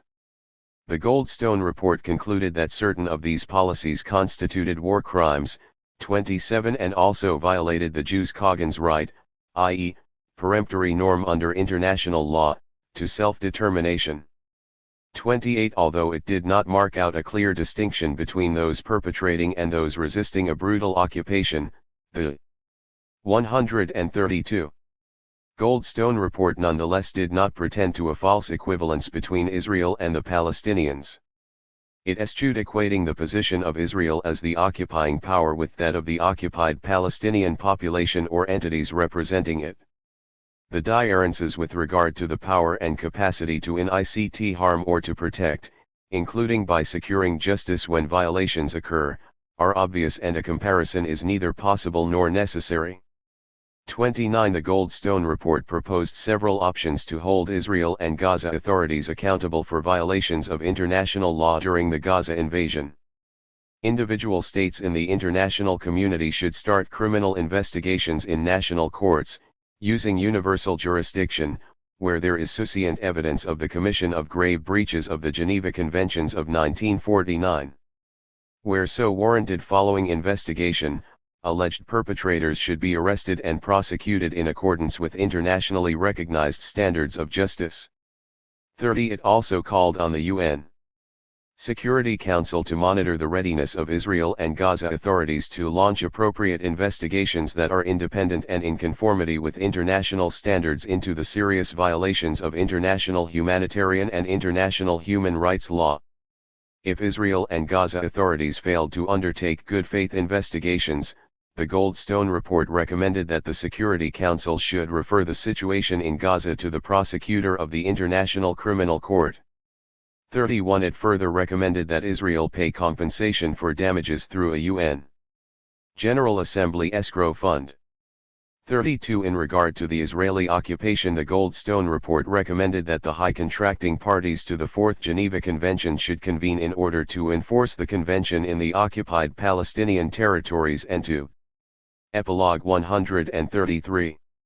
Ensure its respect, that Israel terminate its blockade of Gaza and strangulation of Gaza's economy, its violence against Palestinian civilians, its destruction and affronts on human dignity, its interference in Palestinian political life and repression of political dissent, and its restrictions on freedom of movement, that Palestinian armed groups renounce EATT acts on Israeli civilians and civilian objects and release the Israeli soldier held in captivity, and that Palestinian authorities release political detainees and respect human rights. 33. The Israeli reaction to the Goldstone Report came fast and furious. Apart from a few honorable, if predictable, exceptions, 34. It was subjected to a torrent of relentless abuse across the Israeli political spectrum and at all levels of society. Indeed, it was nearly impossible to end the actual report on the web amid the avalanche of vicious postings. Ridiculing the Goldstone Report as a mockery of history, and Goldstone himself as a small man, devoid of any sense of justice, a technocrat with no real understanding of jurisprudence, Israeli President Shimon Peres proceeded to set the record straight. IDF Israel Defense Forces operations enabled economic prosperity in the West Bank, relieved southern Lebanese citizens from the terror of Hezbollah, and have enabled Gazans to have normal lives again. 35. Prime Minister Benjamin Netanyahu purported that the Goldstone Report was a kangaroo court against Israel. 36. And Defense Minister Ehud Barak conveyed that it was a lie, distorted, biased and supports terror. 37. Netanyahu subsequently proposed launching an international campaign to amend the rules of war in order to facilitate the battle against terrorists in the future. What is it that Israel wants? Israeli historian Zeev Sternhell wondered aloud. Permission to fearlessly attack defenseless population centers with planes, tanks, and artillery. 38. 134. Foreign Minister Avigdor Lieberman declared that the Goldstone Report had no legal, factual, or moral value, and Deputy Foreign Minister Danny Ayalon warned that it provides legitimacy to terrorism and risks turning international law into a circus. 39. Former Israeli Ambassador to the UN Dan Gil-Ehrman ripped the report for blatant, one-sided, anti-Israel lies, while current Israeli ambassador to the UN Gabriela Shalov castigated it as biased, one-sided and political. 40. Israeli ambassador to the United States and Ballyhooed historian Michael Oren intoned in the Boston Globe that the Goldstone Report must be reviewed by all those who care about peace, and in the New Republic he reckoned it even worse than Ahmadinejad and the Holocaust deniers. 41. Haaretz's Gideon Levy dubbed Oren the ambassador propagandist. 42. IDF Chief of Staff Gabi Ashkenazi dismissed the Goldstone Report as biased and unbalanced, while IDF senior legal advisor Avakay Mendelblit derided it as biased, astonishingly extreme, lacking any basis in reality. 43. The Jerusalem Post editorialized that the Goldstone report was a feat of cynical superficiality, while former Haaretz editor-in-chief David Landau lamented that the report's fundamental premise, that the Israelis went after civilians, eliminated any possibility of honest debate. 44. Although that was not the Goldstone report's premise, but its conclusion reached after an honest search for truth. Settler movement leader Israel Harel deemed the Goldstone report destructive, toxic, more wretched than the protocols of the elders of Zion, and misdirected against precisely that country which protects human and military ethics more than the world has ever seen, while residents of Sderot picketed UNOCES in Jerusalem holding signs saying Goldstone apologize and we're sick of anti-Semites. 45. Comparing Goldstone's accusations against Israel to those leveled against Alfred Dreyfus, Professor Gerald Steinberg declared that Israel had the moral right to ATT all of Gaza. 46. Steinberg founded the program on Con ICT resolution and management at Israel's Bar Ilan University. Fully 94% of Israeli Jews who were familiar with the Goldstone report's content held it to be biased against Israel, and 79% rejected its accusation that the IDF commit war crimes. 47. Since the report's endings were beyond the pale, the only topic deemed worthy of deliberation in Israel was whether it had been prudent for Israel to boycott the Goldstone mission. 48. But, as veteran peace activist Yuri Avneri pointed out, the real answer as to why Israel chose not to cooperate is quite simple. They knew full well that the mission, any mission, would have to reach the conclusions it did reach. 49. It is notable that, unlike in the past, after the Gaza invasion, Israelis dispensed with the theatrical outpourings of angst shooting and crying that Jewish cheerleaders abroad regularly used to tout as proof of the uniquely sensitive Israeli soul. Brutalized and calloused, Israelis could apparently no longer even conceive of a feeling of remorse. The novelists and icons of Israel's peace camp David Grossman, A.B. Yehoshua, and Amos Oz waited until the last days of Israel's 2006 killing spree in Lebanon, when the international outcry became deafening, before they publicly cast doubt on the wisdom of the invasion. This time around the world was spared any such belated hypocritical display. Back in the US, the usual suspects rose, or sunk, to the occasion of smearing the message and the messenger. In a posting on Commentary's website, Max Boot dismissed the Goldstone report as a risible series of endings, and former U.S. Ambassador to the United Nations John Bolton opined in the Wall Street Journal that the logical response to this debacle is to 136. Withdraw from and defund the Human Rights Council.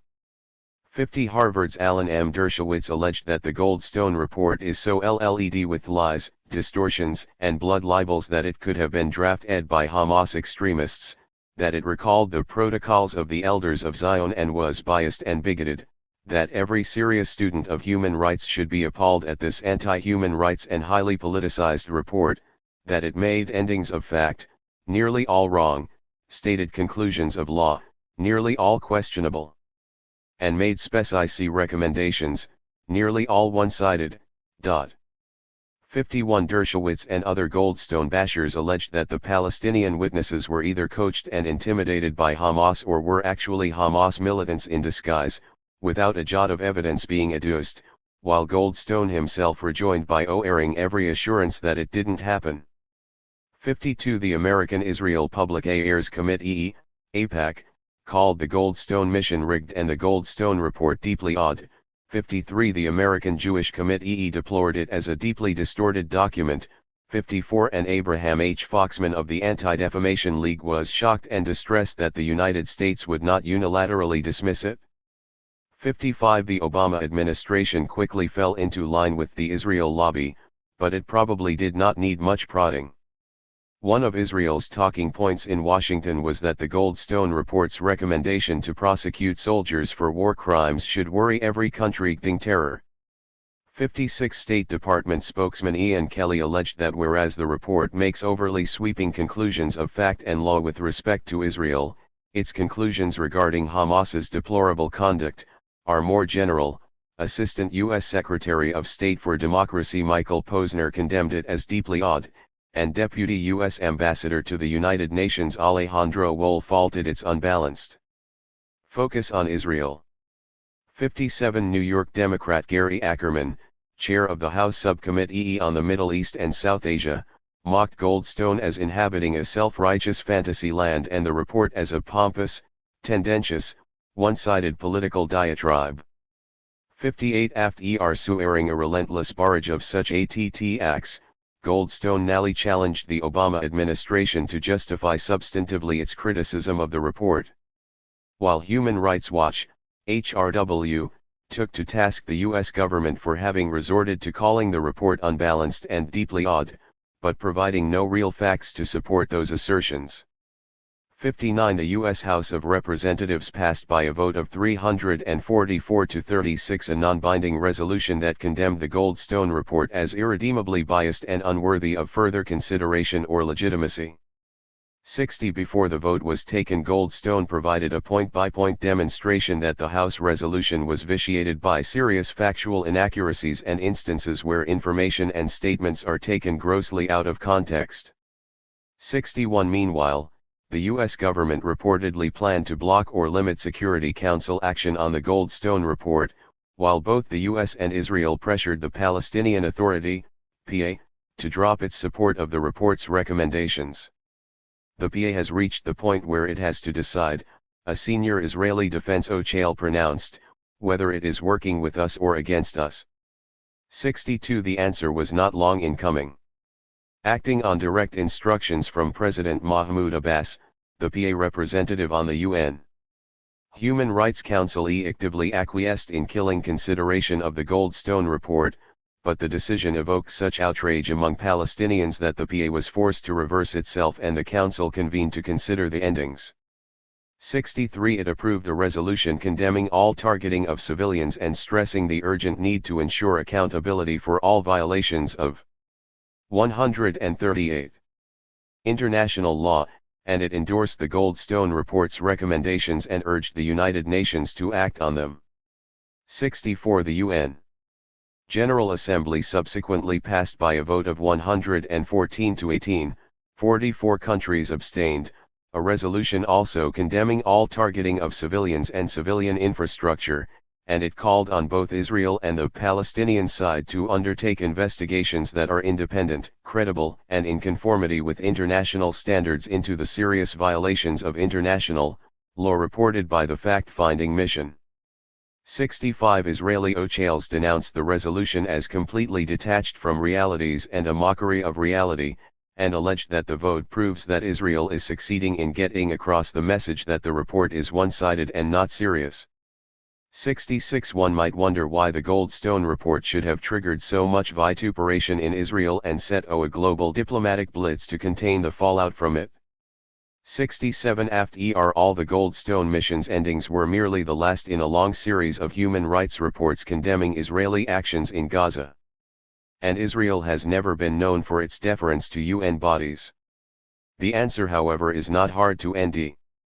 Goldstone is not only Jewish but is also a self-declared Zionist who worked for Israel all of my adult life, fully supports Israel's right to exist and is a believer in the absolute right of the Jewish people to have their home there. He headed up a Jewish organization that runs vocational schools in Israel and sits on the board of governors of the Hebrew University in Jerusalem, from which he also received an honorary doctorate. Moreover, his mother was an activist in the women's Zionist movement, and his daughter made Aliyah, Zionist emigration to Israel, and is an ardent Zionist.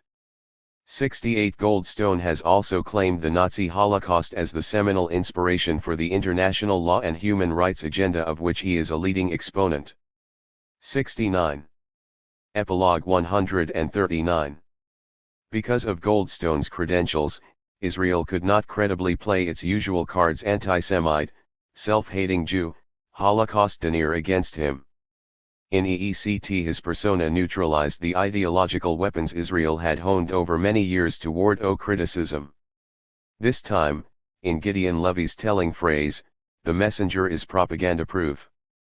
70 Although dead-enders did try discrediting Goldstone as an anti-Semite, Israeli Finance Minister Yuval Steinitz, and the report as partially motivated by anti-Semitic views of Israel, philosophy professor Asa Kasher, 71 and they were hardly alone, given that a Google search for the words Goldstone anti-Semite Gaza 1 week after the Goldstone report's publication brought up over 75,000 websites, the slanders collapsed under the weight of their own absurdity. The detractors then speculated that the Goldstone report was a product of the author's overweening ambition. Goldstone was supposedly angling for a Nobel Peace Prize or to head the United Nations, but once more his impeccable reputation easily withstood the imputations. 72 It was then alleged that Goldstone had been suckered into lending his good name to a half-baked report. 73 But the chief prosecutor in multiple international war crimes tribunals was plainly no one's dupe. If Goldstone was not an anti-Semite, a self-hating Jew, or a Holocaust denier, if he had never evinced animus towards Israel but in fact had demonstrated an abiding affection for it, if he was manifestly a man of integrity who put truth and justice above self-aggrandizement and partisanship, if he was neither an incompetent nor a fool, then the only plausible explanation for the devastating content of the document he authored was that it faithfully recorded the facts as they unfolded during the 22-day invasion. The only thing they can be afraid of, Goldstone later observed, is the truth. And I think this is why they're attacking the messenger and not the message. 74. 140. Compelled to face the facts and their consequences, disarmed and exposed, Israel went into panic mode. In Yenchel, Israeli columnists expressed alarm that the Goldstone report might impede Israel's ability to launch military attacks in the future. 75 And Prime Minister Netanyahu ranked the Iranian nuclear threat, the missile threat and a threat I call the Goldstone threat the major strategic challenges confronting Israel. 76 In the meantime, Israeli officials fretted that prosecutors might hound Israelis traveling abroad. 77 And indeed, shortly after the Goldstone report was published, the International Criminal Court announced it was contemplating an investigation of an Israeli officer implicated in the Gaza massacre. 78 In December 2009, Tzipi Livni cancelled a trip to London after a British court issued an arrest warrant for her role in the commission of war crimes while serving as foreign minister and member of the war cabinet during the Gaza invasion. 79 The symbolism, indeed pathos, of Goldstone's condemnation was hard to miss.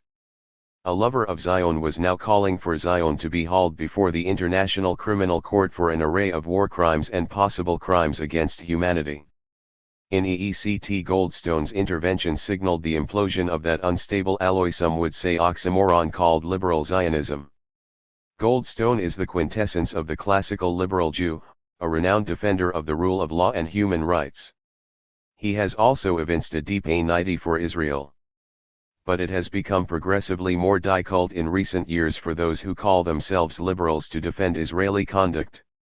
The Gaza invasion marked the climax of Israel's incremental descent into barbarism, or, as the Goldstone report euphemistically put it, a qualitative shift from relatively focused operations to massive and deliberate destruction. 80 Even if inclined by family and faith to do so, Goldstone still could not defend what happened. He is a liberal by sensibility and public reputation. He is constrained by the parameters of the law, which for one acting in good conscience could not be stretched beyond certain limits. He functions within a human rights environment that had already rendered a devastating verdict on Israel's actions and that he could not ignore and still maintain his credibility in that community. In the wake of the Goldstone report, it will be difficult for other Jews broadly of his ilk, which means the overwhelming majority of American Jews, who identify their long-term interests with liberal policies, 81 to brush aside even the harshest criticism of Israel, just as Israel's defenders will henceforth have a harder time shielding it from such criticism. Those groups who unquestioningly attack the report's veracity, a British friend and supporter of Israel wrote in the British Guardian, and themselves further alienated from significant swaths of Jewish opinion, especially among the younger generation. 82 The reaction in the bastions of American Jewish liberalism to the Goldstone Report was as notable for what was not said as for what was said. If newspaper editorials and liberal commentary did not come out in Goldstone's defense, they also did not defend Israel against him. 83 It can fairly be said that the Goldstone Report marked the end of one era and the emergence of another, the end of an apologetic Jewish liberalism that denies or extenuates Israel's crimes and the emergence of a Jewish liberalism that returns to its classical calling that, if only as an ideal imperfectly realized, nonetheless holds all malefactors, Jew or non-Jew, accountable when they have strayed from the path of justice. Even if tempted, liberal Jews could not bury the Goldstone Report because it has resonated most in the milieus where they work and socialize. Western governments may. 142. Ignore this damning report, an Israeli commentator portended, but it will now serve as a basis of criticism against Israel in public opinion, the media, on campuses, and in think tanks, places where UN documents are still taken seriously. 84 An Israeli reserve officer who did double duty as an emissary for Israel on U.S. college campuses lamented to Haaretz that protesting students quote the Goldstone Report. It's become their Bible. 85 Moreover, for those professing to be enlightened, it could not seriously be contended that choosing between the credibility of Israel's cheerleaders and the likes of Goldstone was a close call. Does it then come down to a matter of whose reputation you trust? Anthony Lehrman, former director of the London-based Institute for Jewish Policy Research, rhetorically asked. If so, would it be critics of human rights agencies like Alan Dershowitz, the prominent American lawyer who thinks torture could be legalized, or Melanie Phillips, a columnist who calls Jewish critics of Israel Jews for genocide, or Richard Goldstone, former chief prosecutor of the International Criminal Tribunals for the former Yugoslavia and Rwanda, who is putting his considerable reputation on the line in taking the UNRWA assignment? Frankly, I don't think there is a contest. 86 The Goldstone Report also marked the emergence of a new era in which the human rights dimension of the Israel-Palestine conflict moved center stage alongside and even temporarily displacing the fatuous peace process. During the RST decades of Israel's occupation, advocates of Palestinian human rights perforce had to rely on the research and testimony of a handful of courageous but politically marginal Israelis, 87 and their Palestinian clients and colleagues. Consider torture. In recent times, mainstream human rights organizations and Israeli historians have acknowledged that Israel routinely tortured Palestinian detainees from the start of the occupation. 88 However, until the 1990s, and despite a wealth of corroborative evidence, respectable opinion treated Israeli torture gingerly and when approaching the topic discreetly steered clear of using the locution torture. 89 A reversal occurred after the RST Palestinian Intifada in 1987. On the one hand, the torture of Palestinian detainees reached epidemic levels and, on the other, the newly founded Israeli human rights organization B'Tselem, Israeli Information Center for Human Rights in the Occupied Territories, irrefutably documented Israel's use of torture on Palestinian detainees. 90 No longer able to turn a blind eye, and having the moral and political cover of Israeli organizations, the human rights community in the West began systematically to document Israel's egregious practice of torture and its many other human rights abuses. However, most of these publications just collected dust as the media scrupulously ignored them and instead pretended that, between Palestinian accusation and Israeli denial, ferreting out the truth was futile. The Goldstone Report catapulted Israel's human rights record into the court of public opinion, and concomitantly the damning endings of human rights organizations have now become politically consequential. The stakes having risen, hysteria over the Goldstone Report unsurprisingly coincided with a vicious campaign to discredit human rights organizations, which now stood accused of lawfare 91, that is, trying to isolate Israel through the language of human rights, and conducting an insane incitement campaign, to isolate Israel, condemn it and destroy it. 92 We are going to dedicate time and manpower to combating these groups, the Director of Policy Planning in the Israeli Prime Minister's OCE declared. 93 For the RST time, the director of HRW's Middle East Division observed, the Israeli government is taking an active role in the smearing of human. 144. Rights groups. 94. In the U.S. perennial apologists for the Holy State such as Alan M. Dershowitz and Elie Wiesel orchestrated a witch hunt against HRW. 95. I really hesitate to use words like conspiracy, but there is a feeling that there is an organized campaign, HRW's program director contended. We have been under enormous pressure and tremendous attacks, some of them very personal. 96. HRW founder Robert Bernstein, who has long been rumored to be muzzling HRW's criticism of Israel from within the organization, soon jumped in. After publication of the Goldstone Report and in a highly public defection, Bernstein wrote an op-ed for the New York Times that denounced HRW's allegedly biased reporting on Israel. The only testimony he could summon in Israel's defense against reams of copiously documented human rights reports was the ubiquitous Colonel Richard Kemp serenading Israel for its historically unparalleled devotion to humanitarian law during the Gaza invasion. 97. The Gaza invasion accelerated the dissolution of blanket Jewish support for Israel. Because this reflexive Jewish support has historically blocked the path to peace, the prospects for a just and lasting resolution of the conflict are better now than ever before. The foundations for such a settlement are the universal, consensual, legal principles ratified in annual UN General Assembly resolutions, the 2004 advisory opinion of the International Court of Justice, and the standards of respected human rights organizations. Were Israel to abide by these principles, a resolution of the conflict would be immediately within reach. But Israel must also be held accountable for its crimes in Gaza. For those in Gaza who lost loved ones, homes, and livelihoods, such a reckoning is elementary justice, which it would be immoral to deny them. A criminal proceeding would probably also put a brake on a military juggernaut manifestly out of control. However, insofar as it is humanly possible, the execution of justice should be free of rancor and vindictiveness, free of the schadenfreude that instinctively ends the humbling of an arrogant and ruthless foe. It should not be lost from sight that the ultimate goal is or ought to be a settlement enabling both parties, everyone, to live proud, productive, and peaceful lives.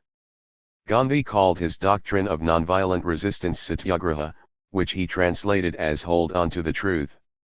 Herewith is our challenge, to hold on to the truth that what Israel has done to the Palestinians is wrong and indefensible, to hold on to the truth that Israel's refusal, backed by the U.S., to respect international law and the considered opinion of humankind is the sole obstacle to putting an end, nally, to their swearing. We can reach our goal if we hold on to the truth, and if, as the African American spiritual put it with cognate wisdom, we keep our eyes on the prize, and hold on. That is, if we keep remembering what the struggle the prize is all about, not theoretical fad or intellectual provocation, not holier than thou radical posturing, but however humdrum, however prosaic, by comparison helping free the Palestinian people from their bondage. And then to hold on, to be ready for sacrifice and for the long haul, but also, and especially, to be humble in the knowledge that for those of us living in North America and Europe, the burdens pale next to those borne daily by the people of Palestine. The Caribbean poet Aimé Césaire once wrote, "There's room for everyone at the rendezvous of victory." Late in life, when his political horizons broadened, Edward said oft and quoted this line. We should make it our credo as well. We want to nurture a movement, not hatch a cult.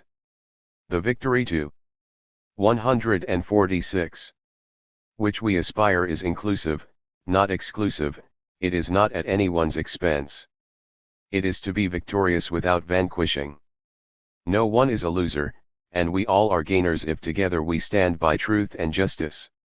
I am not anti-English, I am not anti-British, I am not anti any government, Gandhi insisted, but I am anti-untruth, anti-humbug, and anti-injustice.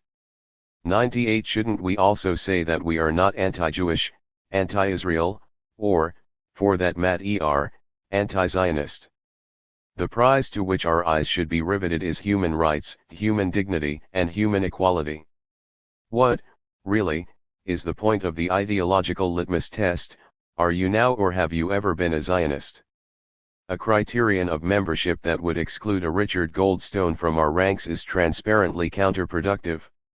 Shouldn't we use a vocabulary and points of reference that register and resonate with the public conscience and the Jewish conscience, winning over the decent many while isolating the die-hard few? Shouldn't we instead be asking, are you for or against ethnic cleansing, for or against discriminatory laws, for or against house demolitions, for or against Jews-only roads and Jews-only settlements, for or against torture, for or against massacres? And if the answers come, against, and against, shouldn't we then say, keep your ideology, whatever it might be, there's room for everyone at the rendezvous of victory. The terrible death and destruction Israel visited on the people of Gaza cannot be undone. Their swearing can however be vindicated. Let us seize on the hope born of their martyrdom, redouble our commitment to a just peace, and then let us meet, all of us, sooner not later, at the rendezvous of victory. Massacre of innocent people is a serious matter. It is not a thing to be easily forgotten. It is our duty to cherish their memory. Mahatma Gandhi, July 2, 1947, 99. Appendix. Letter from Hamas to U.S. President Barack Obama. Dear Mr. President, we welcome your visit to the Arab world and your administration's initiative to bridge differences with the Arab Muslim world. One long-standing source of tension between the United States and this part of the world has been the failure to resolve the Israel-Palestine conflict. It is therefore unfortunate that you will not visit Gaza during your trip to the Middle East and that neither your Secretary of State nor George Mitchell have come to hear our point of view. We have received numerous visits recently from people of widely varied backgrounds, U.S. congressional representatives, European parliamentarians, the UN appointed Goldstone Commission, and grassroots delegations such as those organized by the U.S. peace group Code Pink. It is essential for you to visit Gaza. We have recently passed through a brutal 22-day Israeli attack. Amnesty International observed that the death and destruction Gaza 150 suired during the invasion could not have happened without U.S. supplied weapons and U.S. taxpayers' money. Human Rights Watch has documented that the white phosphorus Israel dropped on a school, hospital, United Nations warehouse and civilian neighborhoods in Gaza was manufactured in the United States. Human Rights Watch concluded that Israel's use of this white phosphorus was a war crime. Shouldn't you see firsthand how Israel used your arms and spent your money? Before becoming president, you were a distinguished professor of law. The U.S. government has also said that it wants to foster the rule of law in the Arab Muslim world.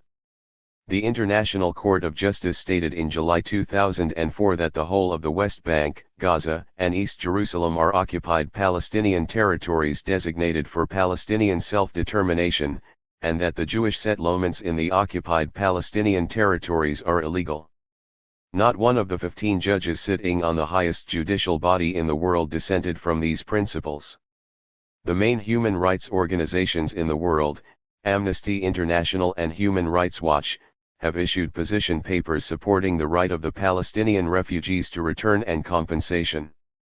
Each year in the United Nations General Assembly, nearly every country in the world has supported these principles for resolving the Israel-Palestine conflict. Every year the Arab League puts forth a peace proposal based on these principles for resolving the Israel-Palestine conflict. Leading human rights organizations such as Human Rights Watch have also stated that Israel's siege of Gaza is a form of collective punishment and therefore illegal under international law. We in the Hamas government are committed to pursuing a just resolution to the conflict, not in contradiction with the international community and enlightened opinion as expressed in the International Court of Justice, the United Nations General Assembly, and leading human rights organizations. We are prepared to engage all parties on the basis of mutual respect and without preconditions. However, our constituency needs to see a comprehensive paradigm shift that not only commences with lifting the siege on Gaza and halts all settlement building and expansion but develops into a policy of even-handedness based on the very international law and norms we are prodded into adhering to. Again, we welcome you to Gaza, which would allow you to see firsthand our ground zero. Furthermore, it would enhance the U.S. position, enabling you to speak with new credibility and authority in dealing with all the parties. Very truly yours, Dr. Ahmed Youssef, Deputy of the Foreign Affairs Ministry, former Senior Political Advisor to Prime Minister Ismail Haniyeh.